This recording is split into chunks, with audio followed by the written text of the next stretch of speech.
folks. It is January 20th, 2023. It is the longest running episodic, whatever the hell this is. And not only do we have a special episode for you, and I didn't plan this, but I realized it earlier today, and I realized I'm an idiot for not realizing it earlier today. This is episode 120. I count these live episodes. It is episode 120 on January the 20th. Totally not planned, and I couldn't have coordinated that well, but exactly as I planned. You're not getting it after that. It's not going to happen that way. But nonetheless, I have Brad squared today. So I have Brad Hartland from PSA Canada, and I have Brad 8671, one of my nominees for the YouTube Sports Card Hall of Fame, and deservedly so. So Brad, thank you for joining us. Oh, you're welcome. I'm glad to be here. It's been a while. I think it's been like a year or so. Yeah, it's been a little bit, yeah. But I thought a perfect opportunity, and it wasn't because of the YouTube Sports Card thing, because I mentioned to Brad here that I completely forgot about that. It was only when they did the video, I was like, oh yeah, that thing. True. And I did think about just literally doing an intro and then just playing the other one. I thought about just playing it and be like, I'll just cut out the one piece and then the rest of it we'll just roll with it as if nothing had changed. No one would have noticed. No one would have known. It would have been fine. It would have been great. But I did make an original video and talk to disembodied version of my own logo. So at least there's that. Yep. So real quick, Hockey Barn was first out of the blocks earlier today at 2:13 p.m. So getting out of the blocks early. Very important. R.S.P. Chris Ford, the first three-pointer in NBA history. That's one of many alleged first three-pointers in NBA history that Bougie Eric has talked about. Now, by the way, I will mention that Bougie Eric is not here. He's handling some family business. He may pop in, he may not. I can't promise anything. But in the meantime, if any of you are curious, that family business may or may not include him being in prison. His association to Beckett finally caught up with him. There were a lot of questions. And I may have given the incriminating evidence. I'm not saying yes, I'm not saying no. Jeff here, good evening. Maximus Pumpernickel, we are live. We are indeed. Timeless Cardboard, TGIF, good evening. Brad Squared, good evening. I like that he included a little two. He got the squared in there. I love it. Justin, good evening. Yep, absolutely you were. Good evening, Philly Joe. Perfect. Cool. So I did invite. So Brad, of course, is always around because we have a good chance to have a lot of chats. And if any of you caught the PSA Canada episode we did last night, we did do a reveal of the PSA cards that I had submitted in. I actually had 3 different little orders separated out on 3 pieces. We took the biggest chunk. By the way, Brad, I figured out a bunch of those are actually pop ones. Ah, nice. Yeah, I figured actually, they must be.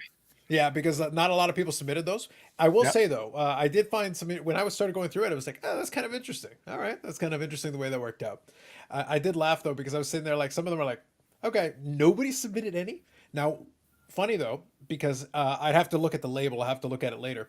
One of them, though, I think it is, they actually have to fix the label because it is missing the parallel. It's the one where I had to tell you about the finisher. It's like there is a finisher parallel, and they do recognize it. So it's like, no, you have to put finisher on there, guys. It's actually a parallel. Yeah. So the pop report is technically incorrect on that one because they added it to the base one. Still waiting on my 2023 appearance. What? Your invitation is in the mail. Go check again. Average Joe card collector. Brad, are you hitting the Moncton card show tomorrow? Yes, is the Moncton card show still there, or is it buried in snow? Yeah. No, Moncton's good. So I am going up to the Moncton show. It's about Moncton's a 2.5 hour drive. So we're going to get on the road around 5:30 and drive up. Me and Len Potty, former Mr. PSA Canada, are going to drive up. Then afterwards grab some lunch and head back. Probably get back to Halifax around 2:00. Hopefully with a bunch of stuff. We'll see. I like it. Beautiful. Good evening, Bobbles. Absolutely. I didn't get a chance to shoot him a link, but just let me know, Bobbles, if you want to pop in a little bit later, and I can shoot you a link as well. I didn't get a chance to do it. Today's just been rushing through. It's one of those days where I blinked and it was already the evening. I've heard Tag never got a label wrong. The best coasters in the business.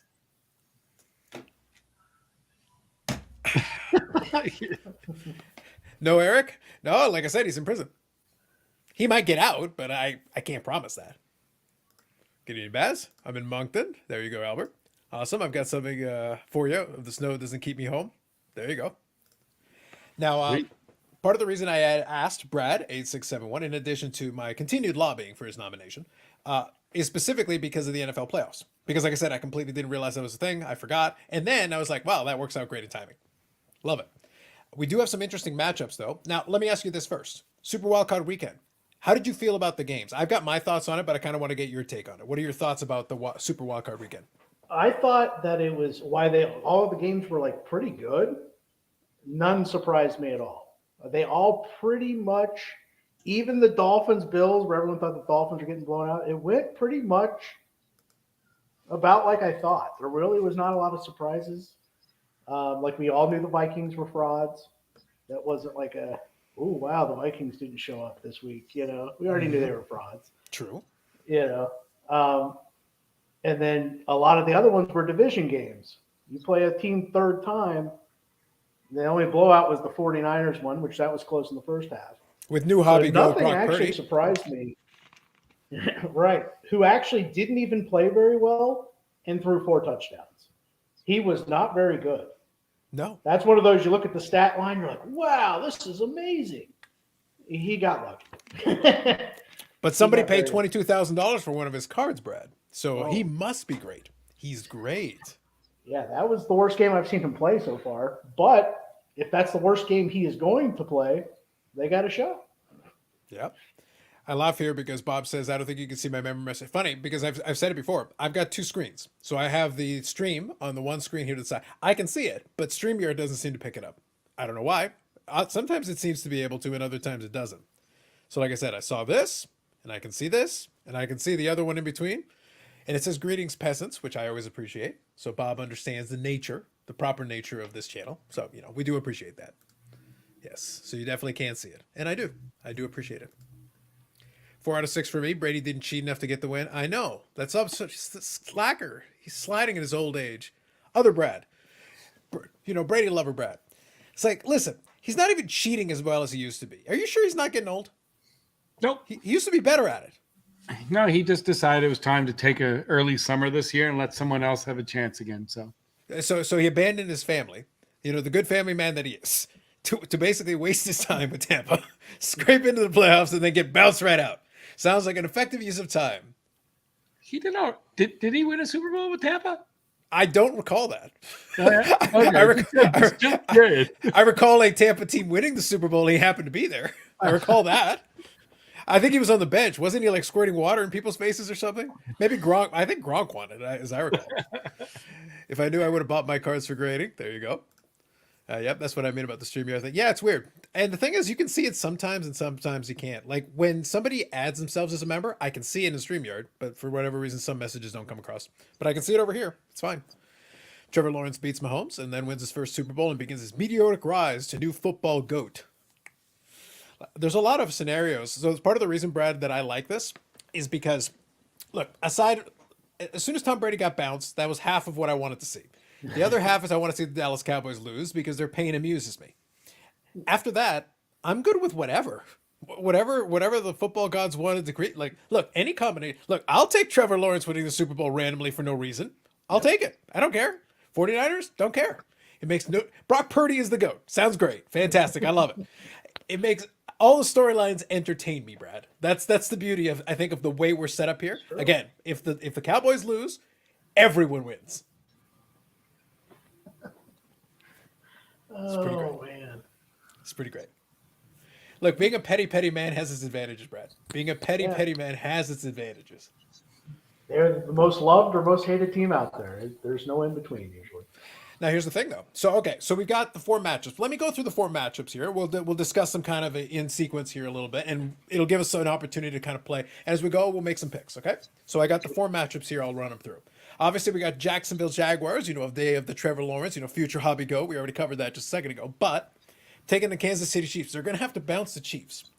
Now, I did make the note last night when we were doing the other live stream, but also I'm going to reiterate it here.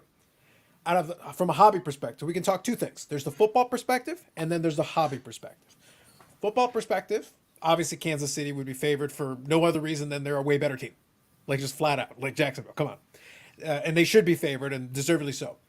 From a hobby storyline perspective, this is interesting because we've got the only guy who has a legitimate stake, possibility out of what's left here, to be able to separate himself out from the pack. Patrick Mahomes has a Super Bowl. He has a Super Bowl appearance in addition to his Super Bowl, and he had great success out of the blocks. He is basically our golden boy right now in the modern football hobby. He's the guy. So he's the only guy who can really separate himself here. Another Super Bowl to go along with another MVP. Now you're starting to build a resume that really stacks up there, like to another tier. He's the only guy who can do that. Now Trevor Lawrence is the new hotness, and certainly he could bolster his stock by pulling off a major upset, because this would be a major upset. So from a hobby perspective, this is a fascinating matchup. From a football perspective, the pick feels obvious, but first, Brad A671, thoughts? So my thoughts on this one: has anyone noticed how different officiating is in the playoffs compared to the regular season? And here's why I bring this up. Rigged is not a word that we use lightly around here, but I'm just saying. And it's not a rigged thing. It's much like the Patriots always beat the Colts, right? And you always wondered, why did they always beat Peyton Manning? Mm-hmm. Teams that play the tight man-to-man defense, you get away with everything. So the holding, the illegal contact that they call in the regular season is not called, or called very little in the playoffs, as we've seen in the first week. Saw a bunch of stuff where you're like, that's normally a flag in the regular season. So like the Chiefs defense almost always plays better in the playoffs than they do in the regular season. Right. Why? They play the attacking style, man-to-man. I dare you to throw it over the, it just causes problems. And I think the same thing's going to happen to Trevor Lawrence in the first. Yep. And number one, and they also don't stay dedicated to Travis Etienne, who should get 30 carries, but doesn't. And that's how you have to beat the Chiefs, is you have to run the football. And keep so you're saying that Trevor Lawrence's perfect Saturday record gets snapped on Saturday? I'm saying he loses his first one, yes. And obviously Mahomes will put up points. Andy Reid teams always put up points. They do. And basically the only difference is when Andy Reid screws up a play call, Mahomes makes up for it. Generally, he has. People forget, we used to kill Andy Reid in the playoffs for never running the football on 3rd and 1. He does the same crap now. It's just Mahomes bails him out. Mm-hmm. So you don't notice it. But, his offensive design is amazing. He's great. But usually his play calling, he gets bailed out by Mahomes. But, yeah, I like the Chiefs in this one. Jags may keep it close. You might be like the Seahawks-Niners game of last week where you go, wow, this is close. You can clearly see who the better team was, and then they pull away late. I think that's what you're going to see again here. Do you think they beat the spread? I can look up what the current spread is, but I'm curious because it's going to be pretty wide. So, Kansas City's a pretty heavy favorite. So, do you like it like with a lot of gap? I like it that 10 to 14 range. Okay, all right. So that would beat the spread. That would beat the spread. Mr. Hartland, thoughts? Well, I thought my season ended on Monday, so I wasn't going to talk too much more about the NFL. But when I think Patrick Mahomes will absolutely destroy Jacksonville on Saturday. So I think that streak comes over. And then I also think, are we going right through it? Through the games? We're gonna do one at a time, but we're starting with this one. But then we're gonna move on to the next one. Yeah. Like I'm gonna go KC, but like I said, I also included the card angle because I'm just saying I think it would be very interesting. Again, we'll need more to go right for them between now. I still kind of favor whoever comes out of the AFC for me versus an potential NFC opponent here. But if that comes to pass, I still feel like it's it sounds obvious, but to me I'd love to see the Bills, which would be interesting, and we'll talk about that game here in a second. But from the perspective of the hobby, it would be interesting to actually have that dominant player. Because, again, if it becomes too much parity over the course of this generation here, it's not quite as interesting because then we don't have that separation that we usually do. We usually have somebody who can stand up. Mahomes is really the only guy in position A to do that. Yeah. No, I agree along with those lines. But, again, and I do like Trevor. I think Trevor Lawrence, my football knowledge isn't where you guys are at, that's for sure. But I think Trevor Lawrence has been great with the hobby. And from a hobby standpoint, I don't really want to see him get crushed. I'd love to see a great game, high scoring, lots of flash. That's me with my hobby hat on saying, if Trevor Lawrence throws for 5 touchdowns and Mahomes throws for 6 and it's an epic game, that's awesome for the hobby. And I think people will be excited about Lawrence going into next year as well. So I think as long as he doesn't throw 4 interceptions in the first half, I think he'll be fine. Yeah. I think people will give him a pass on this one because he is a heavy underdog. I don't think anybody's going to kill him as long as he plays solid. I think they'll be like, hey, they got something to build on. I think that's enough.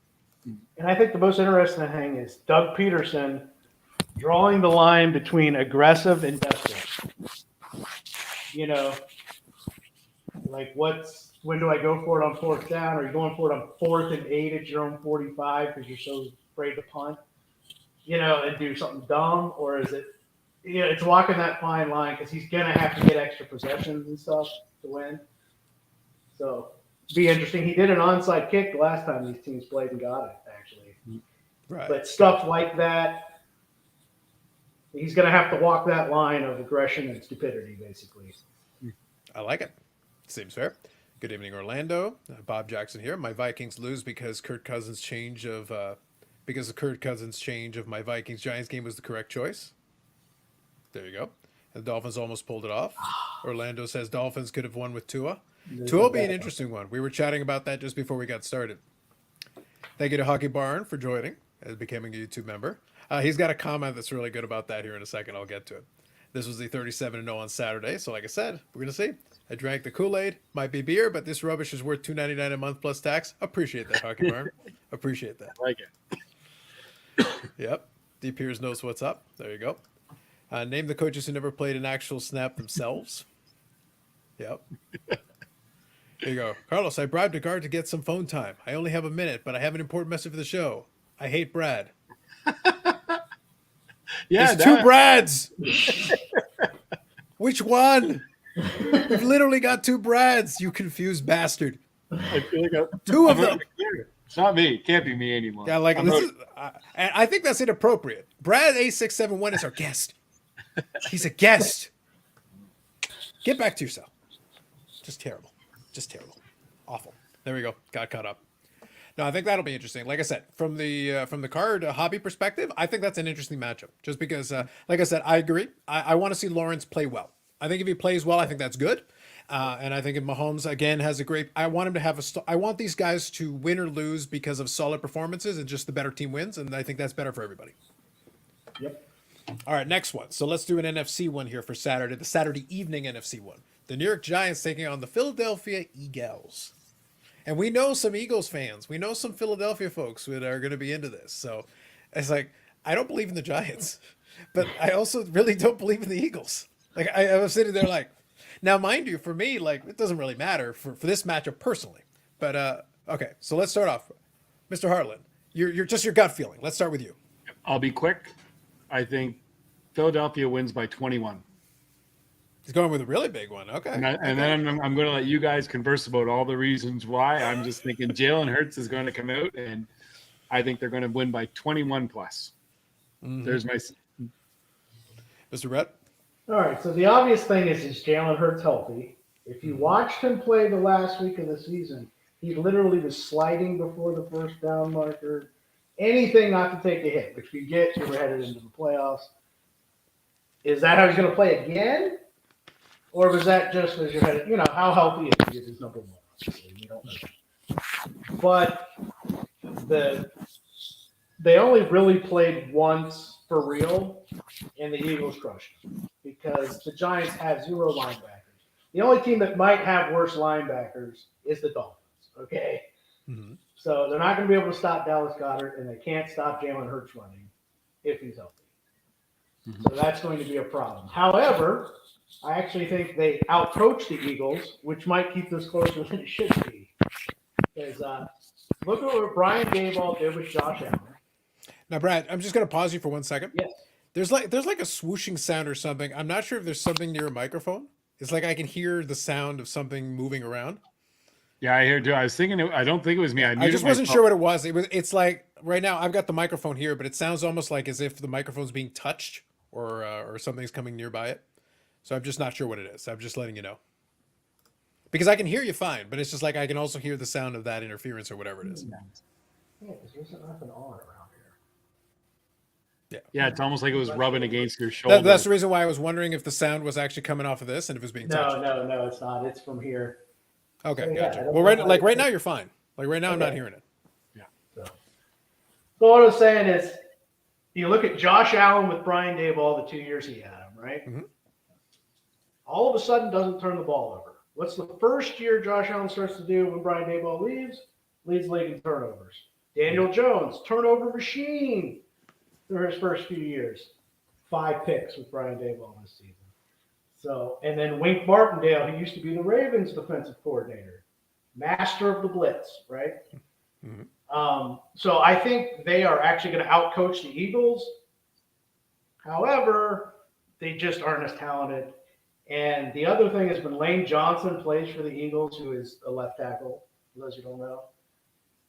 The rushing stats and just offensive stats in general are staggering. It's like a 7-point per game difference, which is huge in the NFL, 7 points, and he's playing this week. So the Eagles are just a better team. However, I think the Giants outcoach them and maybe keep it close. And what I love about the Giants, too, is they are willing to run the same 3 plays over and over and over again until someone stops it. Yeah. And how often do we watch a game and we're like, hey, the first 2 drives we did this, and then the next 2 quarters you don't do it anymore, right? That worked before. You see it all the time, and you go, wait a minute, why aren't we doing what we did to start?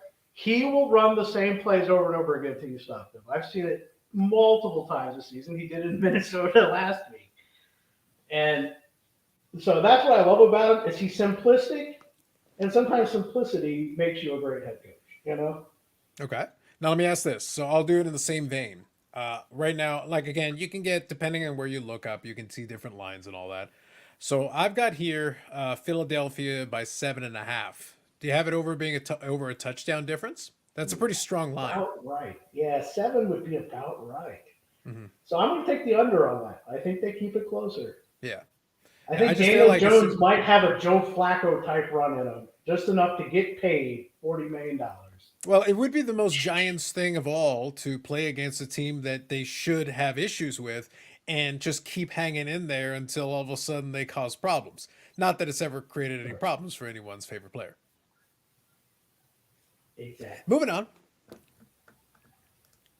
Timeless Cardboard saying, let me guess, Purdy wins the Super Bowl. His cards will go from 5 to 50,000. They're already almost at 50,000. One of them sold for 20.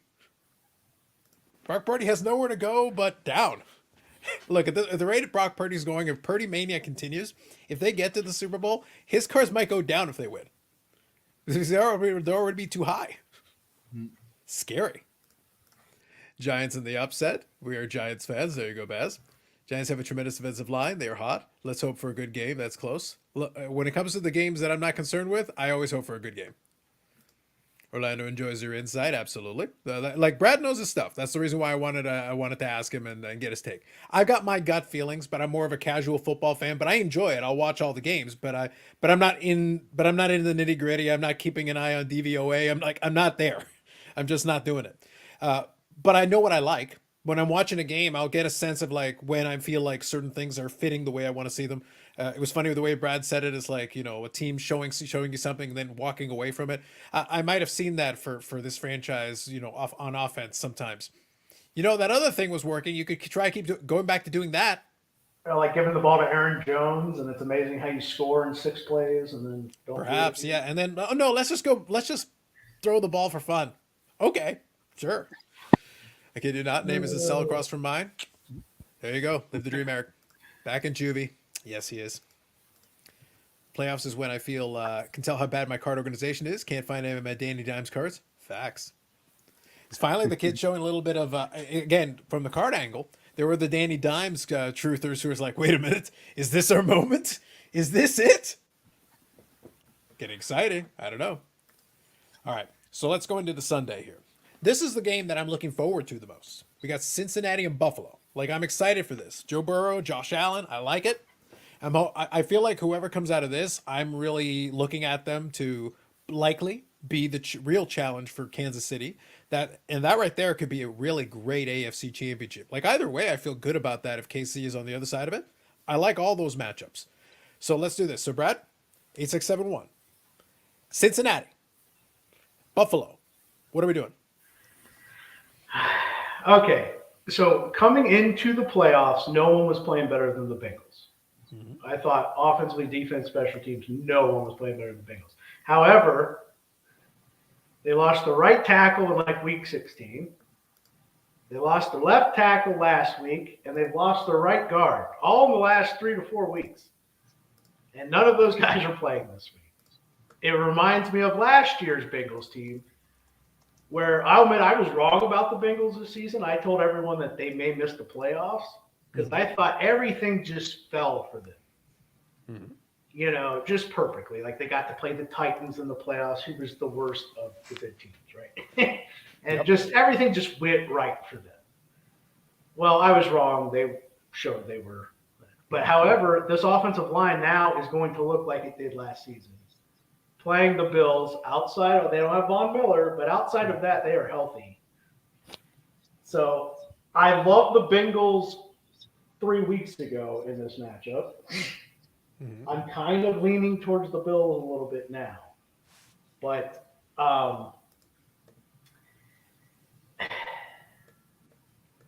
I just, yeah, it's the toughest one to call, in my opinion. Josh Allen's just turning the ball over so much. Yes. Yep. That if you turn the ball over 3 times against Cincinnati, you're losing by 10. It is. Mhm. You know, so and he's been doing it consistently enough where is that just who you are this year? You know, you make a lot of great plays with the turnovers. So part of me wants to lean the Bills because of injuries, but I think the Bengals were the better squad. So Mhm. my official prediction is Bengals. I think I'm taking the Bengals, despite the offensive line injuries. All right. So Like, I'll give you. So like I said, I'll give you. And again, this is only one line. I'm using FanDuel, like here where we are in Ontario. I can speak to it. I don't know, Brad, if it counts in Atlantic Canada as well. But I know in yeah. Ontario, we can legally sports bet through FanDuel. So literally on the site that you can do it. So these are lines straight from them. This is where I'm getting it from. So they've got Buffalo at 5.5, which is a strong Oh, line. That's a strong line for them. yeah, you're scared of the offensive line for the Bengals line. Hmm. That's what that is, and which is a rightful concern. But if they could just play average, Hmm. they can put up points. But Now yeah, here's an I intriguing one. understand the line, but I'm taking the Bengals with that one. Sure. Well, I'll be So, honest. For me, that line would be a stay away. I'd be kind of concerned with it. Although the over under is 49.5. If they decide to get in a bit of a shootout, they could get to 50 pretty easily. yeah, I think I'd probably do the over on that if I had to Yeah, guess. that one is a little I bit more haven't intriguing to noticed me. any abnormal weather, just your typical 30 degrees. Yeah, it's just a matter, like to your point. If there's a couple of turnovers, then Cincinnati scores some points, so there's points.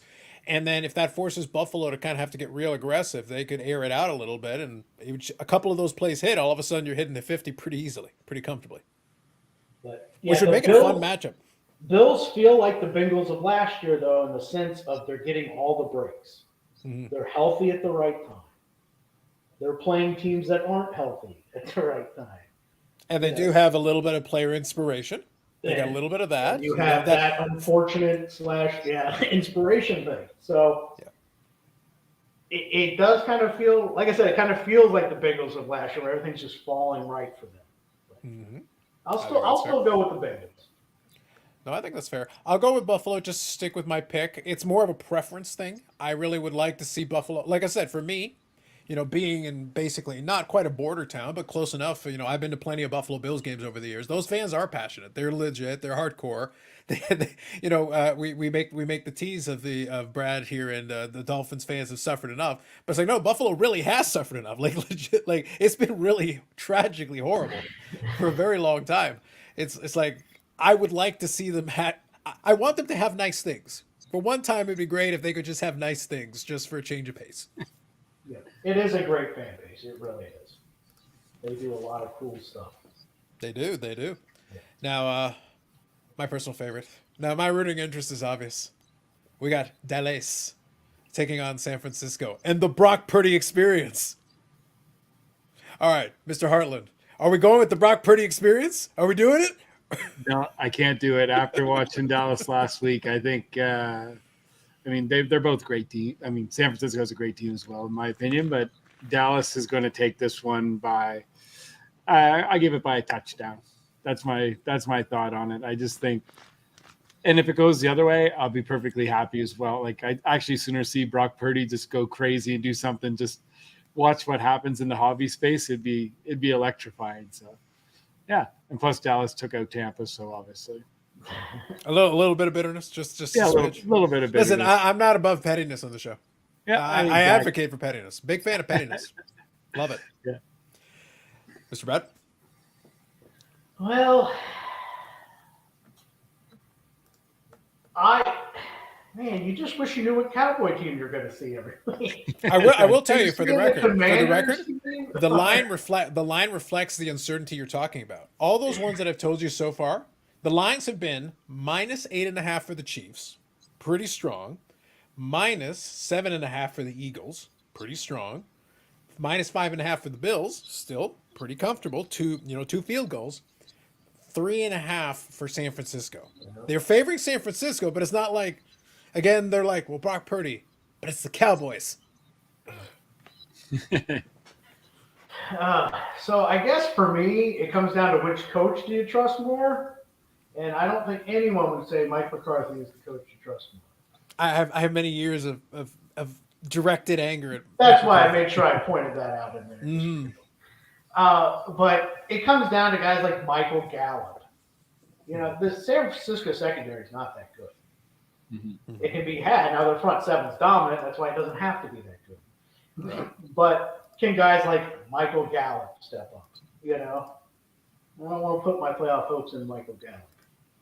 But if they would run the offense through Tony Pollard and Zeke, I could actually see them winning this game. Because you talked about DVOA earlier, which is like the new war of football. Well, look, that's why I brought it up. Like, I have no idea how it's calculated. I've heard of it, but it's like, look, my feelings of war are known. And there's a Trout reference in the chat. I saw that. It's like, y'all know me. But it's like, look, I brought it up. Like, but I don't know what it means, and I don't know how to calculate it. I have no earthly idea. Now, I'm just going to mention this in the most basic terms, not getting into it. So basically, it calculates, let's say it's a 3rd and 4, okay, and you gain 5 yards. That is obviously worth a lot more percentage points than if you gain 5 yards on first down. Mm-hmm. Right? And then they take the league average of how this team does on 3rd and 4, the whole league, and how you do. Mm. All right? This is just an example using. And then that's how they judge your score, both offensively and defensively in those situations. So you're basically. That still sounds way better than average. war. Brad, I'm already way more in favor of this than war. So that's basically, so it does take, to me, I wouldn't look at it until midseason because it takes a lot of data to run this. But you're doing league average combined to how good this team is you're playing, which matters. Scoring 20 on the 49ers is a lot better than scoring 30 on the Bears. So that's just to give you an idea of what it is. But guess which two defenses are at the top of DVOA? 49ers, Cowboys. All right. So that's very interesting too. So I'm going with the 49ers only because I think they'll commit to the run more than the Cowboys. Now, do you think the squeaker, or is that 3.5 line kind of odd to you? Yeah. I think it's a squeaker. Assuming Dak doesn't turn the ball over 5 times, there's no way to predict that. But assuming the turnovers are within 1 or so, I think it's a 3-point game. And the Dallas kicker, who's been awesome all year, by the way, awesome. Is this in his head at the wrong time? Well, I think it's in his head. Like you don't miss the kicks the way he's missed them. Yeah. Right, because he was dominant all season. He was great, and then all of a sudden, so you're talking a 30-27 game. This matters all of a sudden, Yeah. So I think you have to go with the 49ers, but like I said, Brock Purdy did not play well last week, despite what the stats say. If he plays like that again, the Cowboys got a great shot. That sounds fair. Let me read through a couple of these here. Joe Burrow is probably the coolest guy I know from Maximus Pumpernickel. There you go. Baz has some very strong feelings about Josh Allen. I know a YouTube commenter who would have some strong feelings against you from Josh Allen. I'm just saying. But Baz, bold take. Bold take. Better luck seeing Carlos become a Mike Trout super collector and the Bills winning a Super Bowl. That's cold, buddy. That's cold. I like it, but it's cold. Buy your Brock Purdy cards. Go Niners. Rick Vintage Oddball cards. Good evening. But run the ball right down the Cowboys' throat. Dak is good for 2 turnovers. This year, statistically, possibly more. Brock Purdy just seems irrelevant to me. Not sure why. Look at you. Look what you did there. I see you. That is good. That's good. I found 3 Brock Purdy Chronicle cards in a box last week. 1-cent cards that are now $50 each in a PSA 10. That's probably true. How much are they worth in a tag 951 though? 2 cents. Good to see Brad on here. Absolutely. Don's Field of Dreams. Good evening. Funny you bring them up. Jeremy said Tag will have a big announcement by the end of the year on PWCC Live last night. Maybe that means they'll be sold and be keeping the pops low on purpose. Yes, keeping the pops low on purpose. Maybe they'll finally give it up and move on to their destiny of being the greatest coaster makers in the hobby. Moving on. I agree. I'm going to go with the 49ers just because I do like the composition of that team, Brock Purdy notwithstanding. Basically, his job is not to screw it up. And if he can manage that, then I like their chances. I feel pretty good about it because that team otherwise is composed very well. Like, I think they're good. It's one of those things like, basically, it's really a contest of who screws up the least.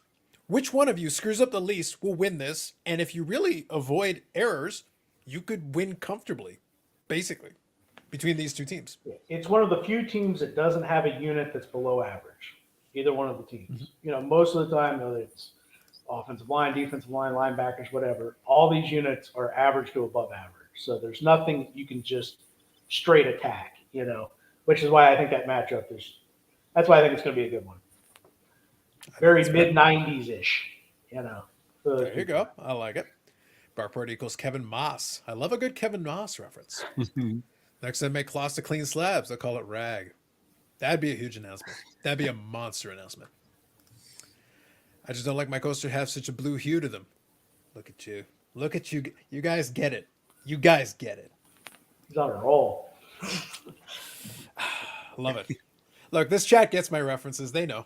They know. They know. No, I love it. Brad, that was excellent. Thank you. I appreciate that. Now let me talk about a couple of things outside of that because like I said, I enjoy the football playoffs. They're fun, and I think these matchups are intriguing to me. And there's some good ones there. I'm gonna enjoy sitting down and watching these. I got my popcorn ready. Better believe that. I got my popcorn ready to go, and I got cold beer on ice. Believe that. Now that said, let's talk about a little off-season thing. There's a couple of other ones going in there. We did talk about the Tua thing a little bit. That's up in the air. We'll see what happens with it. But let me kind of ask you this. So let me ask you a Dolphins fan perspective, and then I'll pick on my Packers. So, equal opportunity. Everybody gets a shot. I think one of the things that have been interesting to me from a franchise perspective is that the Dolphins find themselves in this weird spot that a lot of teams do. That's why, again, when I get to the Packers, I'll kind of make reference to this. It's that people don't realize how hard it is to get good, consistent quarterbacking. And how really important it can be over the long. You don't have to have the greatest quarterback. But it's like, how about one that doesn't suck? How about one that doesn't cost us and create problems for us? And your franchise in particular has had this basically since Dan Marino. It's like, can we get anybody in here? Like, anyone. Just somebody. We were pumped for Ryan Tannehill for a few years. Exactly. That's what I'm saying. So like at a certain point, it's like, beggars can't be choosers. Just give me something I can work with here, and we'll go from there, and we'll figure out the rest of it. What are you feeling like is the path then for it? Can they figure out Tua? Should they be looking somewhere else? What are you feeling?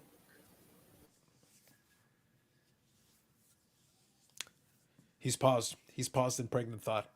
Yeah. I love that it's paused at exactly that moment. I asked the question, had it set up, and now we got to wait for it.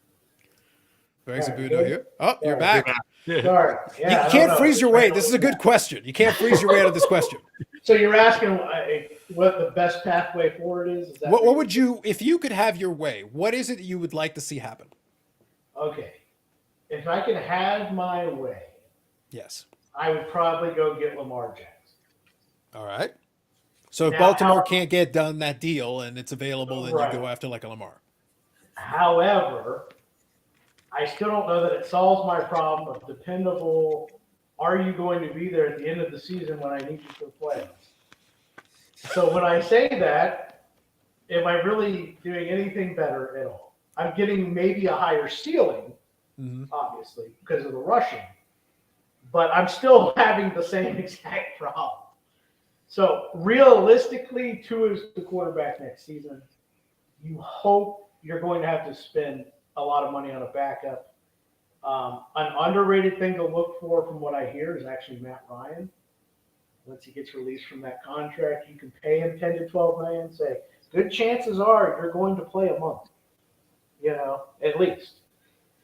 So, and he's an old Shanahan guy who McDaniel came from. It would be a perfect fit when he had his best season. So you're saying that you'd be comfortable with him as long as you don't have a lead of 25 or more. Right. Have you considered that maybe strategically, if you have Matt Ryan, maybe avoid a 25-point lead? If you're like on the cusp of scoring, give it to the other team so they can score immediately. But we're going to have to go like that route. Someone who's willing to be like, okay, I can actually play here. And when I do play, I have weapons. Like this is going to be a fun offense to play in. Mm-hmm.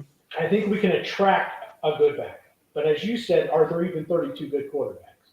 So the chances of getting a good, dependable backup, well, that's hard to so, okay? But realistically, because we've traded the first rounder for Bradley Chubb, we lost the first rounder because we're the only team dumb enough to get caught for tampering. Everyone tampers. We're the only team dumb enough to get caught. All right? We don't have the assets to go elsewhere. Tyreek Hill's contract kicks in. Bradley Chubb's contract kicks in next season. Tua's the quarterback next year. And they're just going to cross their fingers that he plays 13 games and he's at least ready for the playoffs. That's basically what they're going to do. And it's pretty much what they have to do because there's no way you can improve the team if you go get Lamar Jackson. It's this team with Lamar Jackson. Is that team good enough to win a Super Bowl? I don't think so. Yeah, I think the only possible way they can become a Super Bowl contender, I actually think, is keeping Tua and trying to improve the couple other things they need. Is the most realistic path. All right. But he's going to get hurt again. It's just for how long? Yeah, that's basically what 4 or 5 years in a row is a trend. Expecting him not to get hurt is dumb. Yeah, that would give me pause. It's like you're pretty much baking it in. You're just assuming, like, all right, so when is it going to happen? What point? What's it going to be? Yep. Hopefully it's not the head. Hopefully something else. If it's going to be, so hopefully something minor that he can recover from, and that's basically what you're rooting for. Not exactly a best case scenario, but it is what it is. All right, so I'll pick on my team now a little bit. I've had one crackpot nut job quarterback, who bequeathed to another nut job quarterback. I assume they're probably going to get rid of the second nut job quarterback. Now, that's going to make things really interesting because, if Aaron Rodgers goes and they find a way to trade him, Lord knows how and Lord knows for what, because he's owed a lot of money and there's a lot of issues with that. But even if you do and you manage it, then you've got Jordan Love, who has not compiled much of a body of work. There isn't much to go off of. So I don't know if I love Jordan Love. I don't know if I like Jordan Love. I don't know if I tolerate Jordan Love. It's a very interesting situation to be in. But the reason why I said it's kind of an interesting contrast is, in contrast to the franchise we were just talking about, your team there, I have had excellent quarterback play for the better part of 30 years. I'm give you the finger right now, yes. Yeah. No, but I'm making a point here. I got you. But despite two generational quarterbacks, it has not amounted to what you would think. Right. It's not like they've had bad teams. They've actually had plenty of talent for both guys over the course of time. But they're also both nut jobs who in some ways got in their own way, in addition to circumstances around them, because you basically have to build the team in a certain way to make it work for both guys. And when you do, it works great. And when you don't, it's a hilarious and entertaining disaster. But great quarterback play on the whole, for the most part. It's an interesting almost problem to have, though. It's like almost like, what do you do? It's like, do you prefer just to never have a good quarterback, but then there's like other things on the team? Do you prefer to be a contender? Now, they did get something out of it eventually, so you can't argue with that. You did get something. You have something in the trophy case to show for it. Thank goodness. But out of 30 years, you're like, you should have had a couple more kicks at this can. Like, it's actually really bad. You did about the bare minimum you could have gotten away with these two guys. It's almost like a different style of problem. And now you're looking at a nuclear winter thereafter. It's like, how long are you going to stave off nuclear winter is basically the question we're asking now. Well, so if you're in that GM chair, what do you do? Well, what I don't get this year is you got a good defense who didn't start playing like it until towards the end. And you had two great running backs, yet you didn't want to build the team around the two running backs in the great defense. I didn't know what they were doing all season. I still don't understand why they re-signed him to that ridiculous contract last season. I thought last season was your opportunity to cut bait. It was like you got back-to-back MVPs. That's about the best you weren't going to get 3 times. Like not at this stage of his career. I didn't think it was going to necessarily be the case. And then you lost Devontae Adams, and I'm like, this is going to be very entertaining. And you locked yourself into it. And now we get to play this game. It's like, will he? Won't he? Would he retire? It's like that would make it so much easier. Unless he retires, I don't see him playing for anybody else. He's got to get there, man. Because you ever notice he isn't blamed for anything? He's got it so good where he is. I don't get it. To me, Justin Herbert is the same way, where no one blames him except for Emmanuel Acho for anything. Well, Aaron Rodgers has Skip Bayless and an increasingly loud portion of the Packer fan base who want to write him out. But no, like it's always, we lost because of something else. It's never his fault, right? That's why you lost. And I'm hearing the same thing with every time the Chargers lose a game. It's never Justin Herbert's fault. I just find it very funny who we choose to do that with. And I don't get it. Is it just because they're physical freaks, like of how they play quarterbacks? So you're like, there's no way it could have been their fault, you know? That's just an interesting dynamic. That outside of a few loudmouths, overall, it's like they never get blamed for anything. Well, for the record, Brad, let the record state, I have stated publicly on many occasions, as a partial team owner, I have voted to personally take him off the island. I tried. I pitched for this. I go, let me do it. I'm really good at this, guy. I'm really good at this, you guys. And I can be very insulting on the way out. Just look at what I did to Brady. And he has more accomplishments. I trash him during his Canton speech. I'd heckle that fool standing on the stage. I can do it. It's really easy. So your man says the odds-on favorite for Brady were Landis and New York Jets. All right, so let's touch on Brad's favorite guy. He already tried to pawn him off to Miami, which is absolutely disgusting. Like it's just ridiculous what he was doing there. All right, what do you think? I don't think he goes back. I think we're all comfortable that he doesn't go back to Tampa. Lord knows, you never know, but I don't think he does. Where in the world, where on this planet does Tom Brady play? And the XFL is an acceptable answer. Please continue. You know what? I honestly don't. I don't have a clue. I can say one team that he definitely will not beat is back to New England. We know that that's a given. But I honestly, I don't know if he stays in Tampa. I don't know. He wants to be on the West Coast. Like, who knows? Like, I don't have a clue. I think wherever he goes, like, I honestly believe, like, look, at this point, Brady's ring chasing. If he's going to do something, he's got to look at the composition and go, do I have enough weapons to do what I need to do? Is the team good enough to give me my best shot?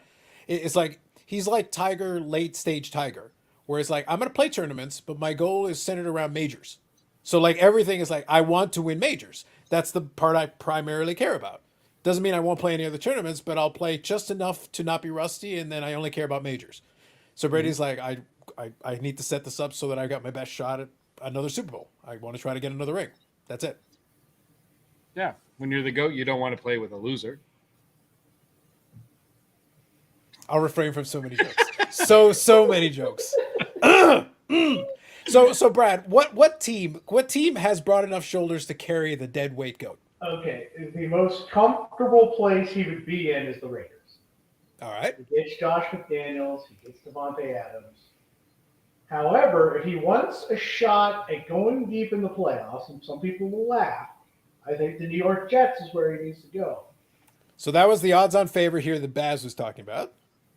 I would consider Vegas the favorite if I had to bet today. Mm-hmm. If I were him, and you can make it. It's easy for everyone to say, hey, guys, people need to go get this guy. There is a salary cap. As made up as it is, there is still one. Yeah, I would say he should go to the Jets, but my bet is on Vegas. Mm-hmm. The Jets would be interesting just because it's like, it's the Jets, really? What horrible disaster will befall him? Right. It's like, what happened? It's like, Carlos, you finally got your wish. Why? A part of the building just fell on him. Like, literally just fell on him. He was out there, he was walking down, it's like, boom, just fell. It's brand new construction, too. It's bizarre. It's weird. I'm not convinced that franchise isn't built on an Indian burial ground at this point. Just the franchise. Not even the building, just the franchise. Put it this way, starting next season, I am probably, if they get a quarterback, I am more scared of the Jets than I am the Bills. Interesting. That's a bold statement, starting sir. next season. That's I might- assuming I they might- get the quarterback thing figured out. I might have to bring out my trolling jersey. I've got a special football jersey that I wear for trolling occasions. A Brett Favre New York Jets jersey that I got on clearance discount. When the moment is right, it was the best $15 I ever spent. It was wonderful. And when the moment is right, I bring it out. It's like, boom, Favre New York Jets. A golden era in football history. I enjoyed it. He'll either won serve 10 for- games, man. What's that? He What won was that, 10 Brett? games. Well, he played decently enough for a little bit, but then he got hurt in that one, and then he had a good season, a really good season in Minnesota. It wasn't like he didn't have anything left in the tank. Like I said, I like to make fun of Favre. I enjoyed Favre, but the dude was a flake, and he was a turnover machine at the most inappropriate moments. He had like some people rise to the occasion. He's like, wait a minute, this is a perfect moment for me to throw a crippling interception. It's like NFC Championship game. Don't mind if I do. He was really good at it. Like, he was elite. He was top tier. But the dude had a cannon. Like, at the end of the day, the dude had a cannon and he was tough as nails. Like, he took a beating just about more than anybody and just kept playing. So, like, it's not like he didn't have attributes that you like. But at the same time, he also had, like, these things like, what on earth are you doing? Is your head, are there rocks rolling around your head? Why? Why would you even try that? And Rodgers is a bit kind of the other end of the scale. He was a little bit more finesse. He definitely was more accurate. His throwing ability at its apex was magnificent to watch, but he's also a nut job. I'm like, couldn't one of you be emotionally stable? Just one of you, a little bit.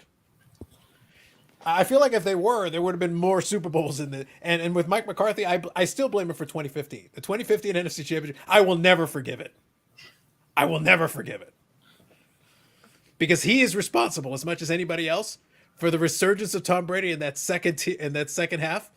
Because if Marshawn Lynch had just run the damn ball, we could have ended this. We could have ended this right there and then and moved on with our lives. And here we are. Paul Card says, Favre had a pill addiction. Listen to an interview where he talks about it. He did have a pill addiction. He also had a lot of other things going on. He's not a swell fella. I enjoy collecting his cars, but he's not a swell fella. He's got some issues. Just in general. All right. So let me ask you this question, Brad. We talked about the different games. Storyline wise, so what's not even your pick? If you could script it, what do you think is the ideal scenario? What would you like to see happen? This is not like a pick. I'm saying like you could have anything you want. You're the NFL guy rigging this thing. You know, the guy who let Tom Brady win Super Bowls. You're the guy rigging this thing. So what do you orchestrate? What happens here? Oh, I'm seeing Daniel Jones throw 400 yards and 5 touchdowns on Saturday night, and the Giants move on. Now, does this carry you though? What I'm saying though is in the playoffs. Does this carry you all the way? Does it keep going all the way to the Super Bowl? Yeah, like I say it's like a Joe Flacco type run with the Ravens. Where, all right. Like literally, he was the best quarterback ever in the playoffs in that run. Like, and where you see that from Daniel Jones just randomly, like I said, just in time to get paid $40 million, and then never again, Yeah. Oh yeah, you won't. You'll just always be disappointed every year after that. You know, like wanting more from him. But I actually think that would be an awesome storyline. You get the New York Giants historic franchise. That's one I think would be cool to see. I don't think you're going to see it, but that's one I think would be cool to see. I will say though, that does play into kind of the ethos of the New York Giants, where I can't explain them. Like the 2 Eli Manning Super Bowls. Like literally, what else did he do? Win another Super Bowl. No, like what else did it? I feel like they're that team that once every decade and change, they just randomly appear, do a thing, and then leave. You couldn't explain it before. You can't explain it after. To this day, none of us can explain the Eli thing. It happened twice, and then we were like, we don't know what happened. We saw it, and we still don't believe it, but it happened. Yep. And then not again. I don't know. I'm not sure. But if you want to stab yourself, Carlos, it would be the Cowboys beating the 49ers big. It would be. Well, like I said, the biggest thing for me is it's not even that I personally dislike. I just like their pain. Yes. The Dallas Cowboys, it's a weird situation where it's not that I personally hate the Cowboys. It's just I enjoy watching their fans suffer. It makes me a bad person, I acknowledge, but like their suffering, like it fills me with joy. Like just on the inside, a warm and fuzzy feeling inside, just watching them slowly grind away. It's like 1995, huh? That's getting to be a long, long time ago. And you keep talking, but it's like you still haven't done anything since 1995. Because, like, as sad as it would be, like the Jags could go whoop up on the Chiefs, and honestly, no one cares. Yeah, it's true. Like the card market for Trevor Lawrence would care, Yes, but no one else cares. that is a fact. And that's just the fact of it. I like this prediction right here. Tom Brady saving the CFL. They might even get a viewer. Think that'd be exciting.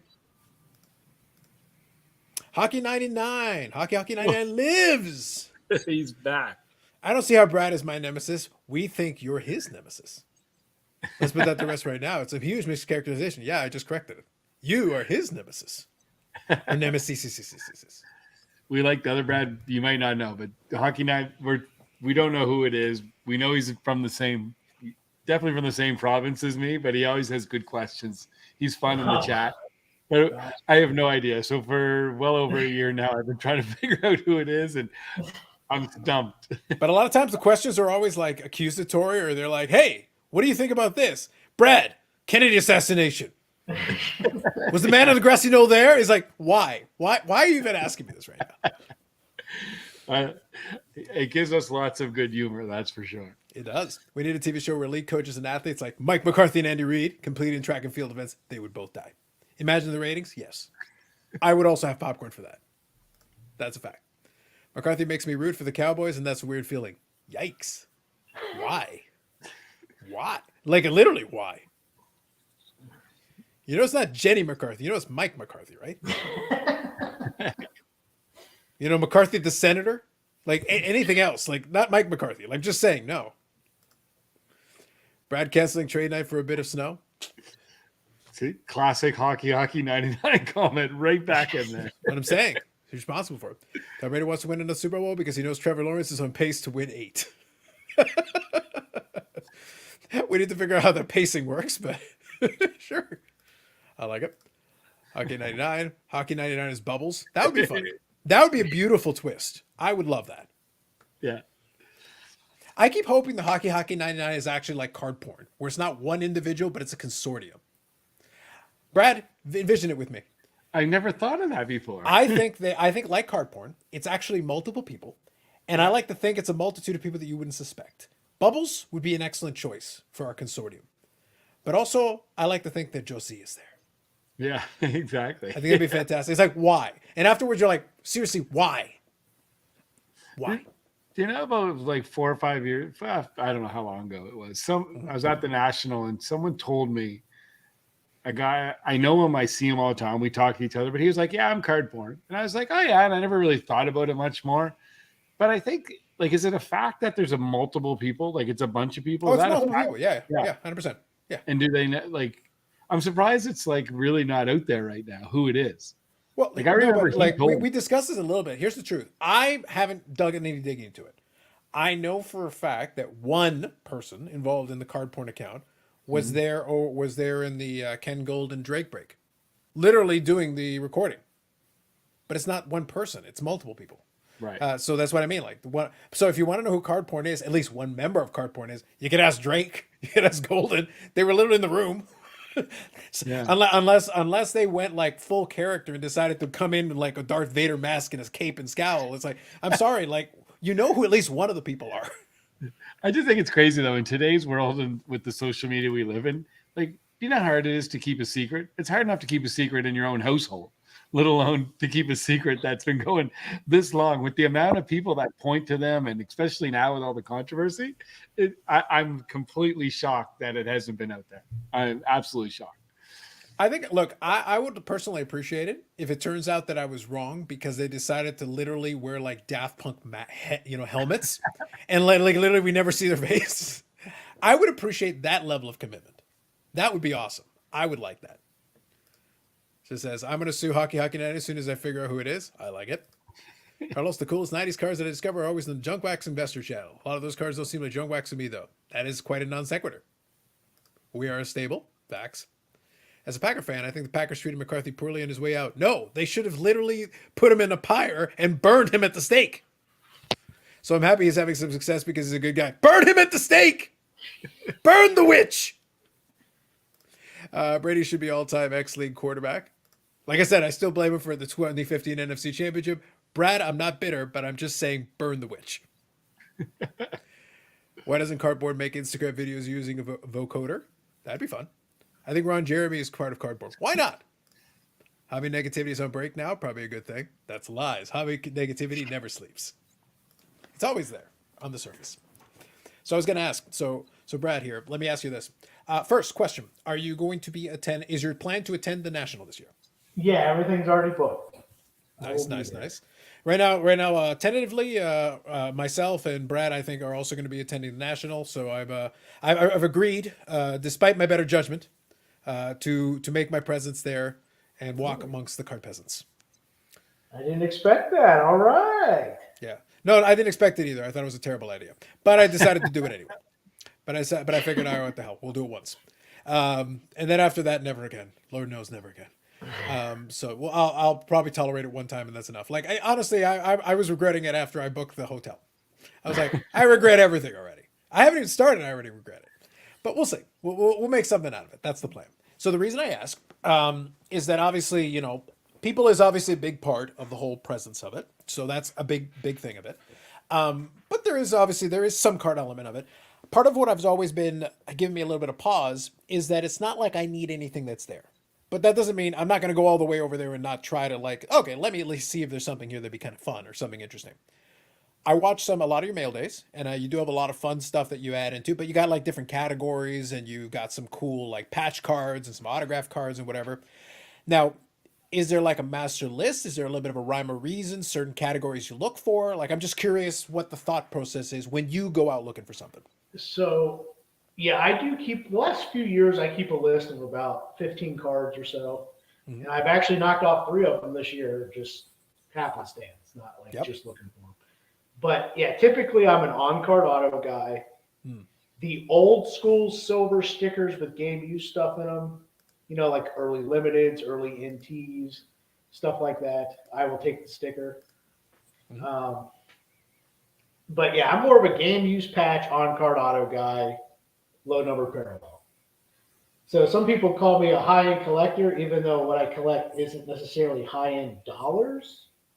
Like $50 to $200, or Merino stuff can be more than that. But other than that, I guess I collect high-end sets. I would call it high-end brands because a lot of the flawless and stuff like that, those are considered to be high-end. But like if you're a team collector, there's some opportunities there, especially if the checklist is deep. You can get some kind of fan favorites that aren't necessarily the most expensive guys. Exactly. But yeah, I would say I tend to collect what people would call the higher-end stuff from a collector standpoint. Yeah. Even though price-wise, it's not what you think of high-end necessarily.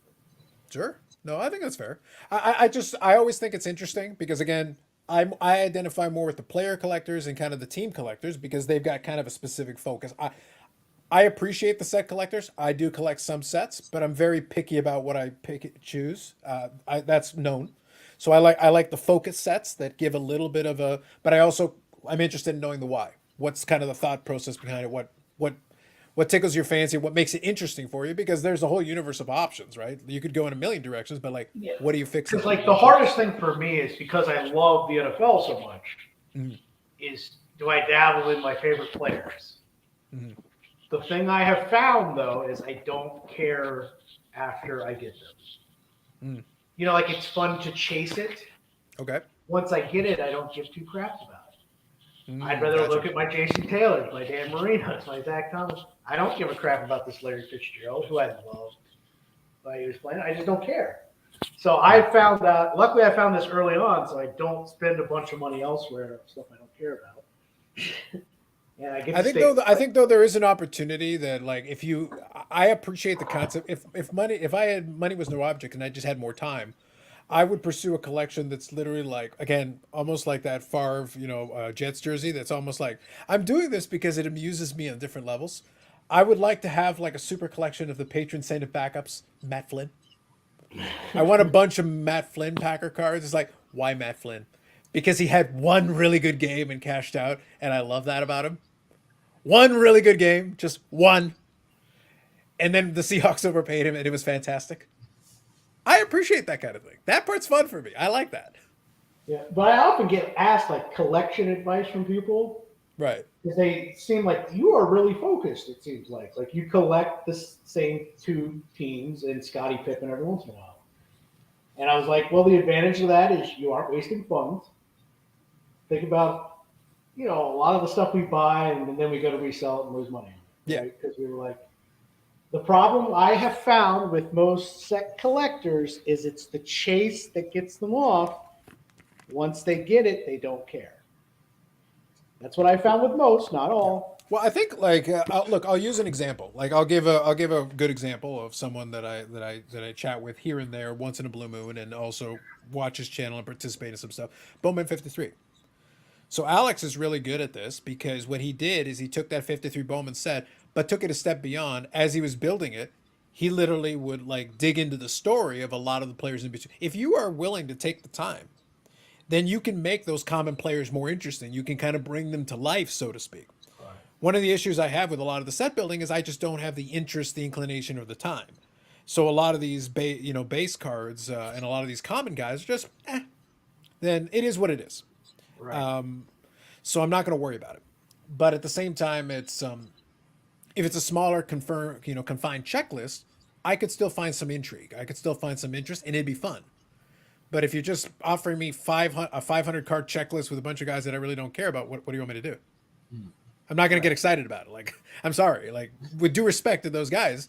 And by the way, they're probably fan favorites to some of the people that like those teams and stuff. So, like, to them, it means more, but it doesn't mean much to me.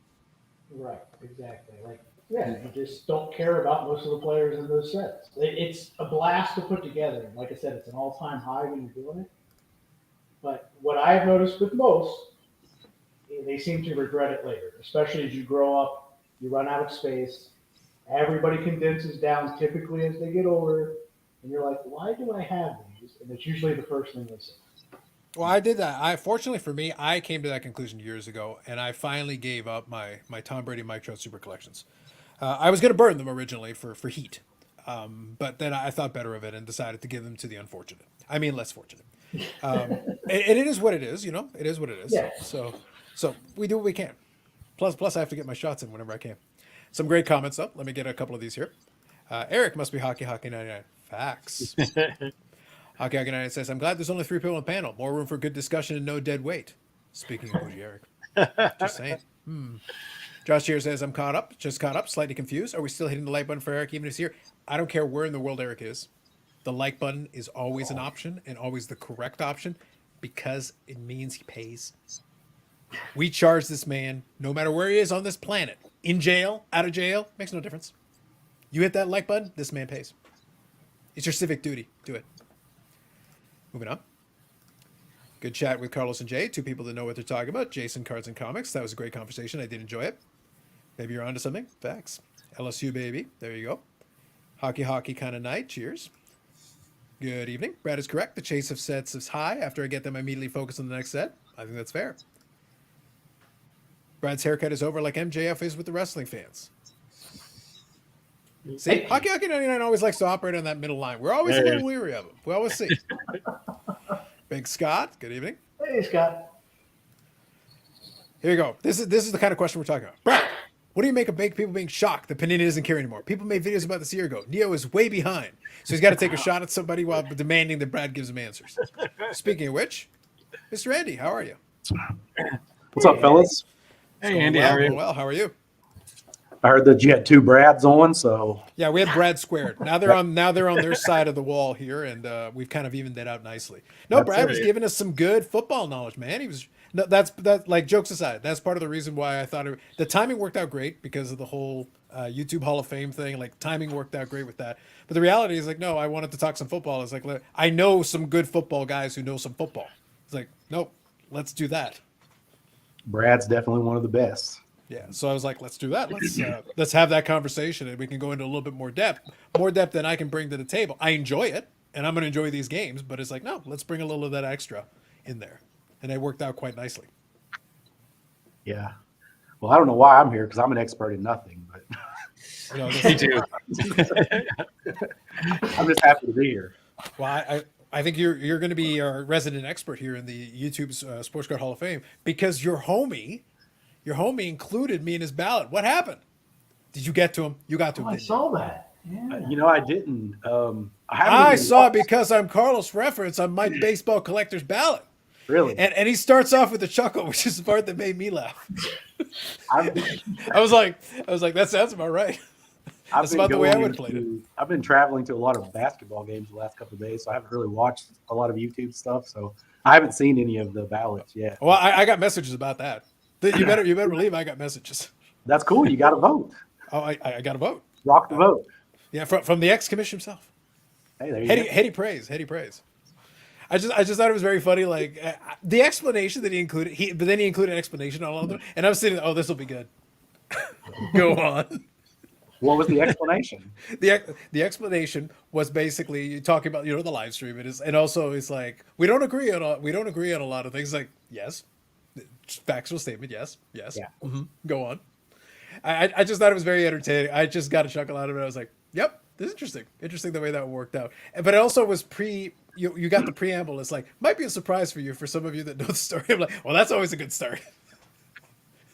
That's really one of the things that I like about Mike, though, is he likes to talk to people that he doesn't agree with. Like he doesn't just like, no, I'm just going to block these people out. He likes to talk about it. So that's cool. There you go. But it now gives you something to look forward to. Now you can watch his video and just be like, brace for the moment. It's like, this is it.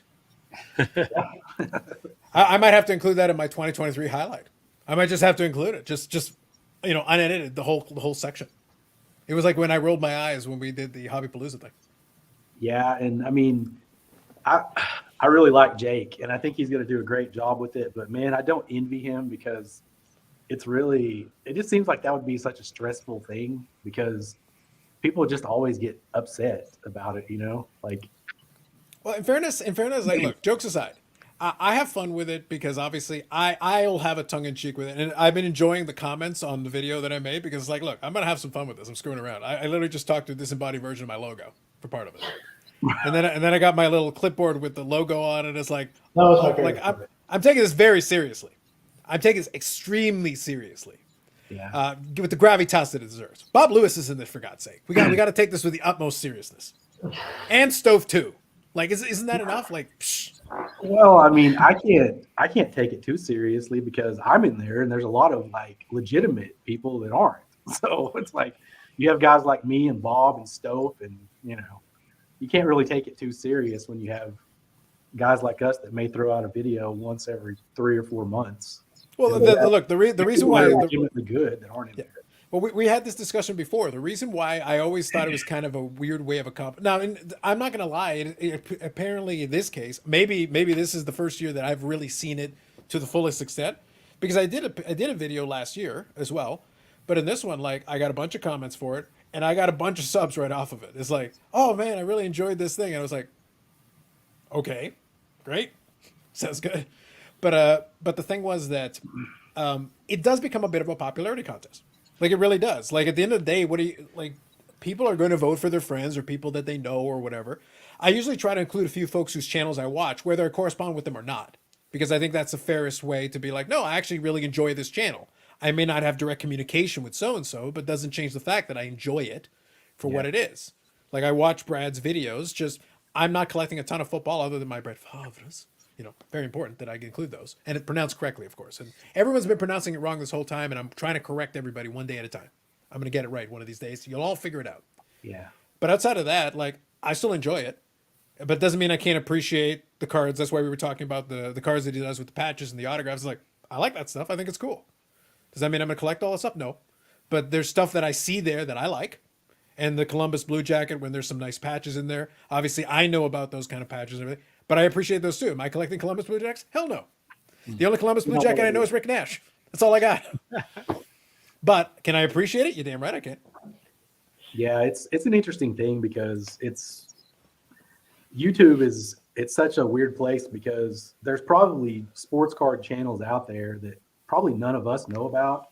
They may have, 15, 20,000 subscribers, and there may be tons of people that watch those, but we kind of, we kind of get into our own little group of friends and stuff that we communicate with, and we watch their stuff. So there's no, I mean, it's not a legitimate thing by any stretch. It's kind of a fun thing, I guess. But I mean, I get it. Like some people, they feel slighted by it, and when you see idiots like me in there, I would feel slighted too. So, Well, it becomes a bit of a math problem, though, if you think about it, because he did make the adjustment. Like I said, I'm not criticizing because it's fair enough. It is what it is. But when he did make the adjustment where he said, okay, you can vote for 10, but we're going to count up the top 5, yeah, all of a sudden it creates this weird little. Now, I had 6 on the ballot last year, but Diamond Yard Sports Cars got in. yeah. So instead of just adding more people, I just scratched off Diamond Yard and I just kept it to the other 5. I'm gonna go next year. I'll look at it because I didn't really spend much more time looking at it. It's like, all right, we're gonna go. I was happy with these last year. I'm certainly happy with them now. So Yeah. let's roll with it. I think the 5. I think that's one of the changes that Jake made. Yeah. And I think a lot of people like that because I don't know. It seems like if they kept going at the pace they were going, with 10 each year, it's like I don't know how much longer this thing can go before you're gonna have like hundreds and hundreds in there. But I mean, like we talk about it like it's a real thing. Like there's not actually like a YouTube Sports Card Hall of Fame that you can go and visit. And you see, I was told Mike was going to build one. I was told Mike was going to build one at the branch, weren't you? Or at the ranch, weren't you guys going to get like plaques or something? I think that'd be fantastic. I mean, that would be a great idea. I think Mike's volunteering. I think you should personally like fund and just have like I want to visit the Bob Lewis plaque. I mean, And probably vandalize it, but nonetheless, I want to visit it. I can't imagine, what some of the photos might look like on there when you have, some of the guys. I can, like and that's why Bob I think it's a and great Stowe. idea. Zombie Collector, I think he's in there, right? Yes. So yeah, there could be some cool photos, I guess. Yeah, but I also want to see the write-ups. Yeah, well, Which one of you am I assigning to explain Bob Lewis? um, I'm just saying, like a man this delusional, a man who would believe something like this. I would introduce Bob Lewis. Well, introducing Bob Lewis is a different conversation, but I'm talking about the write-up on the little blurb, the plaque. As Whatever. far as the accolades and everything, that might be tough, but It might be tough because I'm trying to find one. It's like he made a video once. I'll be like, there was this one video where Bob made a good joke. I don't remember which one it was, but it was good. Well, I like I said, I've posited this theory before. I'm not completely convinced Bob Lewis has videos. I actually think it's one video, and it just kept going. I just think it eventually got split, and I think it's actually just one continuous video. It's a theory. It's a working theory. I mean, Like, look, until YouTube can confirm for me they are in fact independent videos, I'm rolling with the idea that Bob has only ever recorded one video, and the rest of it is just a collective hallucination.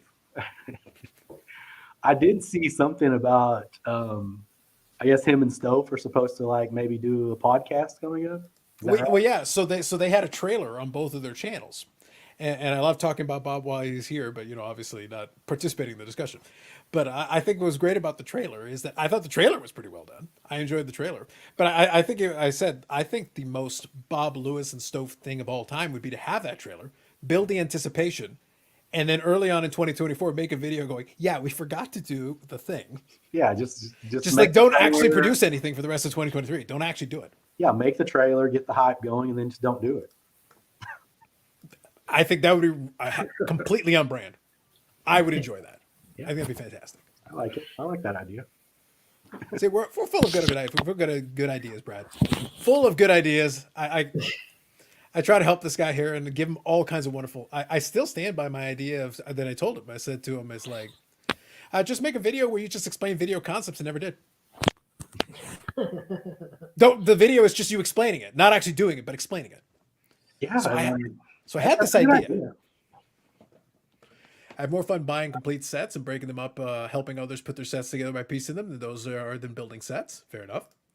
Is spending still a thing? Allegedly. All about Leaf now and the muscles the CEO is flexing his new card of himself? True. Brian Gray has muscles, I promise? True. He also likes to take advantage of, injured Bills players. I'm just stating a fact. No judgment. I'm just stating a fact. The panel. What do you think of Brian Gray getting out of the kitchen and getting into the cold by making his Twitter account a personal account instead of a business account? Well, that was long overdue. Yes. He should stop tweeting as CEO. Brian Gray is a fun one for me in the hobby because I enjoy him from a content perspective, but I would advise against almost everything he does. Let's do it this way. Brad Hartland first. Thoughts? Good old BG. I enjoy him from a content perspective, but like it's a bad idea. It's like, which one? Yes. Yes. Whatever you were just about to do is probably a bad idea.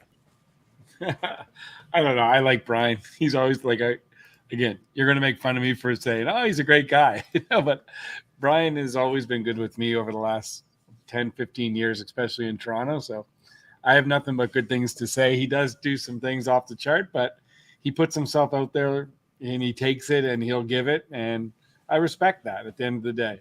I like people that, they don't hide behind anyone else. When he has to deal with something, he's there to face it. So I give him props for that. There is an element though that he does like the attention. Let's be honest. Oh, yeah. Like he loves it. Like I watched the video that he did for the Leaf YouTube channel, where it was him buying cards for kind of his repack product, and he just had like stacks of $100 bills. But the thing is, it was awkward because he'd like go up and like do it, but then like it was an extended shot of him counting $100 bills. Like it just took a really long time. He just kept going. I think he paid like $7,000 for things, so we got to watch 70 individual $100 bills be put down. I'm like, this is gonna take forever. You're not just doing this as a continuous shot, are you? Just show the result. Cut to the next thing. That's one of my hobby. We asked that question, but what are your hobby pet peeves? One of my pet peeves are the guys that have cash laid out inside their showcases and all the like. It's always it drives me insane when I see that. It's a major hobby pet peeve, right? Yeah, I would agree with that, Brad. Like it's crazy when you see that, especially at a big show like a national. You're like, it seems like a waste of space. Like, I mean, like I can see cash anywhere. Like, where's the cards in here? You should just do a line of pennies. It's like a counter to it. It's like, hey, pennies? Those aren't even legal tender anymore. That's the kind of baller I am. I don't even need usable currency. Peasant. DR here says. For me, like anybody, when you're running any kind of business, I do not want my most emotional guy to be the one on social media. Yes. You see what I'm saying? Like this is a disaster from the start. You don't pick your most emotional guy to go. He just happens to also be younger, but it's like that's just a nightmare waiting to happen. Are you suggesting that the guy who gets into arguments with people on Twitter and then threatens to sue everyone in the hobby multiple times is not the dude you want like running his own social media? This is a controversial take by you, Brad. A controversial take by you. So this one for I guess this like one A for little Mr. business tip for everyone out there if you start with it. if you want people just talking about you, though, hey, I agree with this. Not From bad. that perspective, I agree. I must agree. So, Brad, do you guys actually use any software for the eBay store, or do you just kind of list us things one at a time? Is that for me? This was for you. This was for you. Yeah. Don't we? I have a guy that posts everything for us, and yeah, no, I don't. He doesn't use any software. He simply takes pictures, loads it, and fires them up. We just actually we shut the eBay down. I do for December, and then we ramp it back up now. So now we're gonna try to auction 100 to 200 items every week. Just straight auction, start them off, let them go. Very unique, some cool stuff, and yeah. So it's no identification software, nothing like that. Yeah, old-fashioned way. He's got a guy. Yeah. I want everyone to collect what I like, but not until after I have the cards I want. That's the spirit, Carl. That's the spirit. This was Bob Lewis. So I'll get caught up here in the comments. I totally earned my induction. You've totally earned your impeachment. Soon, Lewis. Soon. Let's see here. An impossible task in terms of defining the Bob Lewis channel. I agree. Brian Gray is the Moses of our hobby. He will set us free. Oh, probably. Stoph will do it. I think Stoph writing Bob Lewis's channel description would be an excellent idea. I think no one is more qualified. I've never had a blurb about me before. By the way, if Stoph or Bob if this ever comes to pass, you can use my line from one of the live streams. You can the first line can be Bob Lewis, eBay Rando. or YouTube rando. I think a fun idea. Maybe I'll talk to Jake about doing this next year because I think this would really get people's emotions going and it would really get people involved. 'Cause Make it an NFT. No, that's a good one too. But Mm. I think next year we should vote for 10 people. You can vote for up to 10 people that you want to take out of the Hall of Fame. Ooh. So I can vote for each one of Bob's aliases. Like La Buas. I think there's 50 channels that are in there. So you can vote for up to 10 that you want to take out. And then maybe like whoever gets the 5 that get the most votes are just booted. This could be the best way to accomplish my impeachment plan of Bob. We get him voted out, and then they vote him back in, and then I get him voted back out. And every year we just alternate. I don't think Bob would be in danger of getting voted out. No, I look, if that idea was ever pitched, I could spearhead this campaign. It's like, yo, this would be hilarious. It's like 5-time YouTube Sports Card Hall of Famer Bob Lewis. It's like, how did he become a 5-time? Well, he had to be booted 4 times. Yeah. I like it. Bob Lewis is also the Kentucky Moonshine Still Operators Hall of Fame. Baz has his types. In all seriousness, didn't Zombie get in based on the anti-YouTube Hall of Fame votes? Yes. Yes, Yeah, it did. yeah. It was a protest ballot. Yes. Preparing a Hall of Fame ballot video where I introduce each channel by reciting a haiku I've written about them. Like I said, I still think he just did one video. I think this is part of that one video. I think this is still part of it. Just saying. I'm sticking to my theory. I think it's just a live stream he never figured out how to turn off. And that's what actually happened. That's a Hall of Fame presentation, Bob. A good example of why you're a Hoffer. Zombie equals good quality content from the view of staunch contrarian. There you go. Brad Hartland should buy Leaf trading cards. Ooh. Well, it keeps devaluing the brand, you know. He goes out there spending all his money, counting it $100 bill at a time. You might have a shot there, Brad. There we go. That's not on my radar. The Upper Deck president was on a show that isn't popular on this channel. Dude came off as an asshole in an ivory tower. Does it involve a floating head? Maybe. I may have grown up in WV, but I can neither confirm nor deny I have knowledge of any induction to a Moonshine Hall of Fame in any state. Interesting. Gray needs to get back into the content. Hockey 66 and Hockey 99 arch enemies. I still think they're the same. Brothers. I like the idea of booting channels. Facts. Yeah, see? There we go. Brothers from Other Motors. Nice. Brad has the best looking background from Charity. There you go. Which Brad? We got 2 of them, Charity. We got 2. Probably around 15th from the bottom. Don't sell yourself short. That's fair. Like I said, I'll spearhead that campaign. Don't even worry about it. Don't even worry about it. I've been on the impeachment train for Bob Lewis for many a year. Love it. All right, got caught up. Yeah, so we'll see. So kind of playing into that point, though, Andy, is like, look, the whole YouTube Sports Card Hall of Fame thing is always like a good topic once a year. It's like, all right, so what do we think about it this year? I don't even know, man. Yeah. We'll see. By the way, jokes aside, I actually think one thing that has always been kind of weird about it is imagine if you actually want to see the ballots just for the hell of it, just to get some entertainment value out of it. It's actually really hard to find it because there's so many versions of writing the title. It's like there's like no standardized. It's like I try to put the full thing written out, 2023 YouTube Sports Card, whatever. But some people, I think Alex Bowman 53 put in the initials. You know, YTHOF. And it's like, some people write HOF. Some people write Hall of Fame. Some people add the sports card. Some people, I'm like, I wouldn't even, if you don't tag it, how are you going to find these damn videos? I think what Jake wants you to do is like put a link like in the comment section of like. Yeah, for his him, video yes. For him, Yeah. it's easier because you can tag him in the description or in the title, one or the other. Yes. Yeah, that's probably the best way, even if you're wanting to watch all of them, is probably go to that video of his and kind of follow the links because. Yeah, you there's some of them you'll never find otherwise. That might explain how some people didn't get in all those years. It's like we keep voting for him, but it's like, what did you write?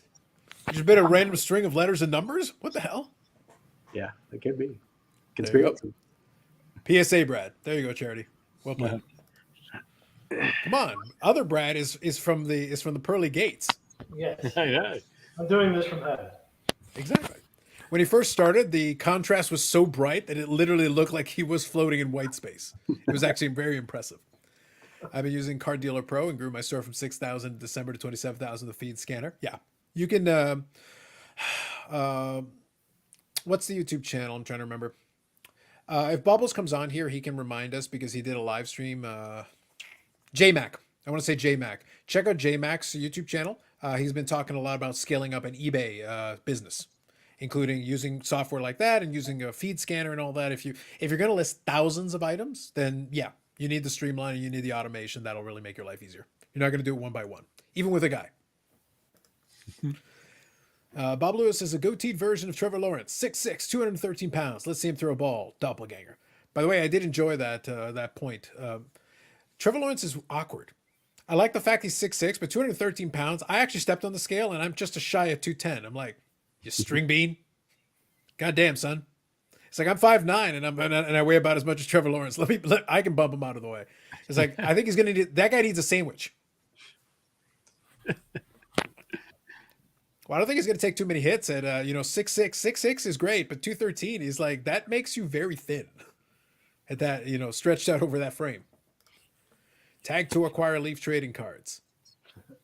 With what money they got left? I don't think so. Do you have any idea how much money it costs to not actually do business? It costs a lot of damn money. I'm just saying. Like I said, although my coaster is great. Did we ever figure out what cereal Bob Lewis is consuming in videos? Yes. More like a goateed version of Uncle Rico. Nice. Threw a hell of a steak at Napoleon. He's going to have to work hard to top my Brad. Odds are Captain Crunch Berries. Is that an official Bob Lewis endorsement? Is that the one we're going with? I was going to say Captain Crunch, too. Yeah, that's probably a good call, but to me, Bob Lewis, he looks kind of like a Cookie Crisp guy. I like where you went with that. Interesting. 1 Million Cubs has a lot of live videos about Scanner and Card Dealer Pro. Yes, that's another good one. Lawrence is likely more muscular than us, possibly. Yes. I would assume that, but that's a low bar to hit. Hey. We'll have to see those gains, Andy. We're going to need to see more of those gains. I like where he's going right here. Yeah, gains versus bones. I need to. Well, here's the problem. Like, no, I'm being serious. At 6'6", your bones weigh a lot. Like, he is string beanish. No, he has muscle. He's talking about the UFC fight right here, though. Oh, so against John Bones? Yeah. All right, here you got that. Bones. All right, he's sticking with Bones. Because I think, isn't he technically the underdog in this one? So this might be like a good, again, if you have the ability wherever in your jurisdiction, you do you. I do. So I may put a little wager on that because I can. Legally. Legally. If I was going to bet on it, I would do it now while he's the underdog. Because I think by the time the fight comes around, I don't think he'll be an underdog. Yeah, well, it could turn in his favor for sure. That is a possibility. Chrono card are cool and all, but the next level is creating Excel macros. I get 3,000 cards in my store with some macros. Look at this. Brad, maybe you should be taking notes. Get your guy on this. Bob Lewis lives off King Vitamin cereal. Thank you, Amish Dave Archer. Someone told me the Fruit Loops are actually all the same flavor. Fruit. This bothers me more than it should. I used to divide the cereal by color. Wasn't Michael Jordan like 6'6", 205? He was pretty thin, but I think he weighed a little bit more than that. But I think 6'6" is about right. So I'm not sure. Live betting UFC during the fight is the most addictive thing ever. Also the most dangerous thing ever. So, Brad, I'm going to let you go. Brad Hartland. Yeah. Have yourself a good evening. We'll talk a little bit later. And like I said, if any of you do check out the PSA Canada channel, we did a little live reveal of my PSA submission and got a bunch of pop ones in there inadvertently. I checked after. It's like, actually, they're pop ones because no one else thought to submit them. All right, boys. Well, I appreciate it. Carlos, Andy, everyone in the chat. Brad, it was nice to meet you as well. And I'll get on a good buddy of mine's, actually, I was going to mention, but is in Columbus. Jody Shelley, who I played hockey with. I don't know if he's pretty much like a hockey legend down there. Absolutely. So maybe next time we'll have a little chat about that. So, all right. Thanks, guys. Take care. Take it easy, Brad. Talk to you later. So we're down to one Brad. And now we're down to one Brad. So when I say Brad, I don't have to specify. There you go. Usually based on the questions, we figured it out. We figured it out, yes. But initially, during the first part of a conversation, it got really complex. It's like, all right. Bob Lewis puts his still whiskey in a bowl with Count Chocula. Baz is really obsessed with the still whiskey. He's got certain things that he kind of gets obsessed with. It's kind of weird. There you go, Hockey Barn. Perfect. Nice. So I don't know. I think it'll be kind of interesting. Let me kind of pose this question to you, Eddie, kind of playing off what we talked about a little bit earlier. So when you do, like, at this point, like I said, it is a kind of a popularity contest. It is kind of the way that the whole Hall of Fame ballot thing that goes. So do you have any rhyme or reason at this point? Because you know enough people that you're like, yeah, you could technically put a whole bunch of, like, for me, I kept it simple because I picked the set last year, scratched the one off, and then just kept the rest of the list the same. Well, It made it easy for me. I mean, if it was a legitimate Hall of Fame, Can I just like take all these clips and go like, so Mike, it's like, as Brandon, if this was legitimate, well, I mean, he has patches. The man made patches. I mean, he knows that it's not like a, it's He's not building like a building in his compound for the. You'll see when you also. He's like he has the designs and everything he was about to show. He's like, I mean, if it was like a legitimate Hall of Fame, like like they have in real sports and stuff, like, I mean, my criteria of voting, and I'm sure most everyone else's would be totally different than what it is. But with me, like when I vote, I mean, I'm not going to vote for channels that I don't watch or know anything about. And I'm sure there's lots of deserving ones that are out there, but I mean, I'm going to vote for the ones that I watch and, I like, and there's still many of those that aren't in there. So, if I get around to make, I don't even think I made a video for it last year, but, if I get around to making one this year, I mean, there's still plenty of people that I would like to vote for. And, even if they don't get in, I still think it's good to recognize a lot of the channels out there and, get them some recognition. Maybe somebody will find their channel, if nothing else, because that's really the intention of the whole thing to begin with, was just to kind of like expose people to different channels they didn't know about. And, that's really what it's mostly about, because it's not like we all get together every year at the hall and, drink champagne or anything. I was promised things. I was told like if we could fix this thing, I was promised champagne. God damn it! Like I don't look. It's like Bob Lewis has standards, man. Like you don't think we can like Bob Lewis is highfalutin. Don't let any of that video nonsense fool you. The man is like, where's the caviar? Where's the champagne? What are we doing here? Like what's going on? I was promised Dom Perignon. Yeah, because I mean, I think we could all agree that there's probably channels that, if it was just based on qualifications like subscribers, views, all these different analytic things, there's a lot of channels that deserve to be in based on that have no chance of ever getting in. I think that's fair. I look, for me, it's just a good excuse to find old school clips of Dave and Steve and just throw them in. It's kind of literally that's what I did. I was like, let me go through some of the old ones. By the way, secret, I didn't have to search that hard. I just went straight to the oldest videos and found ones that look like, all right, this has potential. And I was able to, within 2 videos or so, I go, this is perfect. This is for Find Dave. any video response with Dave Archer, and Yes. you'll have some gold. And like I had more. I could have pulled in there. All right, Bougie Eric, if you're good, give me a thumbs up. He lives. There he is. I escaped from my prison. You did. It was a Shawshank thing, so I had to shower first. But I'm here. How's everybody? Going well. So Dave says, Hall of Fame, you say? Yes, I've heard allegedly about this thing. There's always this talk about a card community, but it seems more like a card fraternity to me. We need the dues. We always need the dues. So everyone, hope you're having a great night. Good evening. I agree that I'm only voting for channels I know. I will say that as a collector, I try to vote for people that have influenced the hobby for me in some way. I think that's fair. That's reasonable. Yeah. History Through Cars is a very underrated channel. Top shelf content. There you go. But we'll always go to whoever hits the long ball the furthest. Valid. I have a couple of vids to choose from, yes. I did warn people also about his videos. If it looks like he's yelling at a body of water, not safe for work, don't let children nearby, and don't operate heavy machinery.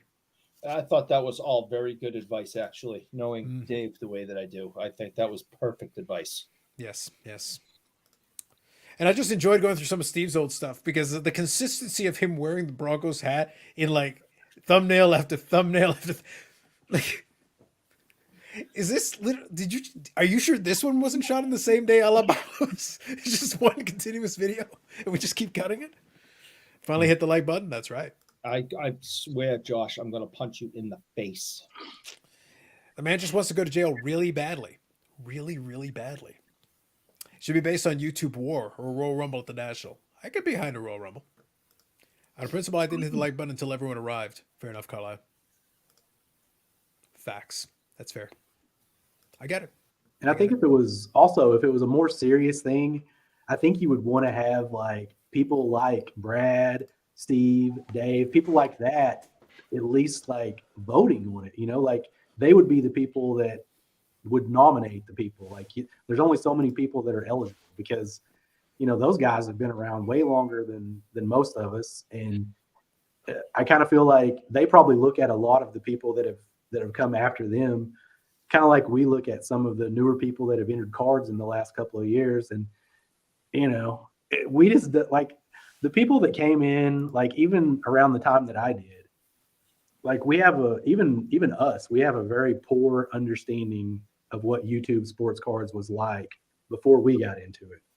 And I think that the people that have got into it the last couple of years have, a poor understanding of what it was like pre them getting into it. So somebody that's been around the whole time, I think would have a better idea of like, who actually should be in. So Andy brings up something interesting that Brad, I think, plays into a beautiful football analogy, if we will. See, I like when something breaks into a perfect analogy for me. So what we've got here is a situation where if we're looking at the old school YouTube, and then we look at the new school YouTube, and we look at the in-between era, is what we've got is when we got the Dave and Steves that represent, the old guard, so to speak. That's in the era of the leather helmets before the forward pass. And then you see some of us started in the era after the forward pass, when offense was legalized.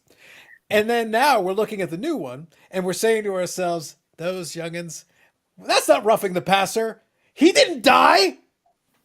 They're soft. The kids are soft. That's what we got right now. Say, you know what I miss most about early YouTube? Believe it or not, guys, you know how we always talk about negativity now, that everything's so negative? The one thing that a lot of old people don't realize, we were way more negative back then. You would find amazing. Dave and Steve, they're bastions of positivity. They're men of peace. I spoke on this. I miss the rant so much. Like if I had a problem with Andy, I would literally get on a video and make a rant about it. And it was awesome. You don't see that now. Hardly ever. It's only like Brad. Basically, I do this. I call it a live stream.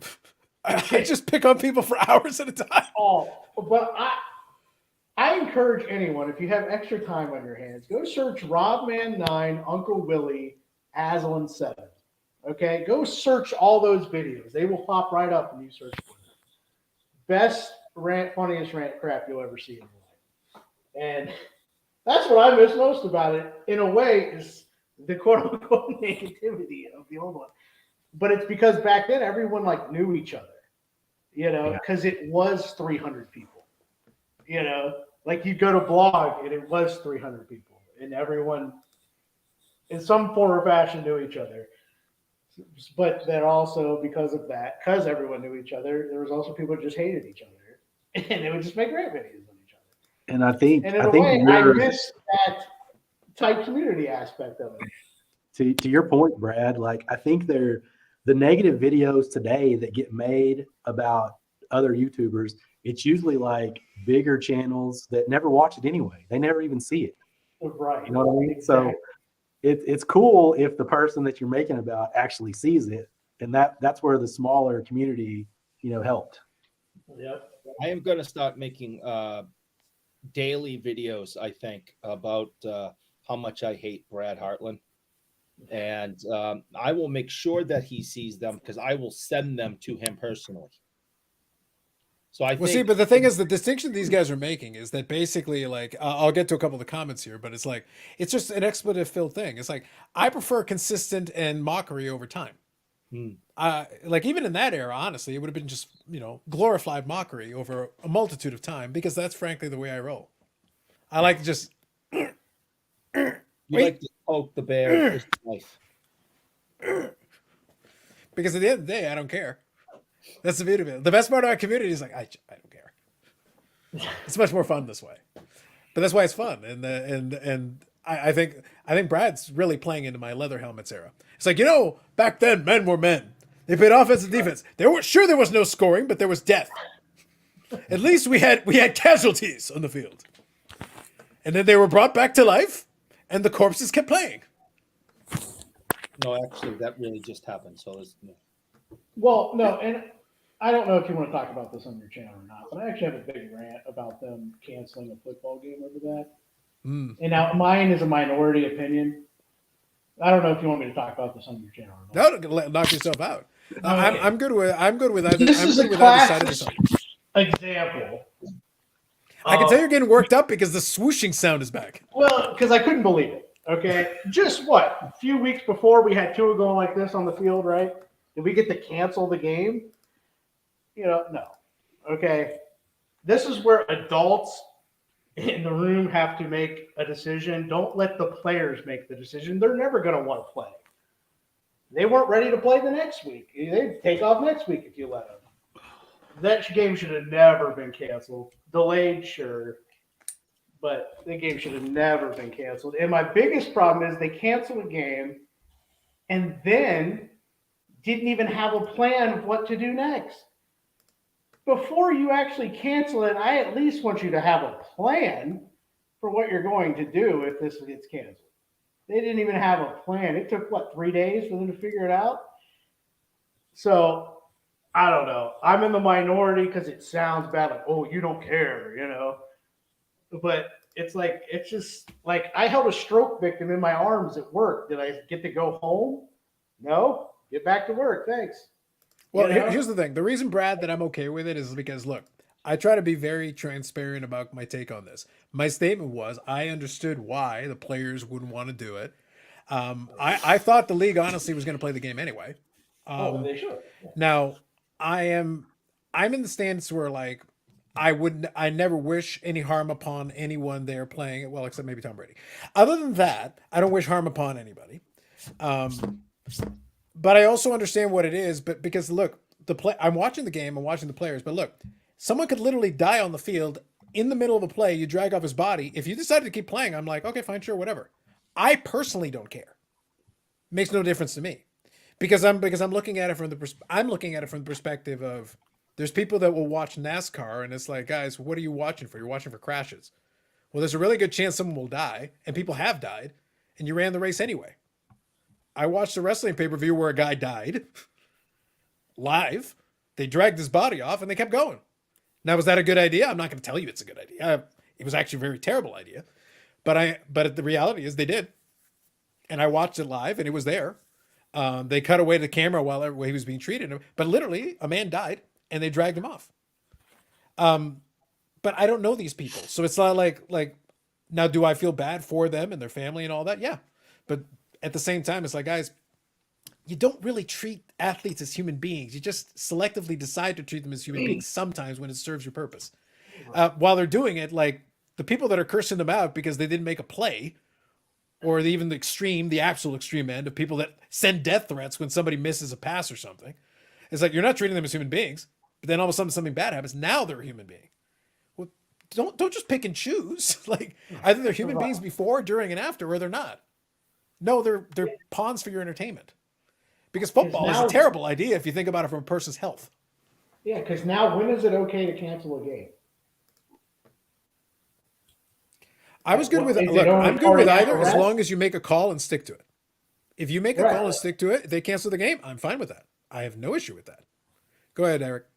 I am all for that today's athletes and society in itself aren't as tough as athletes were in the past. I mean, I think it was, Ronnie Lott cut his finger off because it was broken and then went back in and played. I mean, so I'll be the first one to say today's society, today's sports can't hold a candle to the toughness of yesteryear. I will draw the line at a death.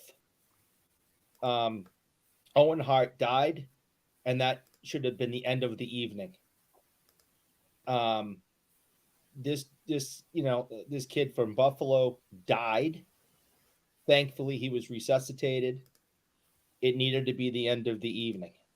Those players did not know whether or not this guy was going to die again in the ambulance, die on the way to the hospital, die at the hospital. I just think that the line is drawn at death. And once death occurs, the day is done. Anything up until death, play the damn But game. what if he died the next day? Are you going to play the next game? That will have to be decided. That's what I'm saying. Where does it stop? But Brad, don't move the goalpost. The question is, what you brought up was, should the game have been canceled? We're not talking about the next day. We're talking about that event. And it, Well, I and- know, and but you're saying, my so opinion- if death comes into the equation, death is the what line. if he died the next day? But that's not. But you know what I'm saying? Like, where is it okay to cancel? Is what I'm saying. Because you're running If a he dies business. the next day, the players had, X amount of days to deal with that, and then decide as a team whether or not they were emotionally ready to do it. Death is the line, not hospitalization, not brokenness, not death is the line. As soon as the heart stops, everything else needs to stop.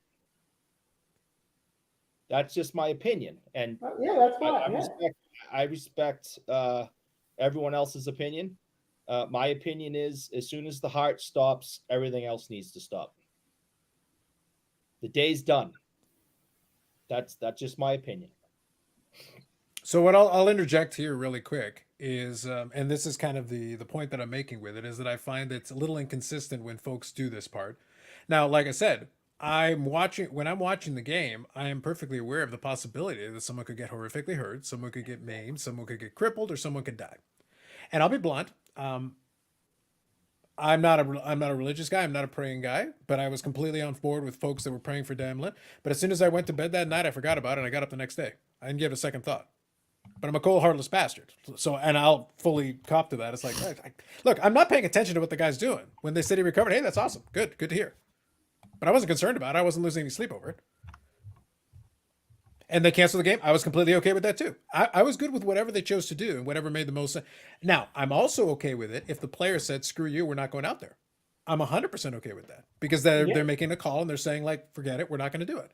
I'm good with that too because that's their right to make that call and like say, no, we watched this guy get dragged off. We're not going to do it tonight. And you're not going to make us. Not going to happen.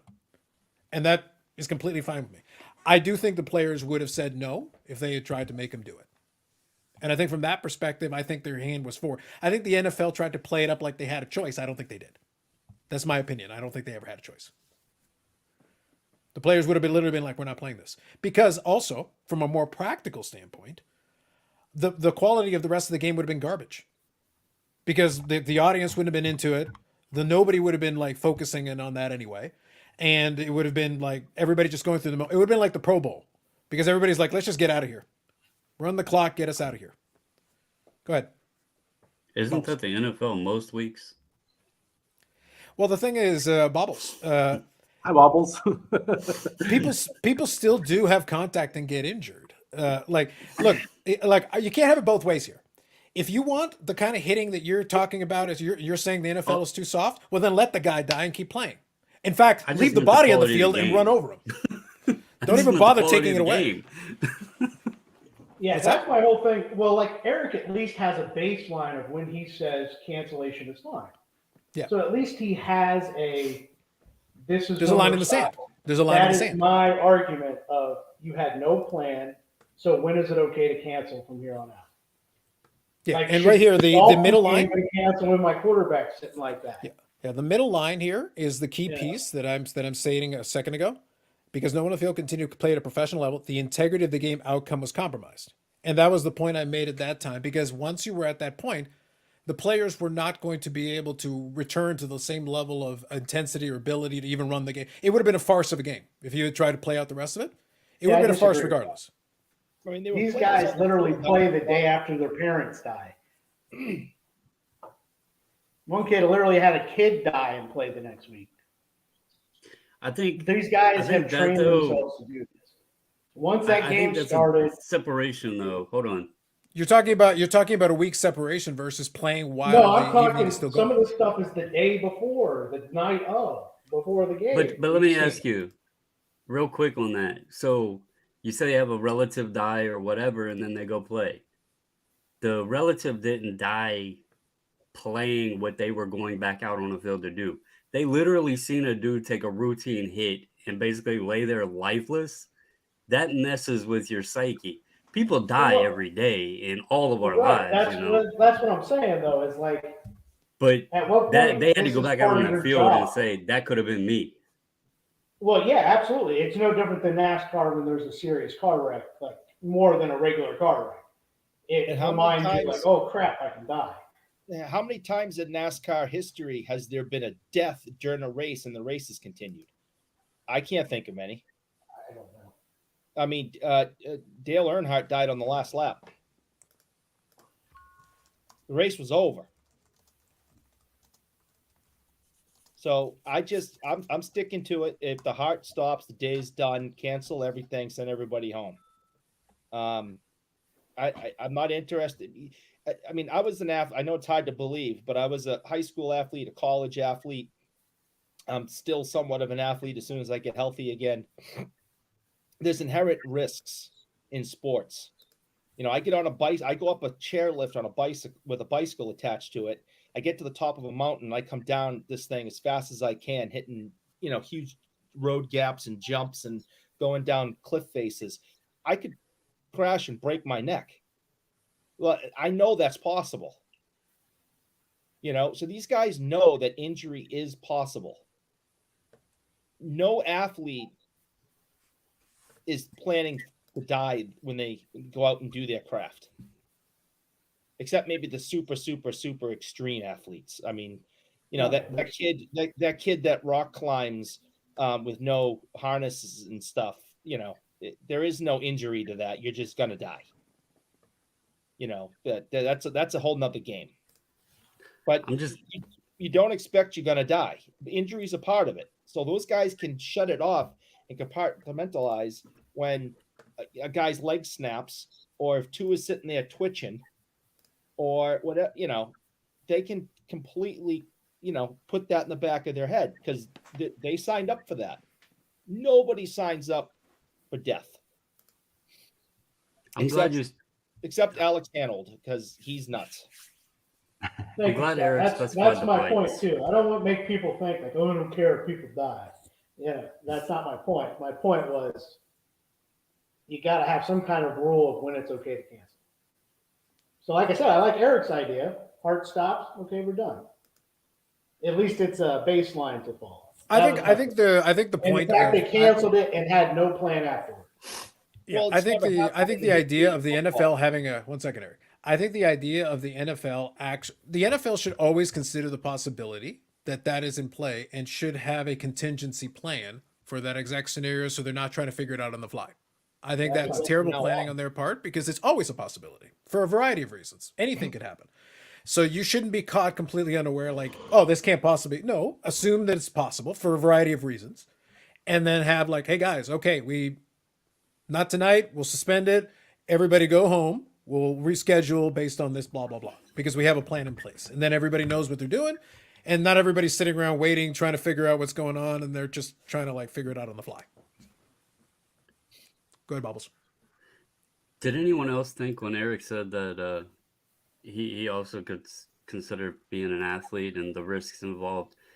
Did y'all expect bicycles or chocolate stick eating contest? Because he took his life into his own hand the last time he consumed a chocolate stick. I thought he was going to die on the spot.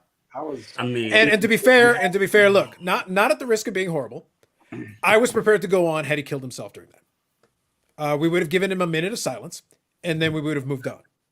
The show must go on. We are professionals.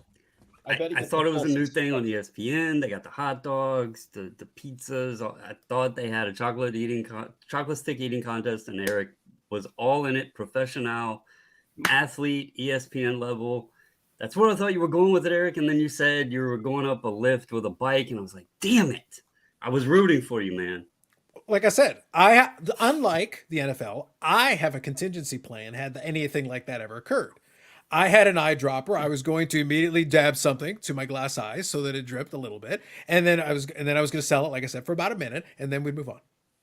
I think that's fair. Yeah, like I'm prepared for such things, but I'm a professional. Okay. That's one of the things I've called you. You're a professional, all right. No question. No doubt. Professional what is the question, but you're a professional. I'm a professional troll at the bare minimum. Asshole. Professional asshole. That too. Yeah. Eric, did you graduate college with Bronco Nagurski? Bronco Nagurski was an undergrad when Eric was finishing up. I was a backup QB in high school. No one cared if my heart stopped. Probably not. IndyCar races have continued after deaths. One in Michigan where fans died when a tire flew in the stands in the early 2000s. I know more than have continued after deaths. Yes, I've definitely heard of IndyCar races and stuff like that. See, I mean, listen. I believe Dave when he says that was either he knows or he was able to look it up in the few minutes that we had here, Or he caused it. All possible. Or he's just lying because that's just Dave. Wow. So hey, that's one of my other YouTube Sports Card Hall of Fame nominees there, buddy. He said slow your roll. So you heard? If there have been races in the past where people have died and they've continued, in my opinion, that's horrific. Just like the Owen Hart thing. I've said from the moment I heard about it and found out that they continued, I went, that is absolutely horrific. Don't give me this. The show needs to go on. Now, if he broke his leg and the bones came flying out of his leg, get him the hell out of there, and the show must go on. But if that happened, we'd see it on the YouTube. He hit his head on a freaking metal post, dropped from a ceiling of a stadium. The day's done, boys. The day is done. Tell it to you over the air 1999, man. Tell it to over the air 1999. They had more matches after that. Guys, there was a blood stain in the corner for the rest of the night. There was. That's true. That is unacceptable. And if I was working for WWE and my match was next, I'd look Vince right in the face and say, there's no fucking way I'm going out there right now.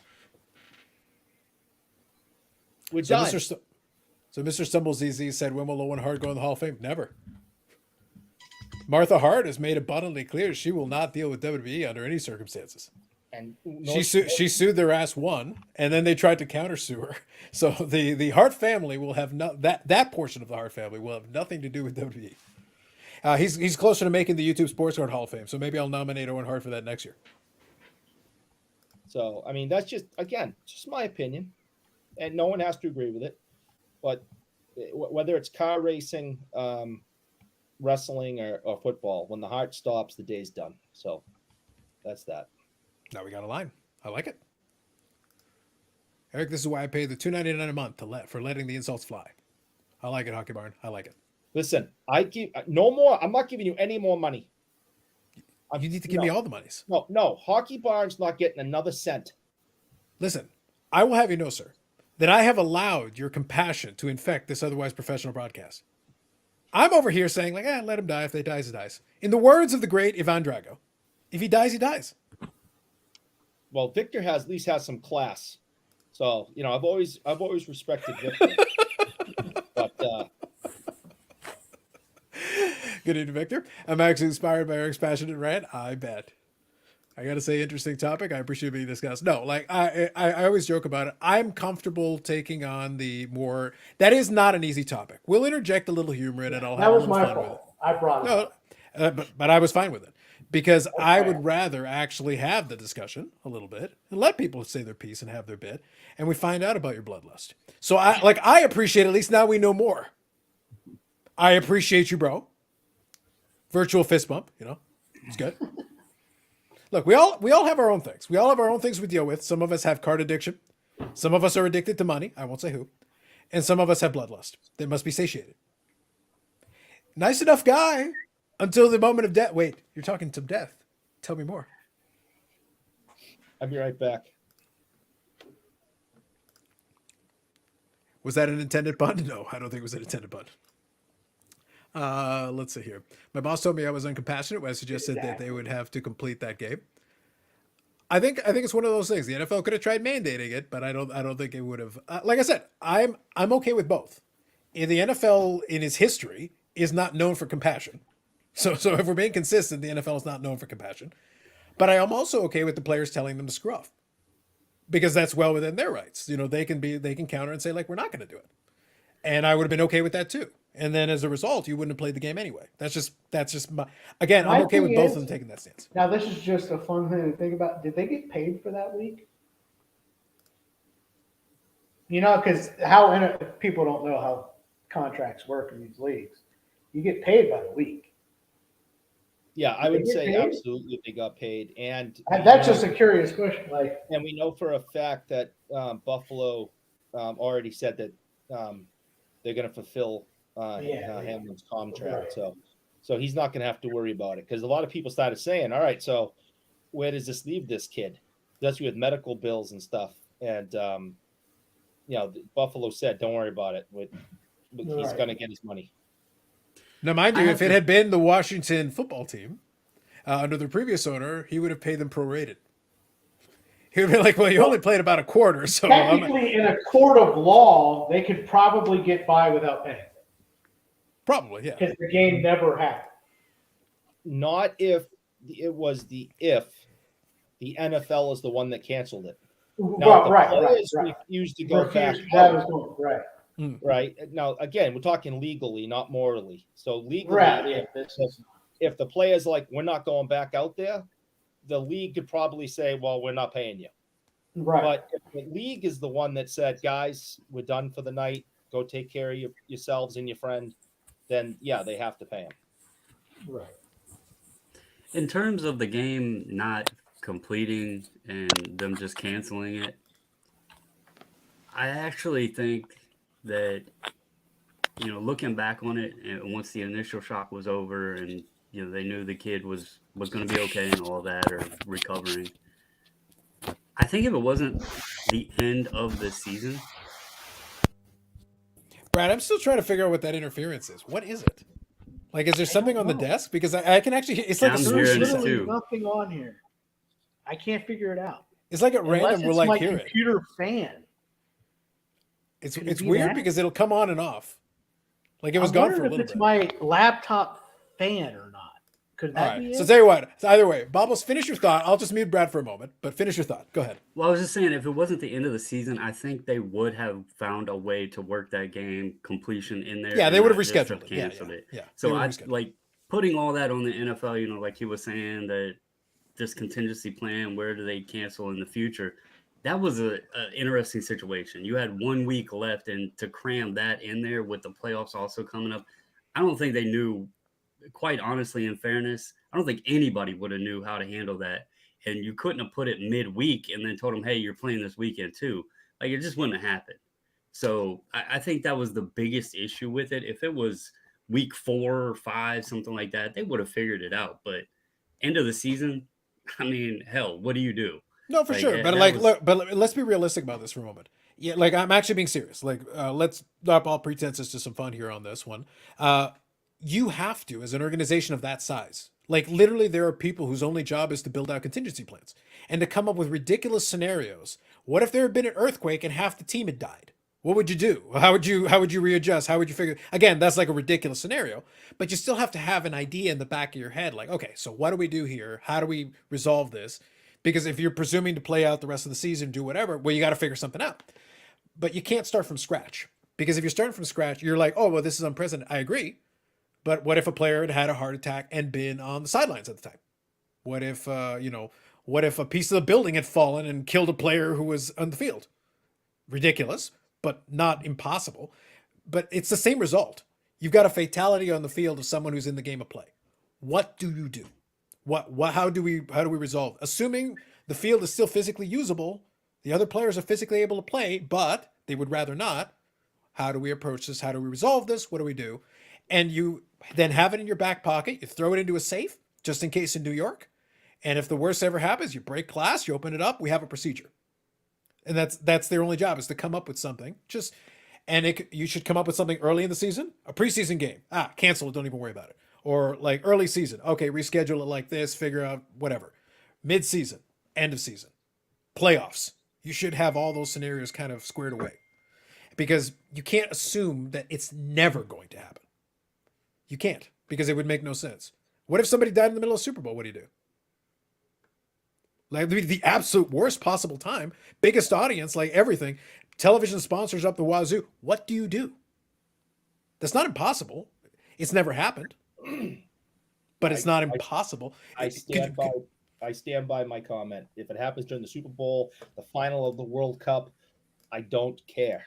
That's it. I stick to my guns on that. So, yeah, no, I get it, but I'm saying from the NFL's perspective, as an organization, they should already have at least some notion. Somebody should have at least drafted something to be like, hey, if the worst ridiculous thing happens, aliens come and shoot laser beams and kill half the people here, but then they leave and say play on, then what do we do? Have something figured out. I mean, you brought up an earthquake. We've seen that already. Yeah. I was watching that game live when it happened back in '89. And the San Francisco earthquake during the World Series. Yeah. And thankfully nobody died at the stadium, but I think deaths were reported during that earthquake. It was horrible. It destroyed the Bay Bridge. It did billions and billions of dollars worth of damage to the surrounding area. Anything could have happened. So you would think, especially since then, right? You'd have these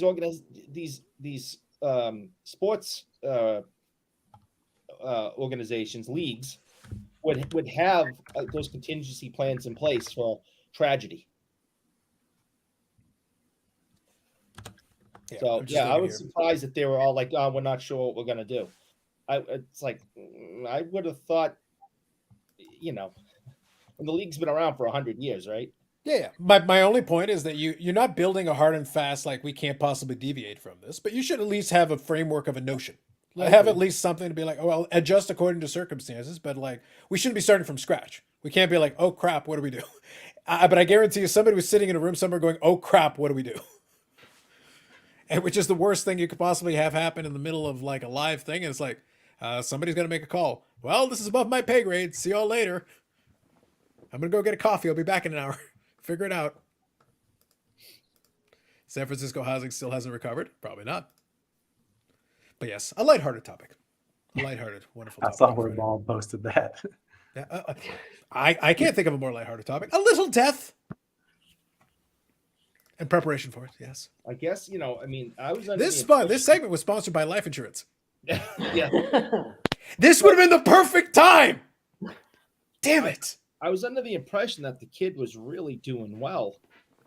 And I heard today that he still is on oxygen and he gets exhausted very quickly and he still has a long road to recover. I mean obviously I'm not a doctor and I don't know medical stuff and I don't know the kid so I'm only hearing what I'm hearing on the news and all. I was surprised to hear today that he's still in kind of bad shape. He's up and about, but if anyone thinks he's just like, no, I'm good.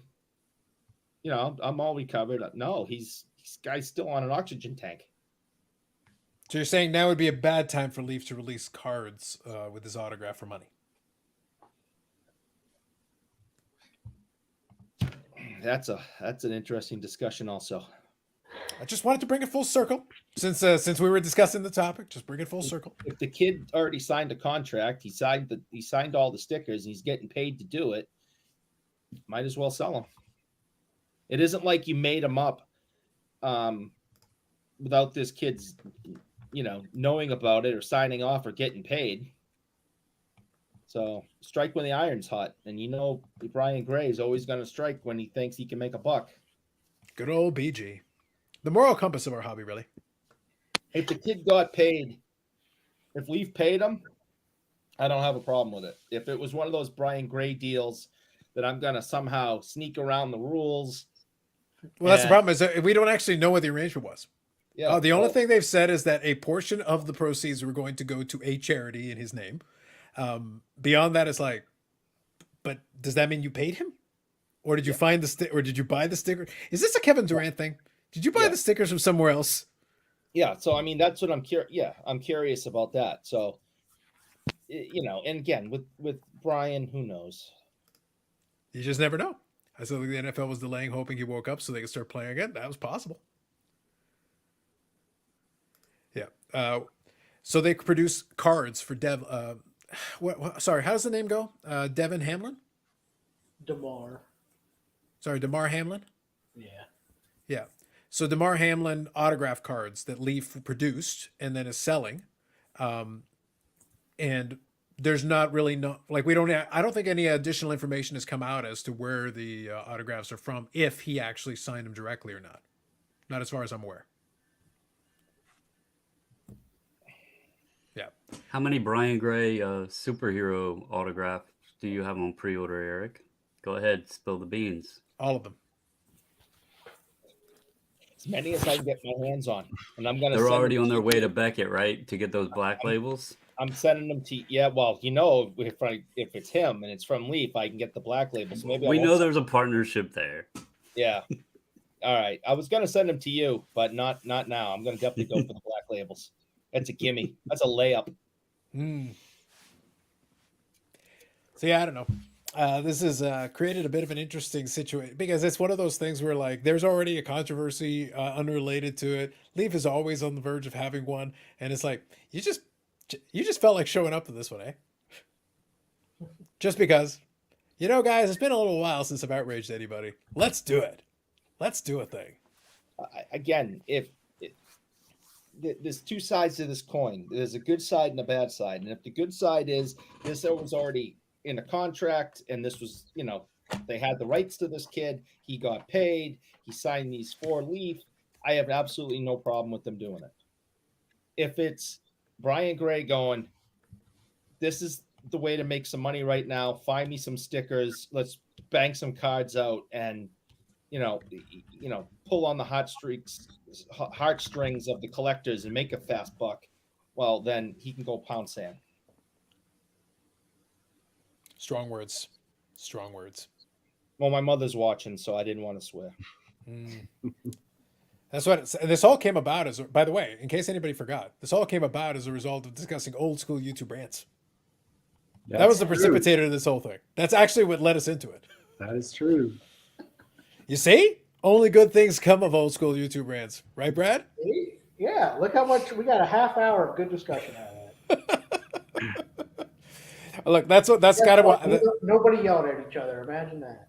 Yeah. Well, that's why I allow it, because it does allow the opportunity for some discussion. But it is kind of interesting. Like I said, I always kind of have a love-hate relationship with the OG YouTube guys, because I think there's some merit, some of it.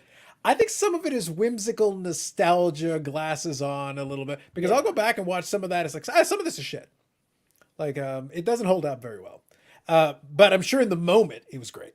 I'm sure in the moment it made sense. It's the same thing when I watch wrestling and I look at the Attitude Era. It's like, some of this is crap. No matter, some of it's all right, but some of it is no real matter crap. what it is, Carlos, it has to be better than this shit. Well, you're here now, so yeah. It was great before you got here. Before you got here, it might have been our best stuff. I don't care how old it was or how bad it was. It has to be better than this. Well, I think I can fix it. Hold on, let me press a couple of dials here. Result. Did you see how fast? I think we improved by like 86% just by doing that. That was great. I always have a mechanism in place. It works great. Is that what they do with Brock Purdy? Isn't that what they do with the Brock Purdy card, though? Yes.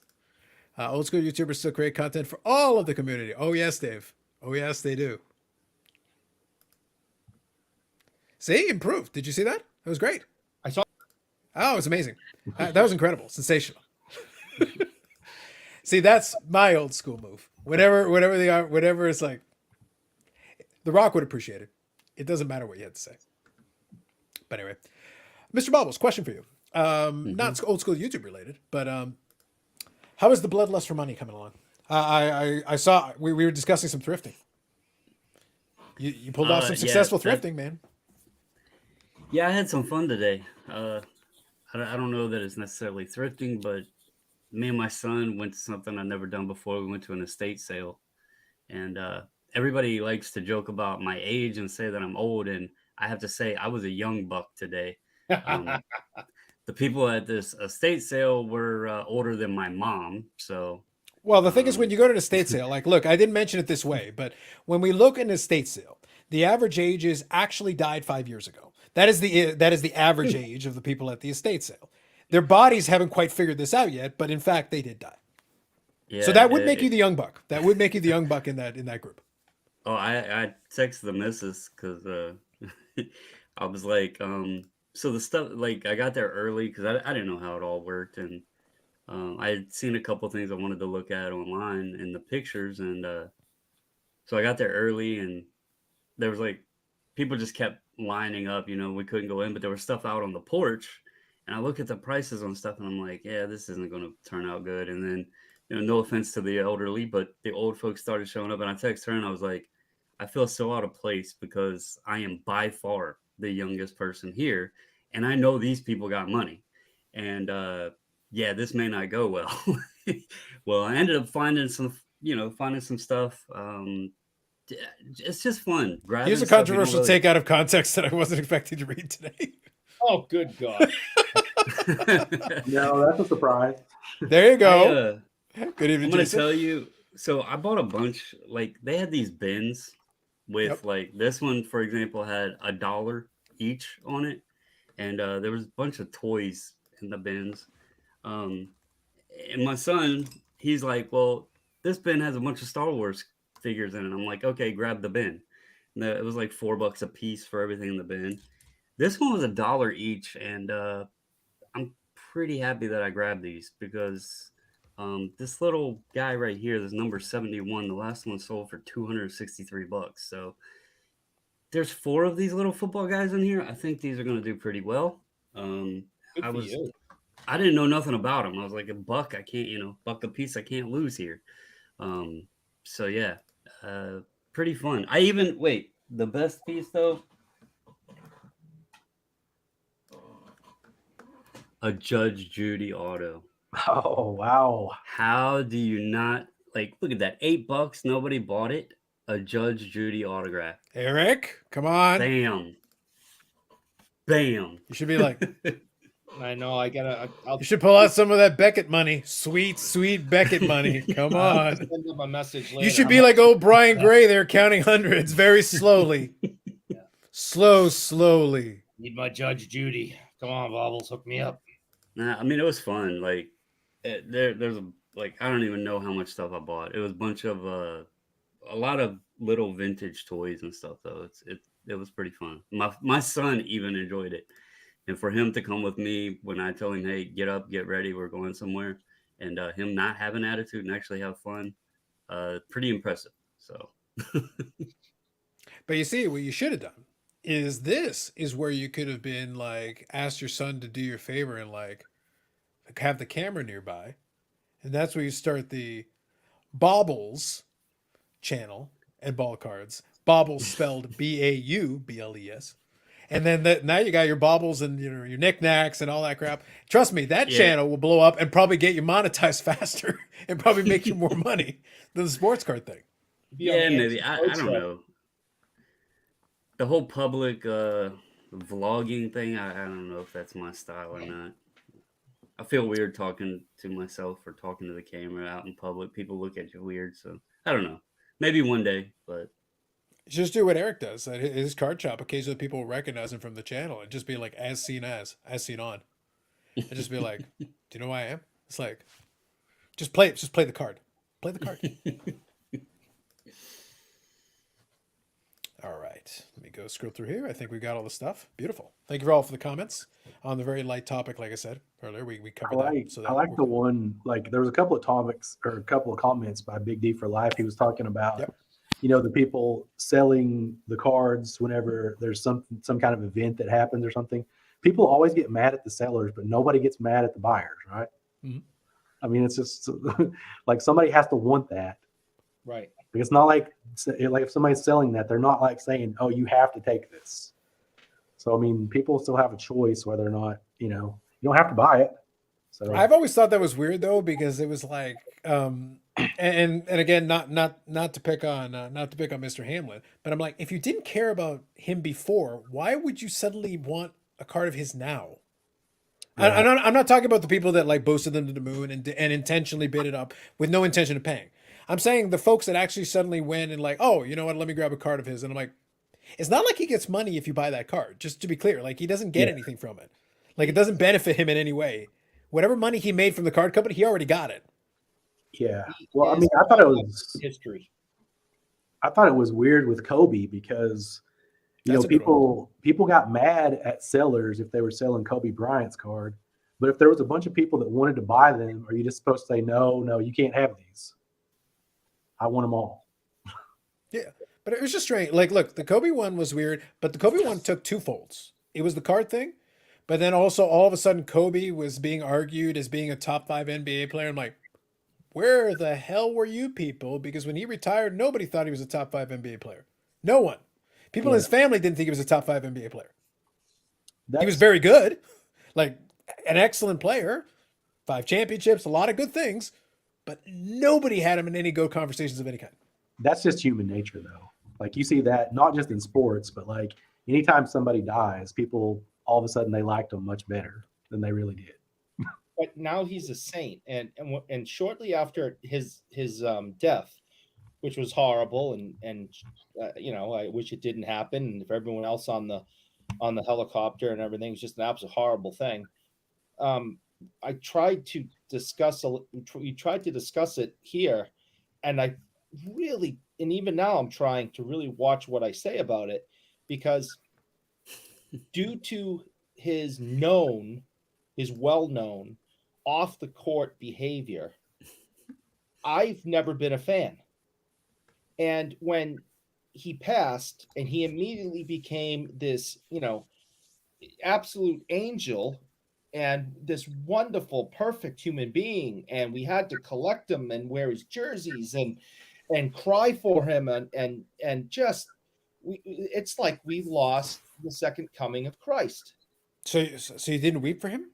And you didn't do it in front of your shrine, Kobe? You think the young lady that was in that hotel room is crying today? And when I tried to make these points, I was in some other platforms called all sorts of horrible things. And then in public, the shoes were thrown at you. Well, yeah, but that's kind of happened for most of my life. No, I agree, but I'm saying like more shoes. Yeah, more. It was more. Yeah, those Kobe Nikes. A disproportionately high number of clogs, a lot of wooden clogs. Yeah. So I mean, I think he wasn't a good person. Are you saying he's not a swell fella? He's not a swell fella. Okay. You have to do is look. Every single time I see his wife, before the incident, I would always try to see if they showed her left hand, because that was that diamond he bought her was one of the biggest on record.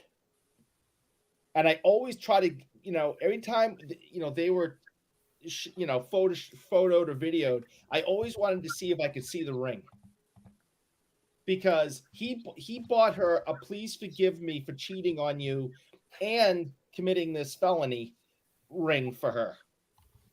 And the thing was enormous. How many carats was it, Eric? You've carefully studied this. Go on. It was so many carats that I can't count that high. Well, that's anything above 2. Like, could you be a little more specific? I could count that high, but I have to take my shoes off. Somebody get this man an abacus. For all love of all that is holy. After this, I gotta take my shoes off. I see. So I was disgusted by the pump of his cards, number one. But what really bothered me was this: we lost the second coming of Jesus, and I just was like, Am I the only one that knows what happened? It's interesting, Eric, because I see the point you're making, and it's always that's one of the things that I find interesting with collectors is, sometimes people they'll like this player because he's such a great guy, and other people don't like this guy because he's terrible. But really, we don't know these people. Most of us anyway don't. We don't really. We do know Tom Brady's a bastard, though. I think we all agree he's also not a swell fellow. I'll say that he's weird. I don't know about the bastard pop, but he's definitely a weird dude. Oh, just horrific things. Unbelievable. Not like Kobe. I think Tom Brady was a Kobe truther. I think Tom Brady's personally responsible for this campaign. Somebody had to fund it. I blame Tom Brady. Okay, fair enough. Just saying. The propaganda campaign, I wonder who had the money to fund that. Very interesting. Very interesting. And anything else you wanted to add in the as a moral compass there, Eric? Or are you satisfied that you've besmirched the name of the Jesus Kobe? I can see the last comment over there, and obviously I hit a nerve with somebody, and that's fine. No one has to agree with me, but all you have to do is listen to the press conference after when he pretty much admits it, and just listen to his press conference. Listen to what he's had to say about it. And realize the only reason he didn't get prosecuted was because he paid her off. Or else he would have been across the cell from Tyson. Well, I think at that point, that's a Vince McMahon special there. He settled a lawsuit just I think today. So he's always doing something. Yeah. Anyway, sounds good. I'm trying to think of a logical segue, and I'm really struggling with this one. I'm usually pretty good at it, but I'm trying to dig us out of this one, Andy. I don't know. Oh man, we got in some heavy stuff there. I was gonna say per capita, that's one of the heavier ones. See, Brad, what your old school ranting ways brought to us. See, this is what I'm talking about, though. And now you know why half the OGs are gone. They're like, oh my God, they just drank themselves under the table. It's like, I can't do it anymore, man. I can't. Now it's just Dave, Steve, and you.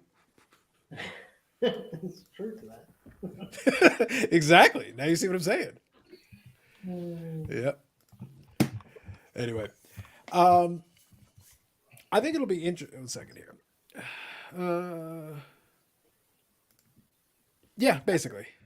Like, I'm not worried about re-prosecuting the thing. Like, either way, the guy's dead. I'm not too concerned about it. But I'm like, my thing was that Kobe wasn't a saint anyway. Like, with or without this, he wasn't a saint anyway. It's just been very interesting to watch him be relitigated post-death because he died fairly young. And as a result of that, he gets lionized in a way, kind of like Andy's point. Kobe was also a bad teammate. He also created some of the same issues that also ran Shaq out of town and potentially cost him more titles.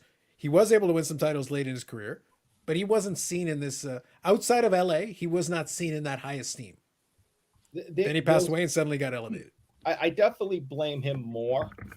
But Shaq was also a prima donna. They both wanted to be big man on campus and be the star. And, I think both of them hold some responsibility for what happened out there. The thing is Shaq is this big, lovable teddy bear that everybody loves. And they kind of forget, when he's at a club and singing horrible rap and he's asking, hey, Kobe, how does my ass taste? He was a prima donna egomaniac also. So you can't just blame Kobe for what went down in LA. It was equal. I don't know about equal parts, but both had responsibility to that mess. Well, if I had Dave here as a noted rap expert, he could have told us about the lyrical content of that. That might have been the height of rap. Yeah. Bubbles, like Neil's rap albums. Yeah. That might have been it right there, man. The same way that Shaq Fu was the height of video games. Yeah. Like, Shaq's responsible for a lot of the heights of our popular culture. Think about it. Kobe was a super selfish player, overrated. Doubt he's a top 10 player all time. That was a fun one for me because the Lucas Tigers and Bronze guys were having a debate about that. But part of it is they like to have takes, and Cage was talking about Kobe not being a top 5 player, and I was like, yeah, I agree. In my mind, he wasn't a top 5 player before. He didn't suddenly, unless he scored more points than I missed or won a couple more championships that I missed, is like, He didn't elevate in my eyes. Didn't help. I would say that he's closer. He's probably closer to being a top 5 player than he is to being a top 5 great guy.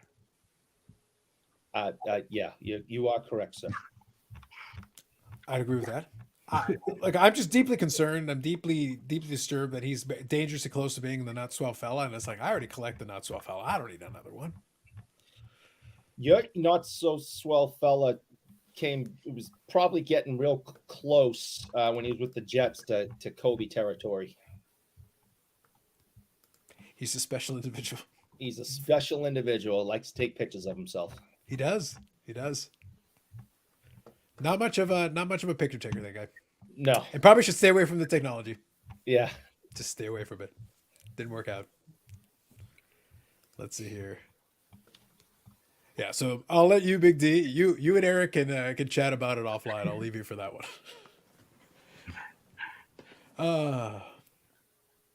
I'm just trying to think because there wasn't anything else that happened this week. No, there really wasn't. Like we already did this YouTube Sports Card Hall of Fame thing. Like I could milk that a little bit longer, but I've already gotten some mileage out of it. I don't know, Brad. You got anybody that you're going to name this time around that was different from last time? We're going to keep it kind of the same. No, I think it's going to be kept. Like, I think I had a list of like 25 names on it. But my thing is, do I vote for guys who don't really make content anymore, but did for a long stretch of time, from like 2010 to 2015? Do you vote for those guys, or do you just vote for the guys that are still making content? Is kind of where I am deciphering. I think I'm just going to do the guys that still make content, because the whole point of it really is so everyone checks it out and you become, So I think I'm going to go that route. But yeah, that's basically what I'm deciding between now. All right. You stick with the guys still making content over the guys that are Hall of Fame worthy, but kind of stop. I think it's fair. I think what happens is after a while, it's tough because YouTube is an archive. You can go back in time and grab that stuff, but at the same time, like that's why I made the point about does it stand up? If you were around at the time, you know the individual and you get some entertainment or a memory out of it. But I'm looking at it from the perspective of somebody fresh new. It's like, if I just randomly watch this without context, does it work? And maybe the answer is no. In which case it's like, all right, so then, there's a reason it kind of got buried after a while. Yeah. And I wonder too, like with so many newer channels that have started over the past couple of years, there's probably, so many people out there that have no idea what the hell this thing even is.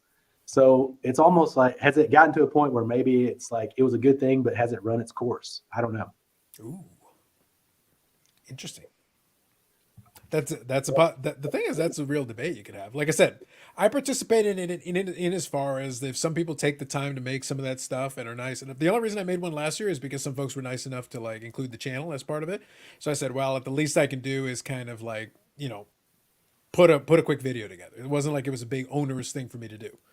But again, I'll kind of do it a little tongue in cheek, kind of have some fun with it. I'll make choices that at least make sense for me. That's kind of, like I said, and I did that with the Dave and Steve thing, is that I said, while they're not making videos on their own channel, through the IRP, they are still contributing to YouTube anyway. So they're still participating in some way. If they were not making anything, not appearing anywhere, then what's the point? Then you're not really part of the ecosystem anymore. That's kind of the way I approach it. It's like you're not actually participating in this. You were at one time, but you're not here anymore. So we're not going to worry about that.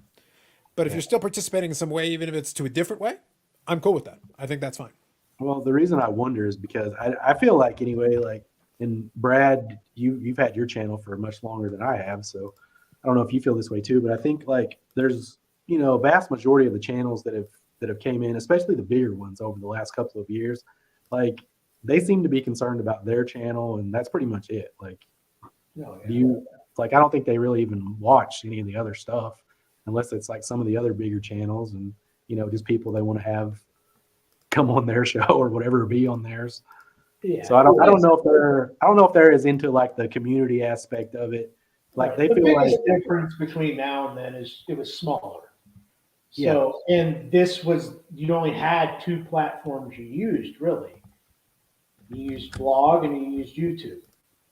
Now, how many is there? That's all you used back then. So, like I said, it was basically 300 people, and all you knew everyone. Yeah, because I think with the That's bigger why channels, it feels different back then to now. yeah, There's I think with still the bigger people. channels, it's like they're in their eyes. I think their community is just their channel. Right. That's their community. Correct. Yeah. Well, I think from a self-contained one, I don't think they have to necessarily worry about that. So the community thing. So here's our segue out of that still plays into what we just talked about. That I think still opens it up a little bit because I think Brad can chime in a little bit for the OG side of things, Andy as well. So we'll include the leather helmets. We'll include the forward pass guys. And someone also have to take care of the new no touch the quarterback rules. So somebody else will have to handle that piece. I can't help them. But the thing is, the community thing is a bit of a rolling target, a little bit of a rolling definition. That's kind of what you're talking about. Is that at that time, to your point, you have this group of creators that, we'll call them creators, but I know some people don't like it. But look, you're creating a video that under the definition you're a creator. Okay. So you got this group of creators, you all know each other. It's like this club, but it's like this room and you can see everybody in the room. It's not like an epicenter. Like right now today, if you put everybody in, you'd have to put them in a stadium because you might be able to see a couple of sections, but finding the individual, unless they make themselves known, is going to be really difficult unless you know where to look. So there's a lot going on there. But the problem is when you do this bigger version of it, you might have your little group of folks that you communicate with directly. That's going to be a much more tight-knit group. But then your community is the people that patronize your channel, the people that comment, the people that are, because it's a lot easier to respond, because then you're still getting that one-to-one or one-to-small group connection. It's a hell of a lot easier to communicate to a few regulars who are commenting on a regular basis. Like most of the folks here in the chat, I know most of these names. And even as it's gotten more over time, I still recognize most of these names. We'll have some folks roll in here and there, but it's still a manageable enough. If there were 500 people in this chat right now, it would probably be impossible to pick out, like, okay, I know a few of these folks, but a lot of these folks are here maybe for an episode or two, they're transient, whatever. They make fun of Eric and then they go on their way. I just want to say that, yes, we do know the people in the chat, We do. but there are some names that are in the chat that I wish I didn't know. Yes, but you make enemies of everyone. No, but this specific names that are in the chat that I wish I didn't know. There's a lot of inconsistency, Eric, between your stances on individuals who you happen to know by name, and that you pick on them and are very mean to them. And then you're being a moral compass over here, telling us we should care about dead people. Like, make up your goddamn mind, man. I can't. I like to make fun of the living and the dead. I'm good either way. This is only one of the reasons Consistency. why I continue to disappoint my family. Obviously. Good evening, Paul. Hits and Chicks says Eric Wade for president. Questionable. Now it's Eric with a K. So you got anything you want to discuss there? It's kind of interesting. That's my alias. Is bench screen media eligible this year? If only. I don't know. Like, I think you have to be 3 years, Andy. Is it 3 years? I think that's the new way it is. It didn't used to be that way. Yeah, I think It used to be like 1 year. it's a year to vote. So the channel itself, theoretically, the collective, bench clear media could vote. But the channel itself, I don't think is eligible because I don't think it's existed long enough.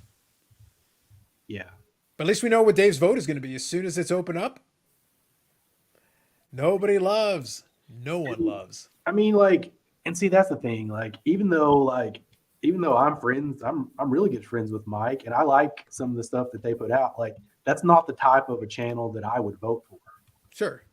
You need to explain that. I don't mean to interrupt, but I don't want Big D thinking trash talking him. Can we explain that for a quick second? My joke. You were joking? Yeah. Shut up. See, just endless. No, shut up. So, just so Big D, so you know, Indigenous rookie cards right above you. He's a friend of the show, and his first name happens to be name. And it's a who's on first situation. So that was a dig and an attack on him as an. So you admit it's an attack. Oh yes, when it comes to name, yes, it was an attack. Yes. So you just attack name, for no Yes. reason. Name might be right now in front of his keyboard, spasming because of your horrific attack. And then you expect me to continue the live stream as if nothing happened. Well, I don't. First of all, I don't have a procedure in place. Brad, I don't have a procedure in place for this. What if something bad has happening to Name right now and we can't see it? I I am distraught. This is To terrible. say that it's unwarranted. To say that it is unwarranted is quite a thing to say. Oh, it's horrifically unwanted. I did not see anything to provoke this horrific attack by you. Just terrible. Good evening, Michael Ham. Yep, no worries, all good. But I was saying though, the community thing is interesting because it is different. The way that the way that it was at the time that you're talking about, Brad, like Dave, Steve, yourself, and other folks that were in blog, folks that were in YouTube, et cetera, versus now, like, yeah, it's bigger. Although you still get those groups, obviously the clusters of groups and channels that kind of collaborate and work with each other. And so there's still an element of that, but it is different. I do think I'll still argue that I do prefer it because I think it opens it up to more voices. Let's put it that way. And you can pick and choose a little bit more because when you got one room, these are the people in the room, like good, bad, or indifferent. These are the people in the room. Now that you have a bigger room and multiple rooms, so to speak, you can be like, okay, I can kind of pick and choose where it makes sense for me to participate in this. I don't have to stay in one room necessarily. I don't have to be boxed in here. I can chat with folks here and then walk over to the other room and chat with folks there. And that's like the national thing. There are going to be different gatherings for these groups, but there are going to be some folks that are naturally going to gravitate towards each other more so, even inside of the bigger room and even inside of more people. You just see it happen naturally. Yeah.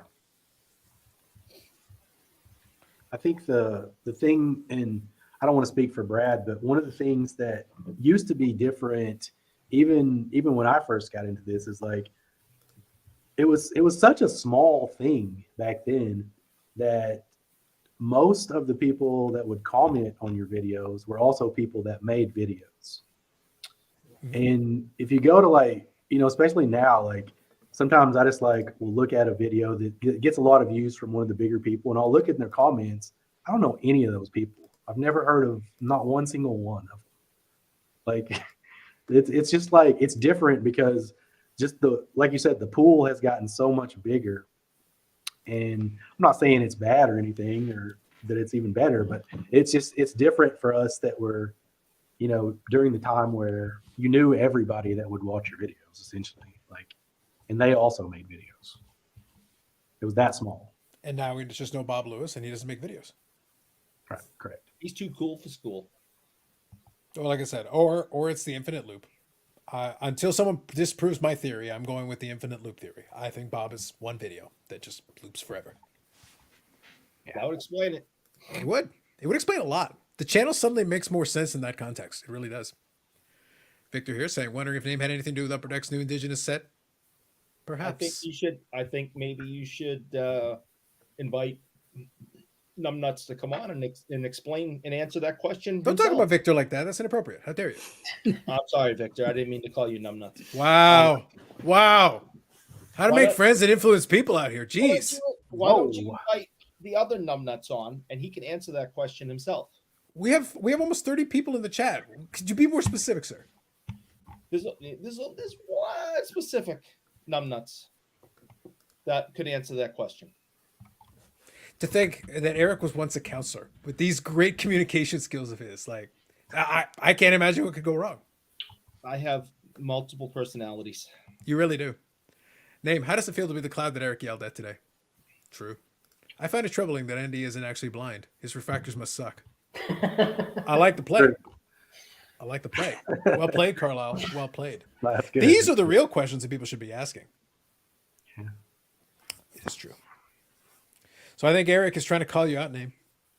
And also, you can respond to Victor. I'm saying allegedly you're responsible for that Indigenous set that Upper Deck is doing. Allegedly. This is where you shamelessly shill. Just letting you know. This is where you can do it. But yes. But I think it's going to be... I don't know. Going forward, I think it's going to be interesting because now we're kind of in the other side of the phase, right? We had the boom and we had suddenly more channels, more videos, more everything, more. And now it's like, okay, so who wants to stick around now? It's not as easy anymore, is it? So I don't know, Brad, and you kind of already saw it play out one time when a lot of those OGs started to drop off is because life got in the way, other stuff was going on, whatever.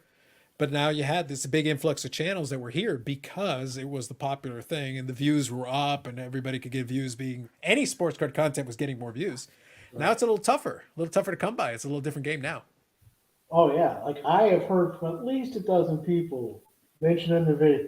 Well, it's almost harder to make a vid now. I'm only getting 5 comments and 25 views. You know, and I'm like, welcome. Like that's what happens sometimes. You know, it's like, but enjoy the 25 people that watch your video, and you'll have a blast. So what Yeah, you're saying is I- that but you're trying to say that you need more rant videos, a little more controversy. Do Oh, we yeah. need Dave to find a link somewhere? Get a good rant video, you'll get at least 300 views out of it. There you go. I was kind of the opposite actually, because I pretty much stopped making videos when everything was at the peak. Yeah, you it's really did. You were like, guys, I've Like- peaked. The time to step away now while I'm still on top. Well, I don't know. I don't know why I did that, but it just got to the point to me where once it got so big, like the whole YouTube thing, like not anything to do with me, just like once the YouTube space got so much bigger, it wasn't as much fun for me as far as like making stuff. Like I still like to watch a lot of it and, you know, be a part of discussions like this, but yeah, not really into like making the stuff anymore. Well, Bubbles has kind of a unique situation. He likes making the videos, but right now it's like his passions are in, his addiction to money and Jason Robertson. So it's like, how can I make a video about an estate sale from Jason Robertson? That could work. Maybe. I haven't done a ton of the. Actually, I think I've only mentioned it like once or twice in a video of the thrifting side or whatever.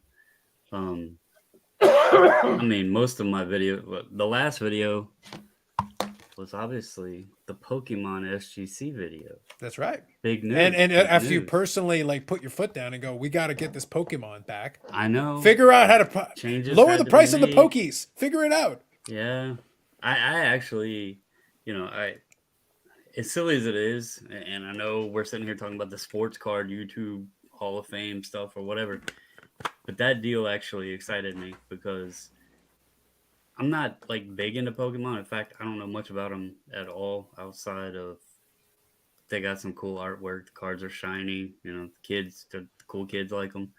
But I rip some every now and then because my brother was into it when he was young. And, so to see that now they've made it a bit more reasonable to grade those because I actually quietly have a pretty large Pokemon collection.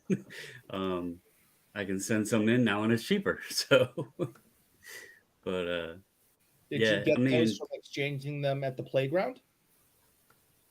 no, sir. I get those from my wife and myself opening packs like we do everything else. Except she always pulls the good ones and I just buy and open for no reason because I never get crap. But, It's just Anyway. like sports cards. oh, definitely. 100%. Yeah.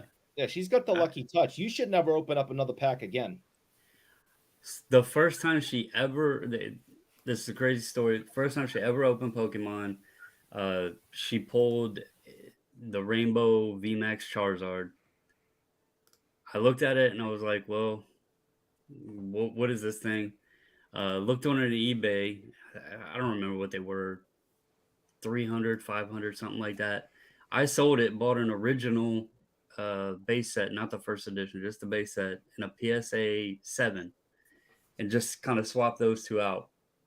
It took 13 days for the PSA 7 original to get to me back when the mail sucked and was slow as could be. By the time it got to me, it was over $1,500.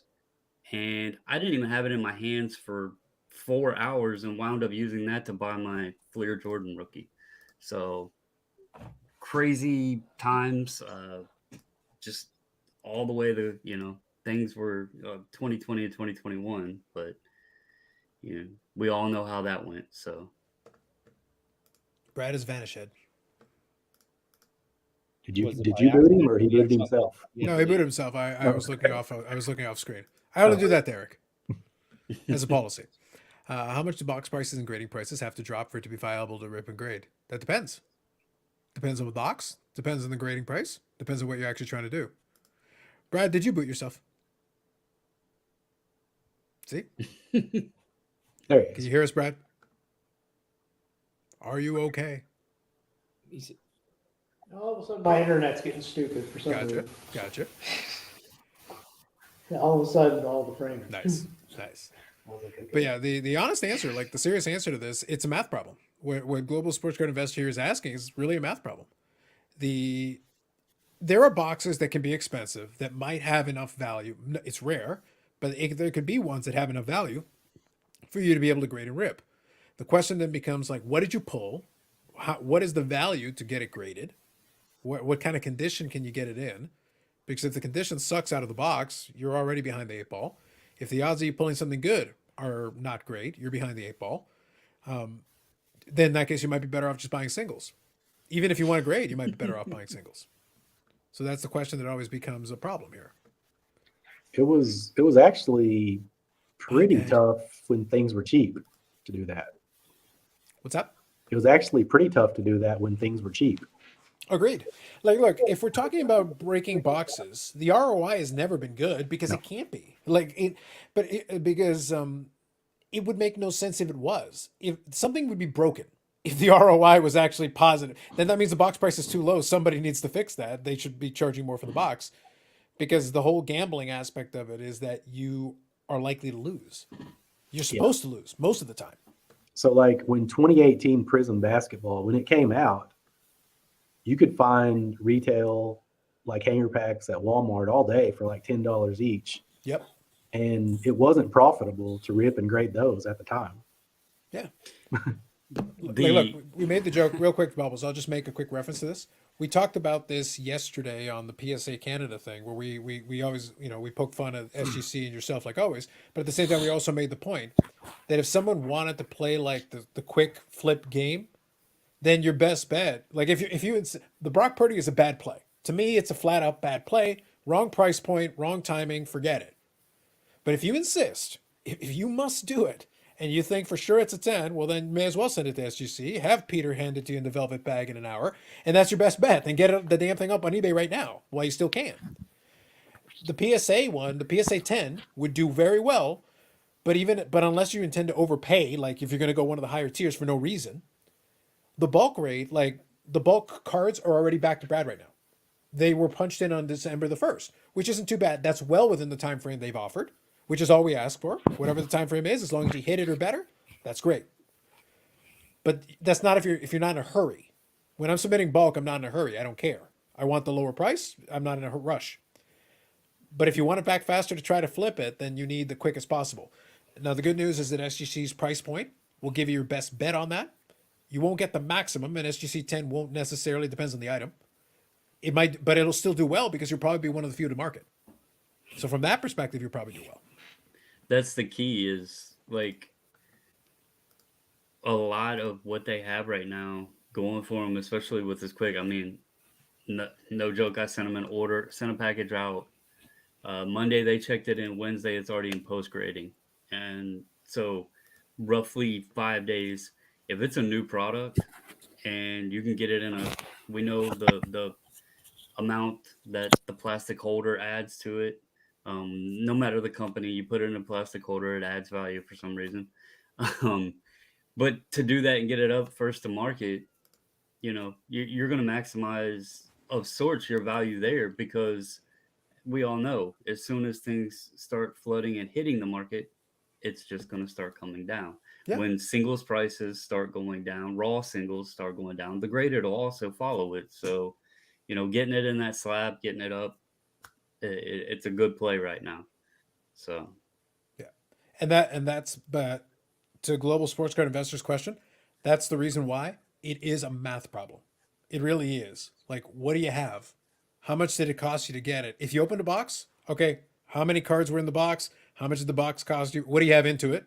You can figure that out. Then, all right, how much is it going to cost me to grade it? What's the turnaround time? And what can I possibly get out of it? and then the I'll answer tell will you- become clear in front of you. I was talking to actually somebody earlier about this whole thing, wax and wax prices, and all of that stuff. Here's some hashtag invest advice that I'd be concerned about. Get out of here, Rick. Look.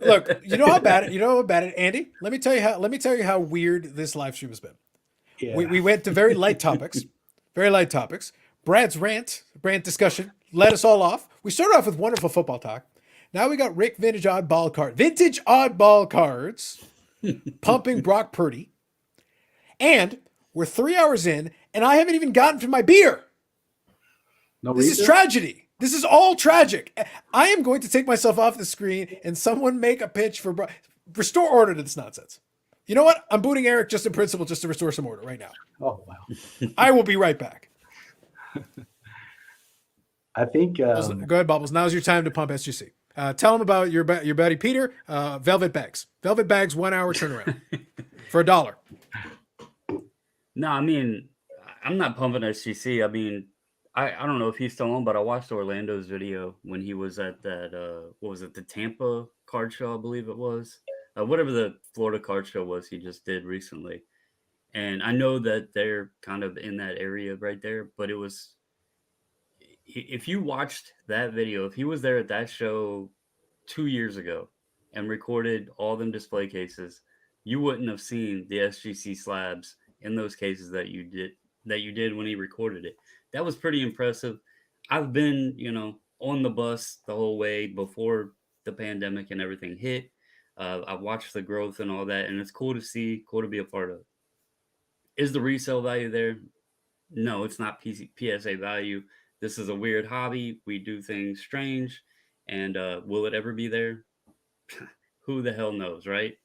But I think there is an advantage of getting stuff in the slab. If you think it's a 10, get it in the slab, putting it up and selling it.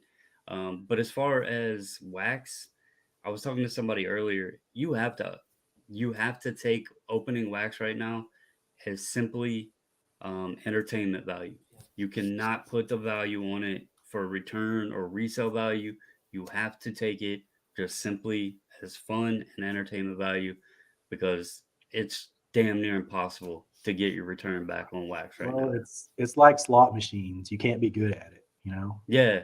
I mean, you mentioned 18 Prism, and that was actually what did very well for me. And during the boom, me and my wife, I don't No, know but I was far talking from about both. like when it came out though. It didn't do good. Well, then.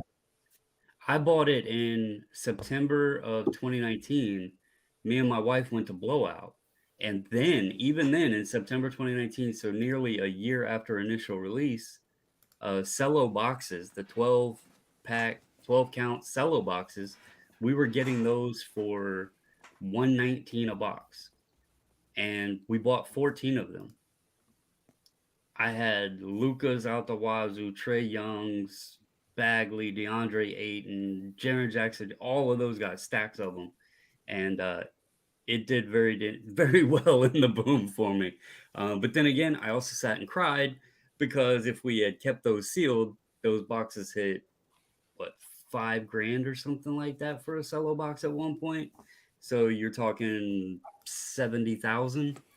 Well, I know Brad might remember this, but at the National in 2019, you could get Prism basketball blasters for they were like 16 or 17 bucks a piece. Yeah.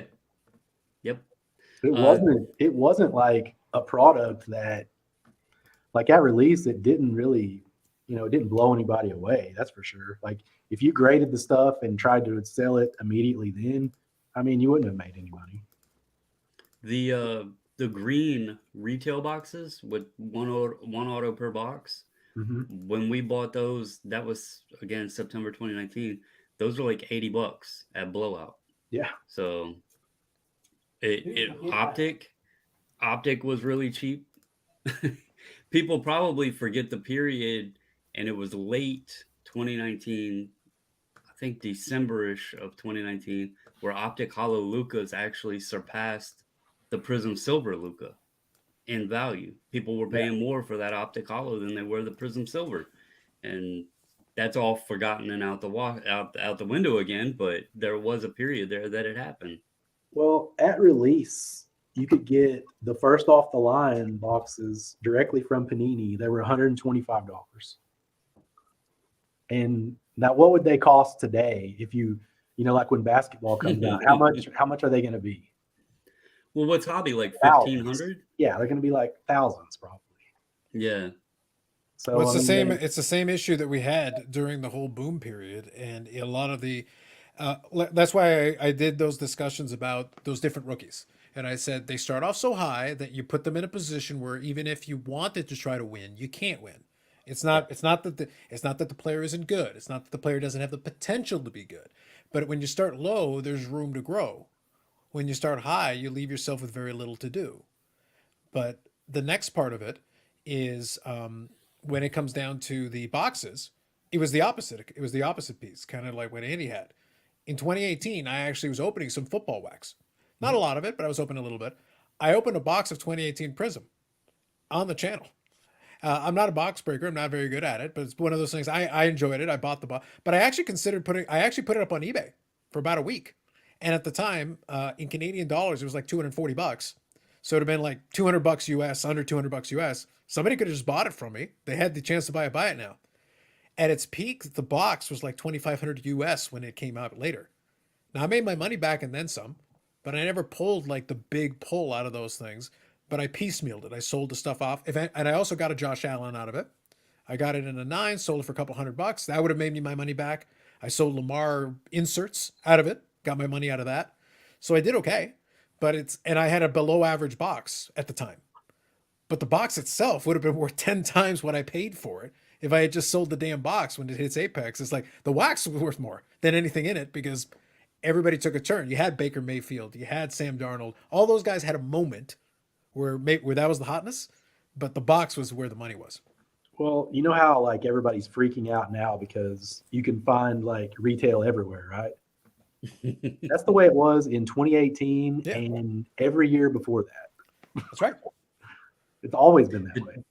The biggest difference now is there's more stores carrying it. There's more stores carrying it. You have breakers breaking retail. That wasn't happening, prior to the boom.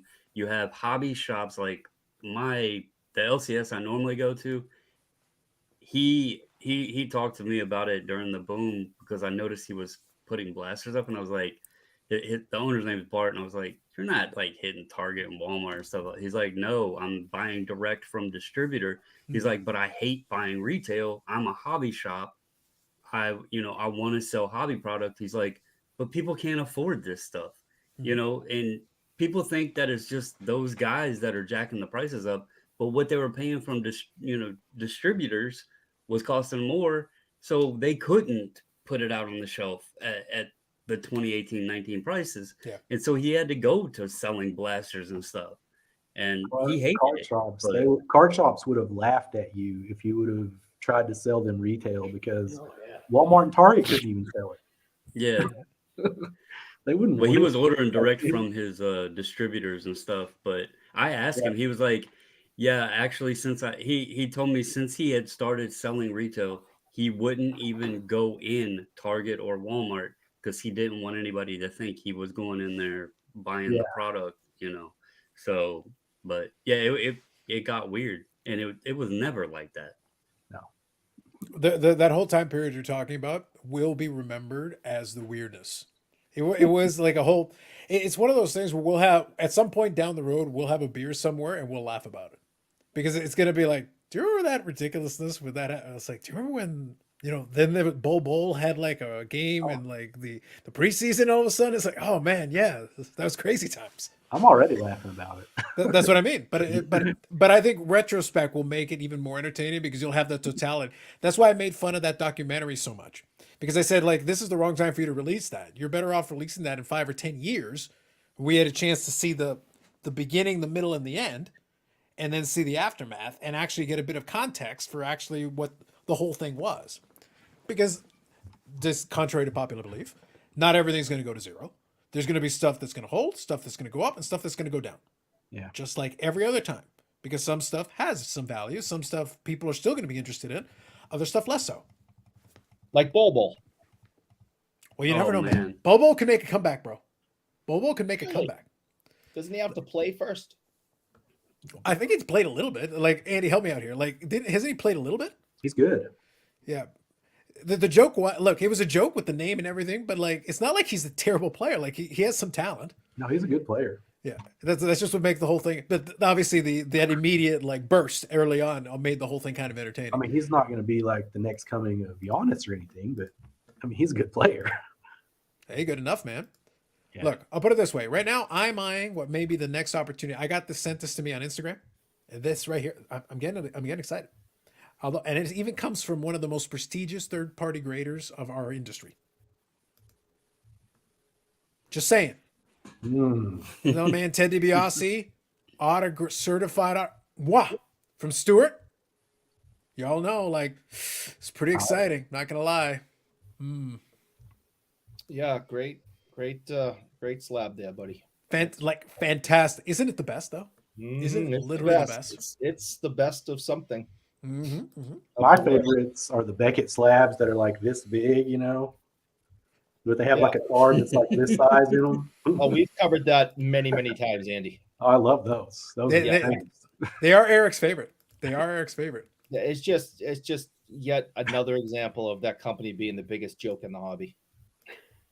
They'll Well, have like a regular size card in it. You have to carry it around like one of those big checks you would get at a golf tournament. Yeah. Like I won a golf tournament. Yeah.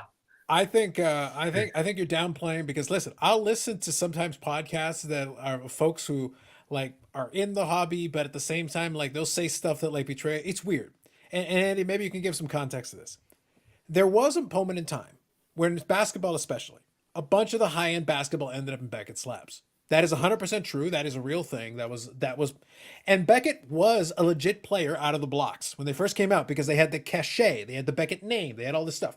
Now, I'm not speaking retroactively. I'm not being Monday morning quarterbacking here. I always thought the slab was ugly. I was never a big fan of it, but I could accept that it was what it was as long as it did the job. I'm like, whatever. And I'm in the same boat as I am with other third-party graders, where it's like, look, as long as the card is valid, and as long as I'm comfortable with if the evaluation is reasonable, and I think they're not being crazy about this, I'll buy the card in the slab. I'll buy the card if it makes sense. The price is right. If all the pieces match, I'm good. I'm fine with it. But I don't like the slab. Like if you just give me my option to do whatever, like this is not a slab that I like because I never liked the fact that you would go from the gold metallic. I'm not counting the black label. I'm going gold metallic to the silver, which is fine, and then you get that ugly white thing. Like I'm like, this is garbage. The subgrades didn't do anything for me personally, but I had no issue with them. They were not. I don't object, but they did nothing for me. But then you have them now in 2023 saying like, "Wow, you know, could Beckett make a comeback?" I was like, "Do you have any idea how many missteps they've made?" In addition to like, yeah, Eric has a few, but the point is that like, in addition to all the stuff they've done, their slab is still very counterfeitable, and they haven't fixed it. Yeah. You can literally counterfeit the slab easily. It's been done. They've acknowledged that people have counterfeited it, and they still can. And they have not fixed it. Because it's a square. There's no uniqueness to it. It's just a square. Yeah. Well, rectangle. I'm sorry, but you know what I mean. It's because it's just a block. It's easily counterfeited. The design is online where it shows you exactly the dimensions and everything. But like Bubbles, help me out here. We know about your villain origin story with PSA and you know the customer service and the backlog and everything. But to me, it's worse if you literally make a slab that can be counterfeited easily by anybody and literally do nothing to fix it. Acknowledge that people can literally rip off your design to the point that they can rip people off using your slab as the currency, and you don't fix it. Change the label, change something. Yeah, I mean, I showed you guys the website, the patent site, and hell, they didn't even renew their patent license. So yeah, you know, it wasn't protected at all. And again, all of the dimensions, all the specs, the materials, everything is right online. It's not hard to do. So yeah, so I'm Pony grading is going to take over. I mean, yeah, I'm of 2 points. I'm of 2 points on this. Like in all seriousness, I'm of 2 points on this. Beckett to me has obviously slid down the pecking order. All the way down. I'd argue for me, they're fourth out of the four because I do like the CSG slab. I wish they were more appreciated. I actually like it for what it is. SGC is a legitimate player in the space. They've done their job. They've done what they need to do. They're not my favorite slab, but they're a legit player in the space. I will have no issue buying an SGC card, despite what Baubles has done to their horrific reputation. But despite that, I would still be willing to buy an SGC card in a slab. No problem. Done. No issues. And PSA right now is still the market leader, which is fine. And you can argue about, so one of the other ones should be the market leader. That's cool. To me, Beckett is number 4. And if anybody actually came out and was legit, they could slide to number 5, number 6, number 7 very easily because they're not good. But I'm also not nostalgic for the day of Beckett's heyday here. If they can't come back, I don't care. But I feel like a lot of times I'll listen to some of these collectors who are like in their late 20s, early 30s, who think nostalgically to that moment when Beckett had it. And they're still clinging on to it like they're trying to make fetch happen desperately, Andy. It's weird. I'm like, look, Beckett has not done a good job. I don't know if they deserve to come back. Yeah, and I'll tell you, like when I look at a Beckett card, like if it's a card that I want, I have I have a Topps Chrome Gold Refractor Russell Westbrook that's a Beckett card. Yep. And what one of the reasons that I was okay with getting it was because it was graded early on, like it was graded like maybe a year or two after the card came out, and it wasn't that big of a card at the time. Because if it's a bigger card and they've graded it fairly recently, I just don't feel that confident in them really, because that's the big thing with basketball too, is they have zero credibility with a lot of the really popular 90s parallels and inserts because they've graded so many counterfeits. And probably the same in football, Brad. I don't know if they graded a lot of like rubies and credentials and stuff like that have counterfeit stamping and stuff on them. I honestly, that is not my expertise. I don't know. Okay. The grading stuff is not my. I can It's tell not you my that they hurt arena. themselves. I can tell you that they hurt themselves on the hockey side of things because they do sheet cut cards. Oh yeah, As a policy, they do sheet cut cards, which does hurt. Like in the eyes of some of the collectors, does hurt them. It's all these little decisions along the way where it's like, That's why if you notice in football, like especially like if you look at 84 tops, like John Elway, Dan Marino, rookie cards, like look at the price of a Beckett 9.5 compared to a PSA 10. And that's why, is because they will do the sheet cut cards. That's why there's such a, great difference in the price on a lot of those. yeah. So it's one of those situations. Now, it goes back to what I said, though, earlier, and I'm very consistent on this point. I'm okay with there being discrepancy between the different graders, price discrepancies and all that. Because if you've done your homework and you're familiar enough, I will buy a card in a BGS 9.5 slab that I think is a quality card. Yep. Because then I'm getting a quality card for a discount. That sounds great to me. That sounds fantastic. Because as a collector, then I'm getting the benefit of, you hurt your reputation doesn't mean that I can't buy a quality card for the price. Yeah. But again, if I'm given the choice, like if money was no object, then it's like, okay, fine, I'll crack it out then and put it in whatever holder I feel like is appropriate to me. But I'll hang on to it for now because I'm not made of money and I just can't send in cards to slab for the sake of sending in cards to slab. For now, it'll serve its purpose. It'll sit in the box. But I'm What still is not good. Baubles? What is SGC's policy like on those 80s like sheet cut cards? Will they grade those, or do they put on there that I don't know? I don't want to say yay or nay on it. Mostly if they can tell it's been hand cut, which should be likely on that, it would be notated with something like hand cut, or I will say like Sports Illustrated for Kids cards. People have stopped sending those. I used to get a bunch to send in, and their sizing tolerance is so strict that they kept coming back A's because the cards wouldn't meet the size requirements. So I know that's another thing that Beckett's real lenient on because they have that inner sleeve. I don't want to say yay or nay on that, but I would assume that they would be able to detect that it was hand cut and put a hand cut designation. So if they did them. I think that's fair. I think it's one of those things where I think as long as all the companies make their policies known, I'm good with it. The sheet cut cards though are weird because to me, look, like I said, it does hurt the credibility of them in some collectors' eyes. To me, they're still cards, but I feel like you have to specify.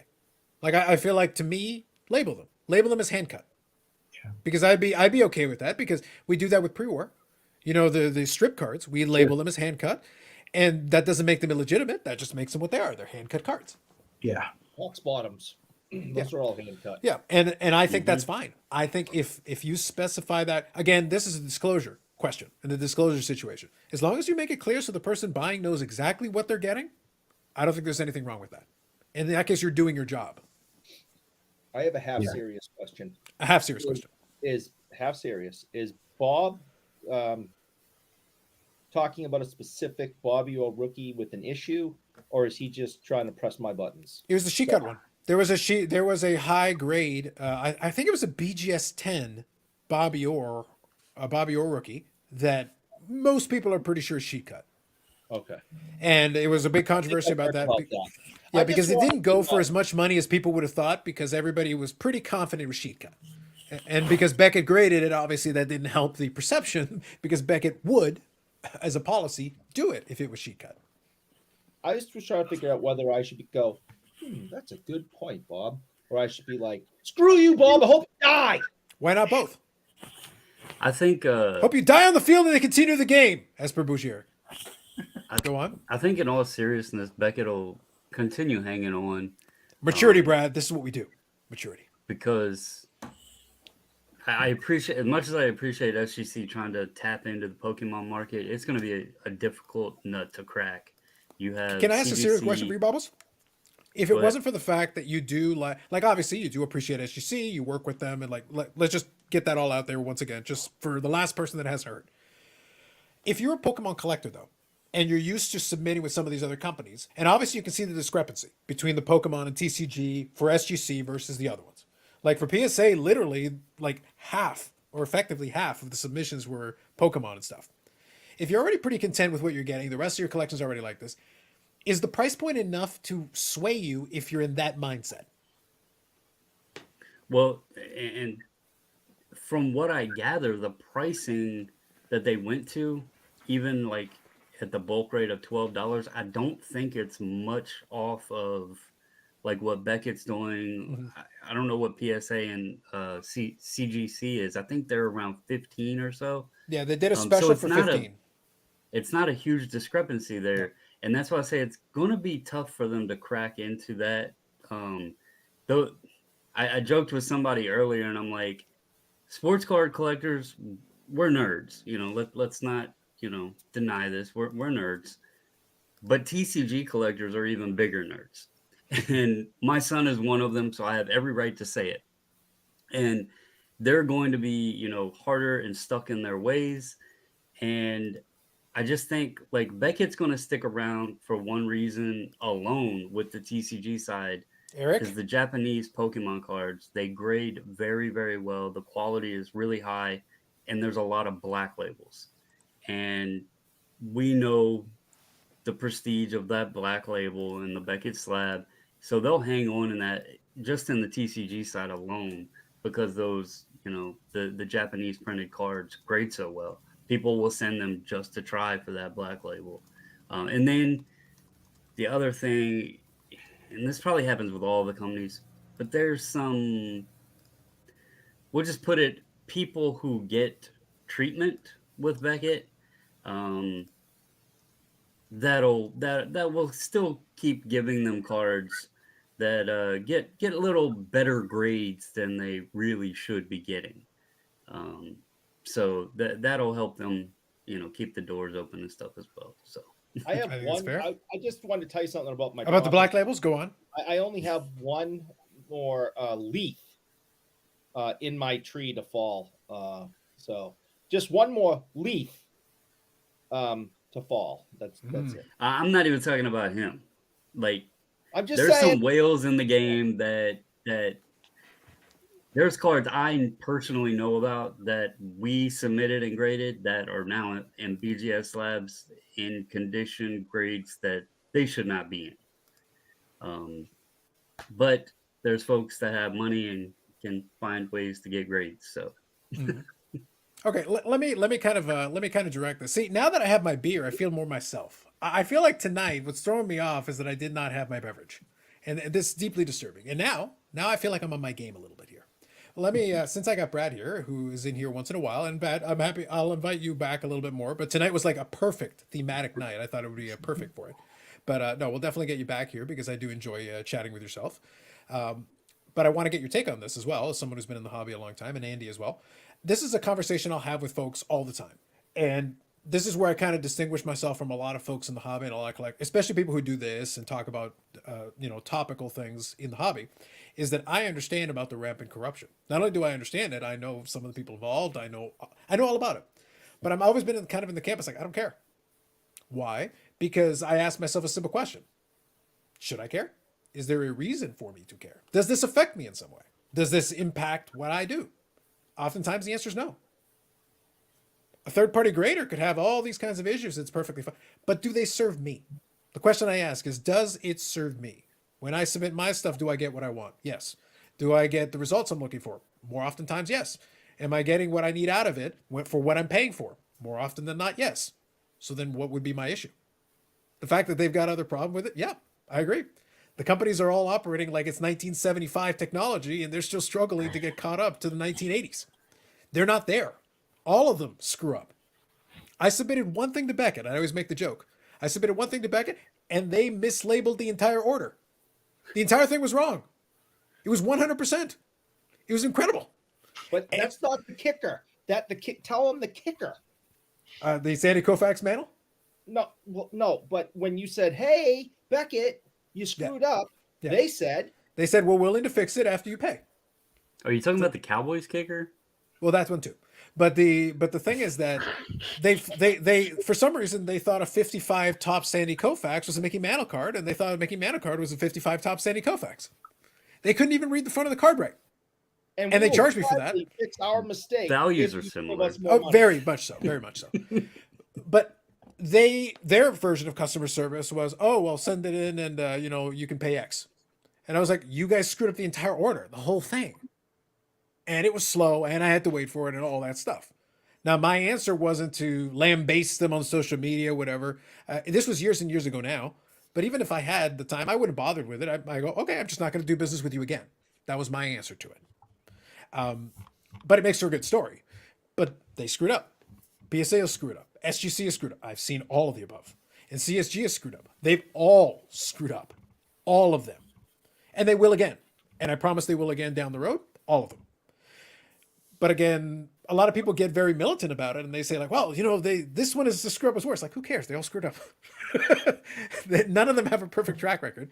So my only question is it serving your purpose? So here's the question, Brad, for you and Andy. Understanding this and still being here. So the question always is, when I listen to people complain about it endlessly, I'm like, if this is so bad, then why are you here? I understand exactly what I'm getting into, and I'm operating with my eyes wide open. But as a result, I can enjoy my beer, have fun, make fun of it, and move on with my day. Yeah, I'm kind of with you, man.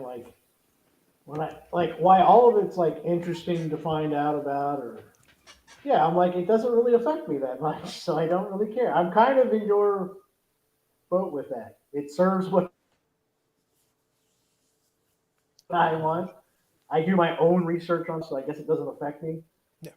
Yeah. So I'm kind of with you, where I don't want there to be any. That would be nice if there was. It would be better if they did a better job. I don't get worked up about it. Yeah. Right. But I'm kind of with you, I guess, selfishly. As long as it doesn't really affect me, I don't care.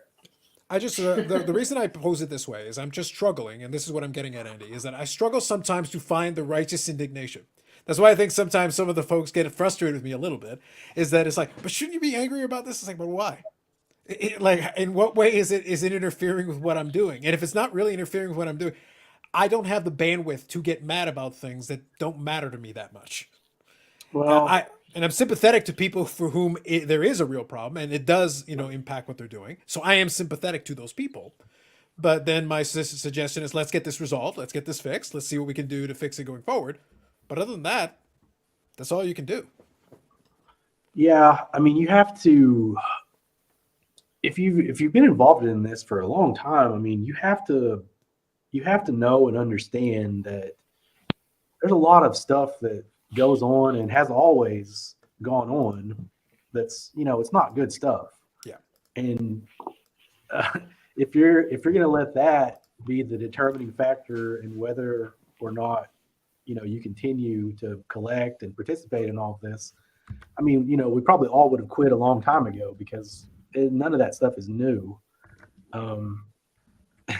But yeah, like I'm kind of like Brad. Like I don't want to see anybody get ripped off or get somebody taken advantage of. You don't want to see that kind of stuff, but you have to do your own research, and you just have to be smart about who you're dealing with, and look at their past reputation, like because there's a lot of guys that they've been in the card business for a long time, and to a lot of people they're new, but they're not new to some of the people that have been around for a while. Yeah. So let me tackle Baz's because this is an example of kind of thing we talk about here. The Whales made money with Beckett by having go-betweens walk their cards in for regrading as a regular practice. Some of the Gophers became wealthy by cards of cashola. Some of PWCC employees, allegedly. We love the allegedly. That is a favorite. Disagree, Carlos, is a form of insider trading, and yet I don't care. My answer is don't use it. Don't use Beckett. Don't use PWCC. Problem solved. Move on with your day.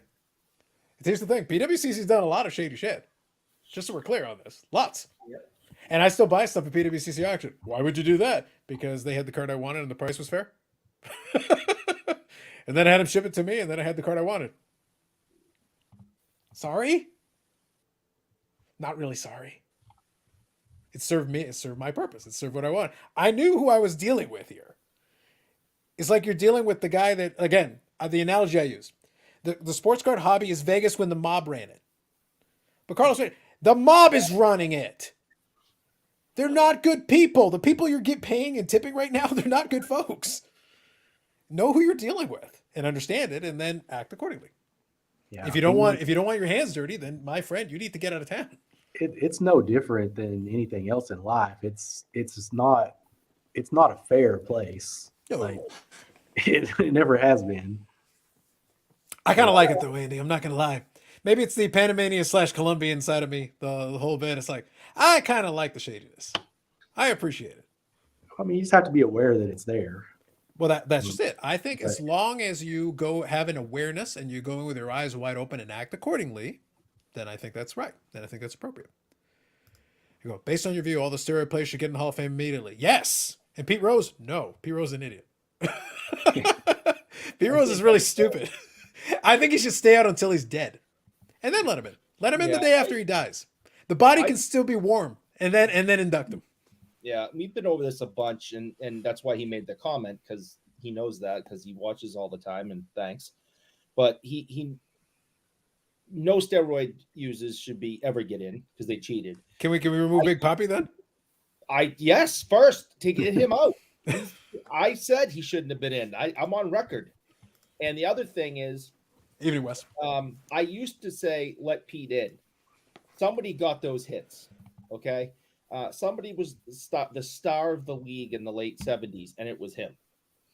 And he didn't bet against his team, blah. I used to make all the excuses. Are we sure he didn't bet against his team though? Yeah, it's never come out. Listen, are we taking Pete Rose's word for this? Yeah, He goes, I totally didn't bet against my team. You bet against the Cincinnati Reds. That is your team. Oh. No, the investigation said he bet on his team to win, but never against his team to lose. That's what the investigation said. I only go by that.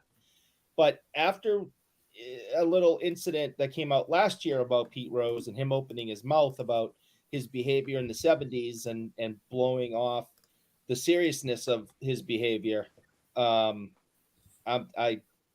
have no use for the man. Yep. No, that's fair. There's our boys there. We got Griffey and old Barry Bonds. Griffey's been eating good. They're about the same size now. Griffey's about twice the size of him. It's like now. post-playing days, Griffey. We're doing some PEDs post-playing days. No, ham sandwiches. Lots of them. So I sent that to Carlos. I was like, this is a good photo for this topic. And the one thing that made me crack up is the iconic 89 Griffey. He's in a turtleneck. And there's no way he's popping that head through a turtleneck. But look who is in a turtleneck, who's always gets shamed for how big his head ballooned Hey, listen, up. Barry's looking lean and mean in that picture there. Right? He's looking like he could go out and play a little bit. It's pretty good. I don't know, He's man. almost back to his Pittsburgh weight. Sounds to And me like Griffey's that's the exact definitive evidence that opposite. Barry was just fine. Yeah. You know, post playing, like send him out there with a bat. He's good to go. It's all legit. Griffey now looks like Bonds when he hits 70. Yes. 73, my friend. 73. Get it right. 73. But yes. That was a good call on Bubbles. A really good one. That was fun. I do enjoy how the hobby does have a puritanical view of institutions should, and the shadiness generally gets more than feigned outrage and no real change. Yes, absolutely, Paul. No, look, like I said, this isn't me being contrarian. I'm being serious. I just look at it as a long-term hobbyist. Like I've been in this a long time, and I've seen a lot. I've seen it long enough to know. You kind of look around. That's why I use that analogy. Like it fits really nicely, actually. The more you think about it, the better it is. It's like there are people who are operating legitimately in the space, but also understand that there's a lot of shadiness all around it. And a lot of the people you're working with, like, look, if you want to avoid anything that's tainted, then you can't operate in the space because marketplaces are tainted. People who work at marketplaces are tainted. You can't always be 100% sure somebody's the third party graders. Some of them are incompetent, some of them are corrupt, and some of them just don't know what they're doing. So like it isn't always, oh, they're screwing up on purpose. No, sometimes they're just incompetent. It's good old fashioned incompetence. Like it's not a good thing, but a lot of these areas don't have the expertise. And we did this when we had the discussions about the Logan Paul Pokemon case and our good friend, Steve Hart and all that stuff. And, the memes and everything. I had so much fun with it, but Steve Hart is the closest thing we have to an expert on unopened wax. Well, what do we have in those discussions? You cannot authenticate unopened wax. It is impossible.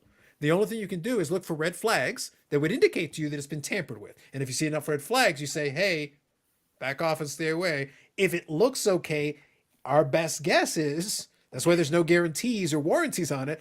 It seems to be okay, we think, question mark. That's why it's not authentication. Not really. There's a reason for it. And that's the best we got. That's the best one. PSA uses them for packs. There's nobody else in the space. SGC doesn't grade packs. You know why? They don't have anybody. The Star card, the Star Jordan. Andy, you know about these ones. The Star Jordan was only Beckett for a while. And then PSA started doing it. Why? Because they talked to the same guy that Beckett talked to. It's the same dude. I mean, it's I don't know like how that whole deal. Like I just don't understand it. Like because they've said for what 15 or 20 years that they couldn't tell the difference between a fake one and an authentic one, and then all of a sudden this year they can. I don't know how that happens because the people that truly were around and know those cards well, they say that there's a big percentage of the ones that have been graded by Beckett that are actually fake. Very possible, yeah. Yeah, so I don't know. But that's the thing is that I think it's Steve Grad. I want to say the name always escapes me, but but it's one individual who does have a fair bit of knowledge on it. Again, nothing is foolproof, but he is knowledgeable on it. Let's not pretend he's not. He does have a lot of knowledge on it. He was the one who gave a lot of the training to the Beckett folks that do it, and he's the one who then in turn talked to the PSA folks and gave them their training and their information that they're using it to do the grading. But it's an inexact science at best. The techniques were very primitive. So, and there were cards made after the fact, but there's a lot of conjecture about it. And our friend here, Jay, who comes on from time to time, he has a pretty good understanding of the star cards as well. And we had a good discussion about that. Steve Taft. Thank you. Thank you very much. That was the name I was looking for. Thank you. But the thing is that even the experts have a lot of information, but it's not an exact science. We're looking for certain telltale signs and stuff. It's the same thing. We're looking for telltale something's broken or something's off. And if you catch those, well, then great. You'll catch a bunch of counterfeits.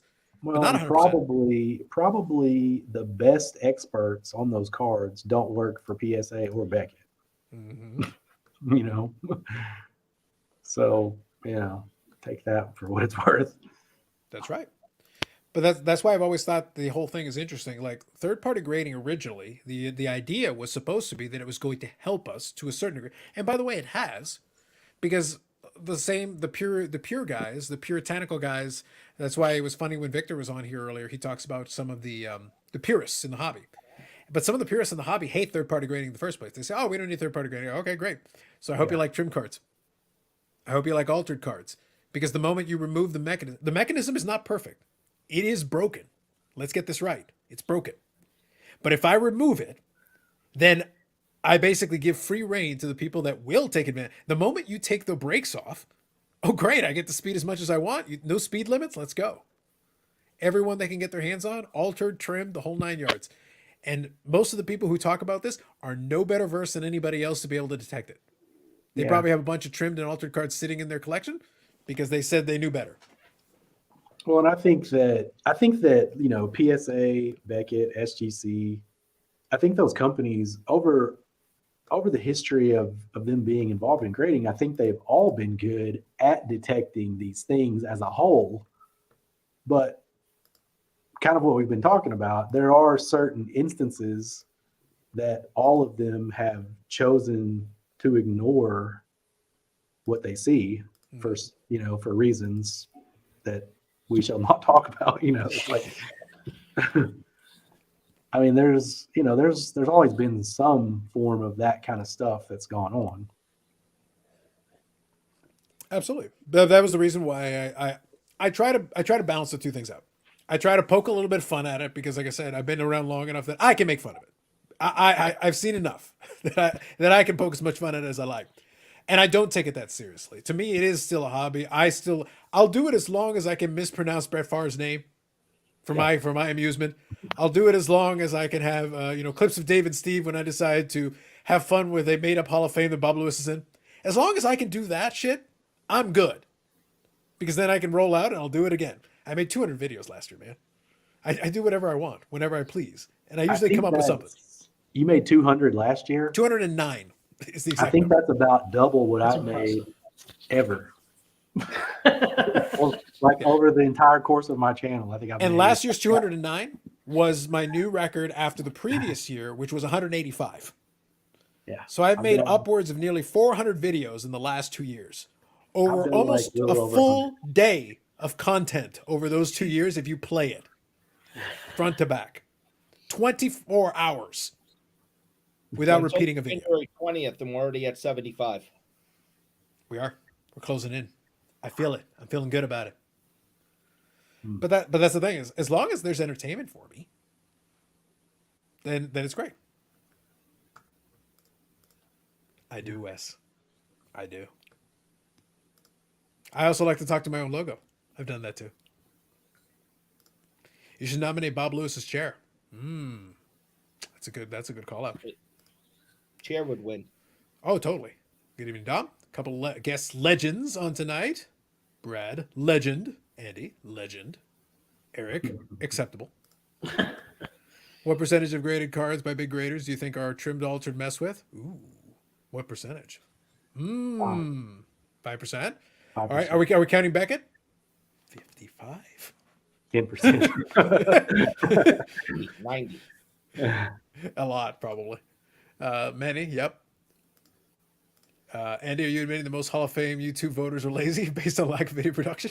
I'm admitting I'm lazy. I don't know about the others.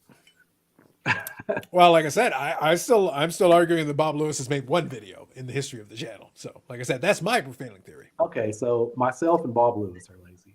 There you go. And Stove. And Stove, yeah. But like I said, they've combined forces to make a trailer, so that's good. Yeah. So we'll see. I think it'll be interesting, like I said. But I think there's a difference between there's quality and quantity, and people can argue about whether it's quality or quantity. I try to have fun with the stuff that I do. If I didn't feel, that's why I don't talk. The funny thing is, I made those many videos. I don't talk about everything that happens. I talk about the stuff that interests me. But I have plenty of stuff that I feel like talking about. And as long as I do, then I'll make it. When I don't, then I'll cut back production to like, Bob Lewis or Andy Shibboleth refractor levels. If I got nothing left to say, we're done then. Then we're done. But I still like doing the live stream, so that works out for me.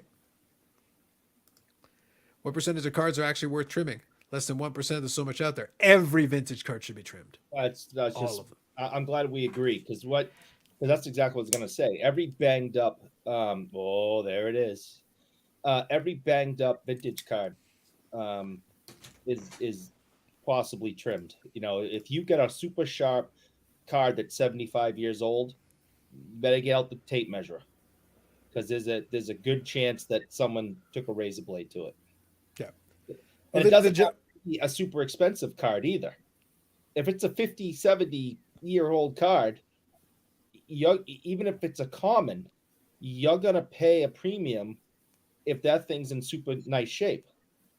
And there's a chance that it's in super nice shape because someone took a razor blade to it. No, here's the thing.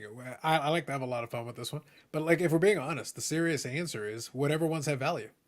Whatever ones somebody feels like is worth. If the trimming potentially increases the value, that is the answer to your question. If altering the card would potentially increase the value, that is the answer to your question. Because it's a financial incentive. That's all it is. Yep. The only reason third-party authentication in anything exists is because people cheated because they realized that by doing that, they could make more money. And it's to facilitate trade because the same guys that talk about, well, I only want raw cards, cool. Are you going to buy $1,000 raw card on eBay? With a showing of hand, who wants to pay for $1,000 raw card hoping the pictures that eBay shows you are good enough for you to be able to ascertain if a card has been trimmed or altered? No. Anyone? No, thank Do I you. want to? No. Have I? Yes. Nope, that's fine. But it's like, are you willingly running out there? And there's a price point at which you won't. Like if I go high enough price point wise, they're like, I can't do it. Like, not from pictures on the internet. I Yeah. need to see it in person. So everybody's got that number, whatever it is. I use 1,000. For most folks, that's probably enough. Maybe for some folks, it's 2,500. Maybe for some folks, it's 5,000. I don't care. There's a number for you. At which point, you're not going to pull the trigger on that. The risk is too high. You're going to want to handle it in person, even if you're super confident in the issue. Yeah. And that answers your question. That is the only reason third-party authentication exists for that stuff.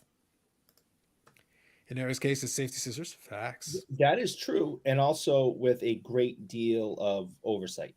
Our cards that move inside a PSA holder trimmed, all of them. JCam, I only trimmed the good stuff, 1990 Donruss. Facts. Carlos, any thoughts on Jeff Wilson's prediction that we are near the bottom? I think we'll have a better idea in September. Way too soon to make these predictions. Geoff Wilson is the sage of the hobby. Right, Eric? Oh, Right, Andy? Yeah. I mean, my The great thoughts- predictor of things? My thoughts on that would be, I mean, he has no clue. No, of course Nobody not. does. No, like, look, I'm the nicest defender of Geoff here because I Yeah. don't care about what he does. It doesn't concern me one way or the other. However, I will cite to you one of my 1,018 videos that I made. I made a video where I took 2 clips from Jeff Wilson, his channel. I took video A, where he made a statement on a Lamar Jackson rookie card, and then video B, where he contradicted himself 180 degrees using the same card 1 week later. Yeah. 7 days.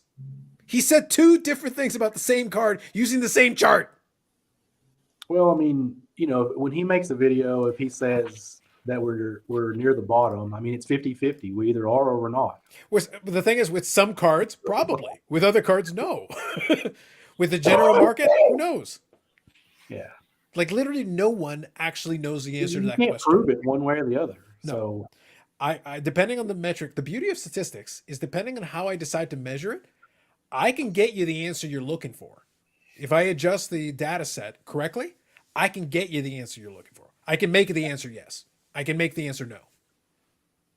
That's why it's not a great argument because you're not going to be able to disprove it. Really? You're going to say, "Oh, this card went up." Yeah, that's always happens. During the doldrums of the late 90s when the hobby was quote unquote dead, cards went up in value. It happened. You're going to try to pick a fight with Baz there, Eric? Just saying. And honestly, like it's funny because you hear so many people talk about that. Like, is the sports card market, is it, you know, are we at the bottom? Like, I don't know why anyone really cares, to be honest. Like, is your plan to buy everything in the market? Like, why does it matter if we're at the Damn bottom? right it's my plan, Andy. I want all the cardboard. Whether it's at the top or the bottom, it doesn't. I don't know. I don't have a heater in this house, Andy. I've got space heaters. I need that cardboard to burn it all in my living room. That's a legitimate reason. That's what I'm saying. And I need it to be bottom. I need this shit cheap. I need cheap fuel. Yeah. Work with me, man. There you go. You got that one? You got that one, Eric? Oh, he's got an answer for that. Boom. There we go. Wait, did you frame Beckett slabs? Those are Beckett style slabs from In the Game there, Bougie Eric. Listen, this is in all seriousness. Watch what you say. My mother bought me this for Christmas, the frame. Not really understanding, whatever. She knew I feel that she embraced your hypocrisy. it Go was on. for slabs, and she was very nice to buy it. And So now we like your mother, is what you're saying. I always liked my mother. My mother doesn't like me. I've heard you say very offensive things about your mother on this show. Okay, I may have done that. Like do I have to go to the tape? Because I will. I prefer you not, because she's old and she's getting forgetful. Wow. And Wow. She forgot about what I said that one time. Wow. And she's back to tolerating me some now. And I'd like that to stay that way. This is a very sad character arc here we got, Brad. This is a very sad character arc we got here with Mr. Eric. It's a very, very strange direction this has turned. So even though these are in the game, I do know that they had a deal with that other company and whatever. But anyways, it is kind of nice, and they do look nice in there. So, but yes, that's a Brimsec game used jersey card. There you go. I buy Boba Fett's on the Dodgers. Jeff said those were good. Facts. See, like I said, quality control over there. It's real bad, Jay Can. That's right. Kind of framed his whole shtick.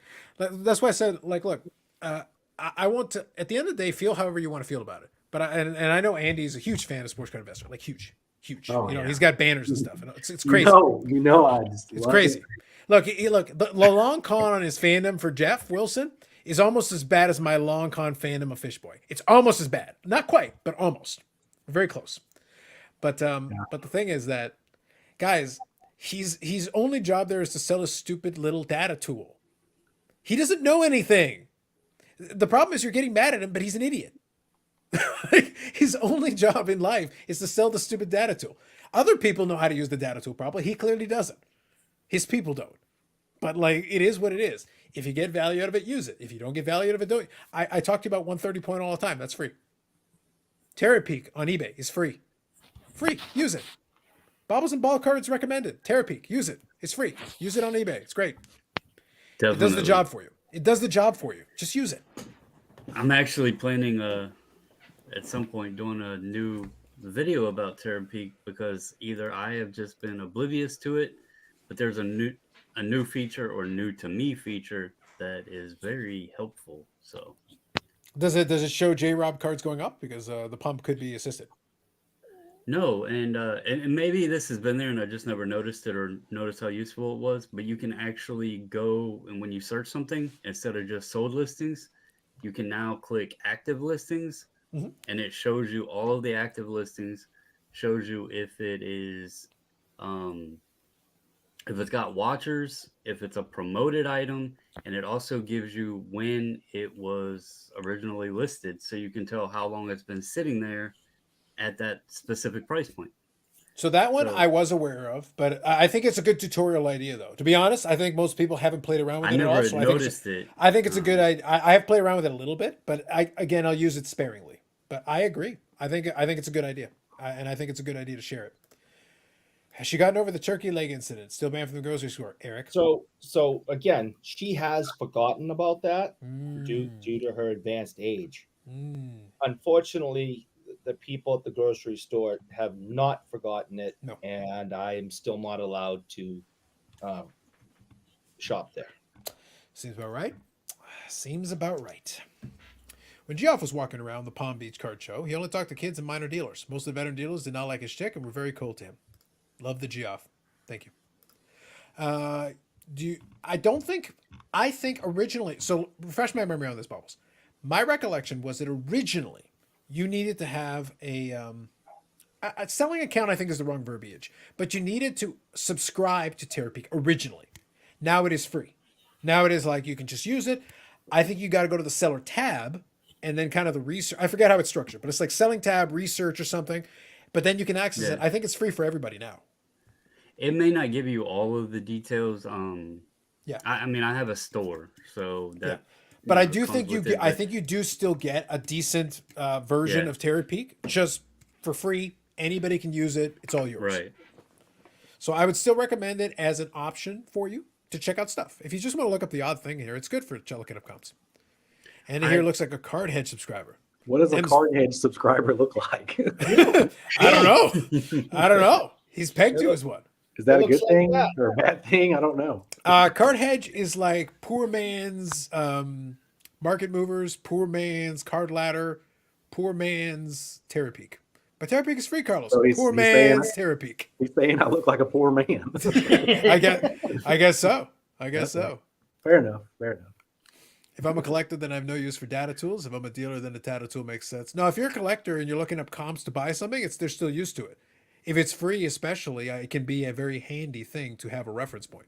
Again, Uh-oh. dang, burn I That's swear to Eric's God, mother. I'm in bed. in the chat denouncing Bougie Well, Eric's lies. Mom, I was just kidding. I love you. You're wonderful. I know that you're not forgetful. I was just holy shit. I thought Wow. I thought it was past her bedtime. Bubbles, I haven't seen this kind of familial disrespect since the last time I was over at my house. The point is that I've been disowned more times than I can count, and I'm very proud of this. Bougie Eric, though, still lives there, and they still have access to him, and he has to sleep sometime, is all I'm saying. Yeah. And she didn't do the no soup for you. She said the no cookies for you. Oh, No, Brutal. That's the worst. I love cookies. This is bad, boys. I'm in trouble this time. This is Does tragic. she supply the chocolate sticks? Are those the cookies? Maybe. No. That's no. The chocolate sticks comes from Dunkin' Donuts, but she makes me cookies when I've been good. I haven't had any in a while, and it looks like I won't be getting any anytime soon. This is, right here is a great tragedy. And unfortunately, if more horror should befall Bougie Eric, I commit to all of you a minute of silence, and then we'll go on as if nothing happened. Wish Topps Chrome Sapphire update. The cards finally look good, finally. Nice. I've heard good things. I think some people have enjoyed it. From out of the woodwork, Kathy Wade is here to lower the boom. Facts. I swear, I didn't. There's no way I thought she'd still be awake at midnight. Oh, Jesus. Dang. Oh, tomorrow's going to be a rough day around here. Well, on that bombshell, I think it's time to wind her down. I feel like I've gotten my entertainment value out of this one. Now that I've recovered, and I got another cold beer in the fridge, so I'm good, but I think we'll start winding her down. Thank you all in the chat for hanging out. Appreciate you. Appreciate a lot of the comments. We recovered nicely once Carlos got his beer. We did have some good conversation before that, but like once Carlos got his beer, I think this thing took a turn. Took a great turn. I really appreciate how he came back on that one. Oh man, hockey's taking a shot at Bobbles now. He got one in on me. Now he's taking. It is true. He likes to take pot shots when people aren't looking. Yeah. Yep. Well, I might just have to get defensive now, huh? No. Exactly. I may have to subscribe to Card Hedge. That's right. That'll teach him. So lesson learned from Eric making an ass of himself, as is tradition. That's right, Bob Jackson. That is right. Shut up, Bob. Thank you, chat. You've been fantastic. First of all, let's go in order. Thank you to Brad Harlan for joining us earlier tonight. Thank you to Brad8671, one of my nominees for the Sports Card YouTube Hall of Fame, the most prestigious Hall of Fame that was made up that Bob Lewis is in. The most prestigious. I will fight you all. The most prestigious. Thank you, Andy, Shiblami Refractors. Thank you for joining in. It's always fun to have a good conversation, and I feel like it's been last year since we've seen you. Yeah, it has been. That's what I'm saying. It needed to end. The drought needed to end. It's fun. Look, it's fun for me having folks in to chat about, especially folks who have a little background, a little understanding. And by the way, Brad, amazing work on the football side of things because we needed that little extra depth. That's what added a little extra to it. That's why I wanted it in there. I did. I liked a lot of Brad's takes. I was listening to it when I was Brad, I'm not joking. I do in fact listen to the videos where you sit there talking football. I'm like, this is great. I appreciate. I need to get back to doing that more on a weekly basis. Like I used to get off Tuesdays back in the day, so it was perfect. You watch the game Sunday and Monday. Yep. And then I would watch like the replays of the ones I couldn't in like a half an hour. And you talk about it Tuesday. It worked out perfectly. But then when the schedule changed, I just kind of got out of the habit. And by the time I'm like Thursday or Friday rolls around, I'm like, well, now it's too late to talk about what happened last week, you know? So, Not stuff like I have another YouTube channel that I wasn't using for too much. Towards the end of last year, I was talking about AEW, and I was doing this up because I like wrestling, so I enjoy it. So I was talking about it. The problem is, I finished watching the show so late, and I did have some notes and stuff, and I'd be like, all right, because I let it run. I hate watching it in real time. I like fast forwarding through commercials and getting through all of it. But then by the time I finish watching it, it's almost midnight. I start recording. And I was like, and I'm a night owl, so that's fine. But after a while, I missed a couple of weeks, and I was like, all right, let me finish for the holidays. I recorded one, the audio was garbage, and I was like, all right, fine, we'll try to restart in the new year. So, but it's difficult once you get out of the sequence. Once you get out of the habit, it's like, man, getting back on it, that's tough. and I'm not a notes taker, so it's like whatever was in the mind fresh. That's when I need to do it because I don't sit there and take notes. I want to talk about. Well, I think for a 2 hour show, it's easy enough, but it also keeps my, especially if there's something specific I want to talk about. I like having some bullet points to be able to go back to exactly a thought that I had as I'm watching in real time. So it's like it just makes my life easier. So want to be Bob Jackson, the peasant section. Facts. Did you see the Hogan news about Scientology? Oh, Hogan and Scientology. I see nothing that could go wrong, brother. Nothing that could go wrong. I haven't heard about it, but now I'm looking forward to hearing more about it. Now I'm intrigued. So anyway, so thank you, Brad. Thank you, Brad, for joining us in. It was appreciated. I won't wait quite so long before inviting you back. So if you're around, I'd be happy to have you join in, and we'll kind of mix up the conversation. I like having folks that can talk about other stuff. That's part of the reason I like chatting with Andy is that we don't just have to talk about. I'm a baseball guy, and I gets shoehorned into football and to hockey all the time. But it's like, no, I want some basketball information. Let's talk about that side of it. Let's talk about the football side of it more. I want the whole cornucopia. Otherwise, we got just Eric and chocolate sticks. I mean, and that's good for like an hour and a half. But after that's like that, 1,000-yard stare. It's like, after about an hour and a half, it's like, where do we go from here? So like a minute and a half. It's crazy. Like after that, it's bad. Yeah, it's terrible. Mr. Bobbles, thank you for joining us as always. Appreciate you, and I appreciate that you laid off the Jason Robertson bump tonight. So I was like, your restraint is admirable. He'll be back to it shortly. Okay, so real quick before I go, Andy, I know you're just making the odd video here or there. Any videos in the horizon, or just if the mood strikes you, then whatever? No. I kind of figured. Look, I thought I'd ask. Just to be polite, I thought I'd ask. I'm not even going to pretend. I love it. Brad, are we going to get any comparisons to the leather helmets and the forward pass era? Because I feel like that was a great analogy for you two. It really was. Like, I enjoyed it.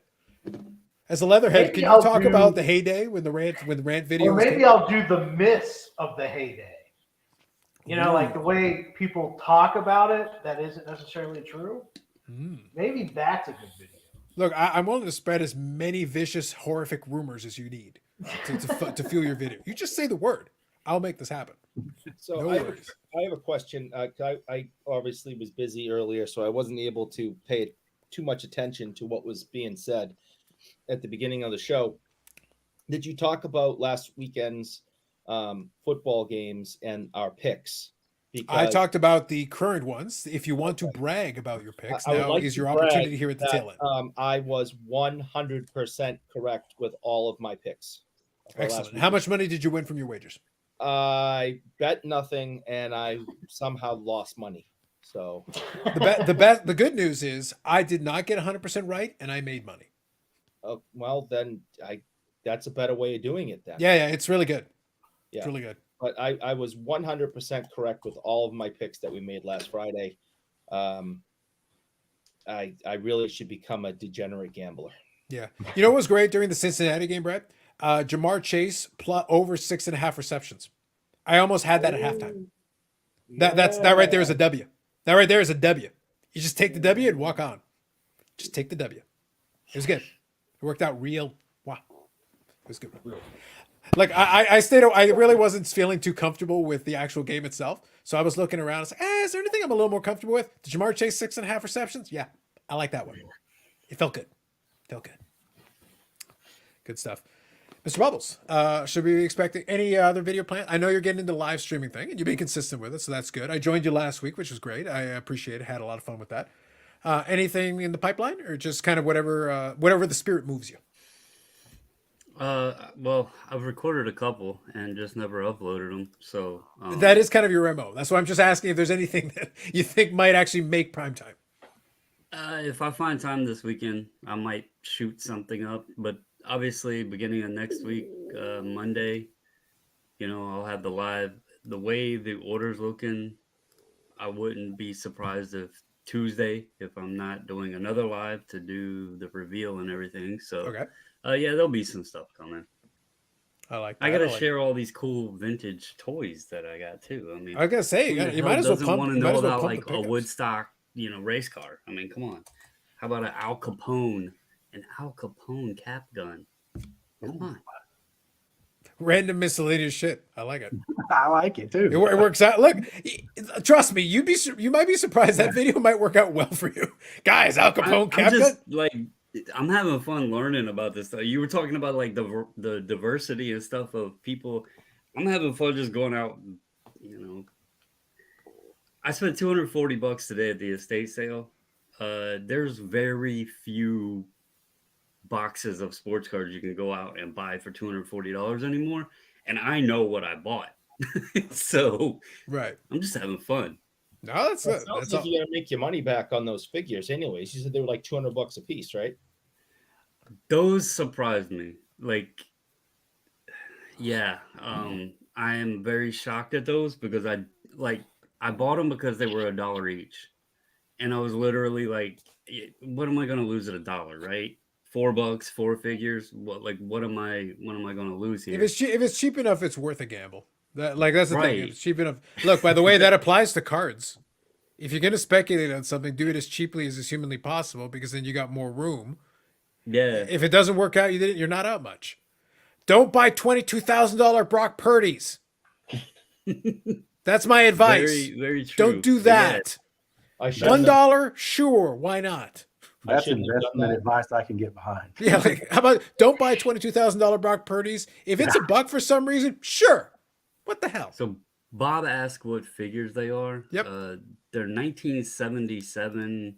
I think they're called Play. Hold on. Let me get the correct.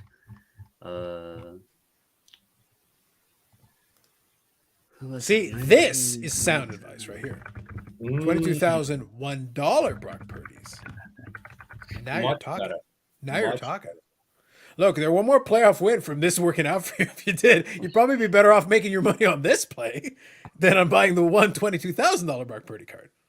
They're 1977 NFL Action Teammate, All right. and they're like 8-inch figures. Yeah. And the one guy, this number 71 from the Colts, the last one sold for $263. So, yeah, Nice. it was a surprise. Again, they were $1. I was like, what am I going to lose at $1? That's awesome. Good job. Nice, nice. By the way, there's probably a ComC port somewhere that has this configuration. I can almost guarantee there's one. Somewhere out there, somebody has this configuration on ComC. Anyway. Does he so that- have any dollar cards? Well, he did before like this week, before like this weekend. But anyway, all right, cool. So for those of you on the East Coast, it is now Saturday. Have yourselves a great weekend. Those of you on the West Coast, you still got some hours. Enjoy your time. We'll catch you in the next one. Have a good weekend.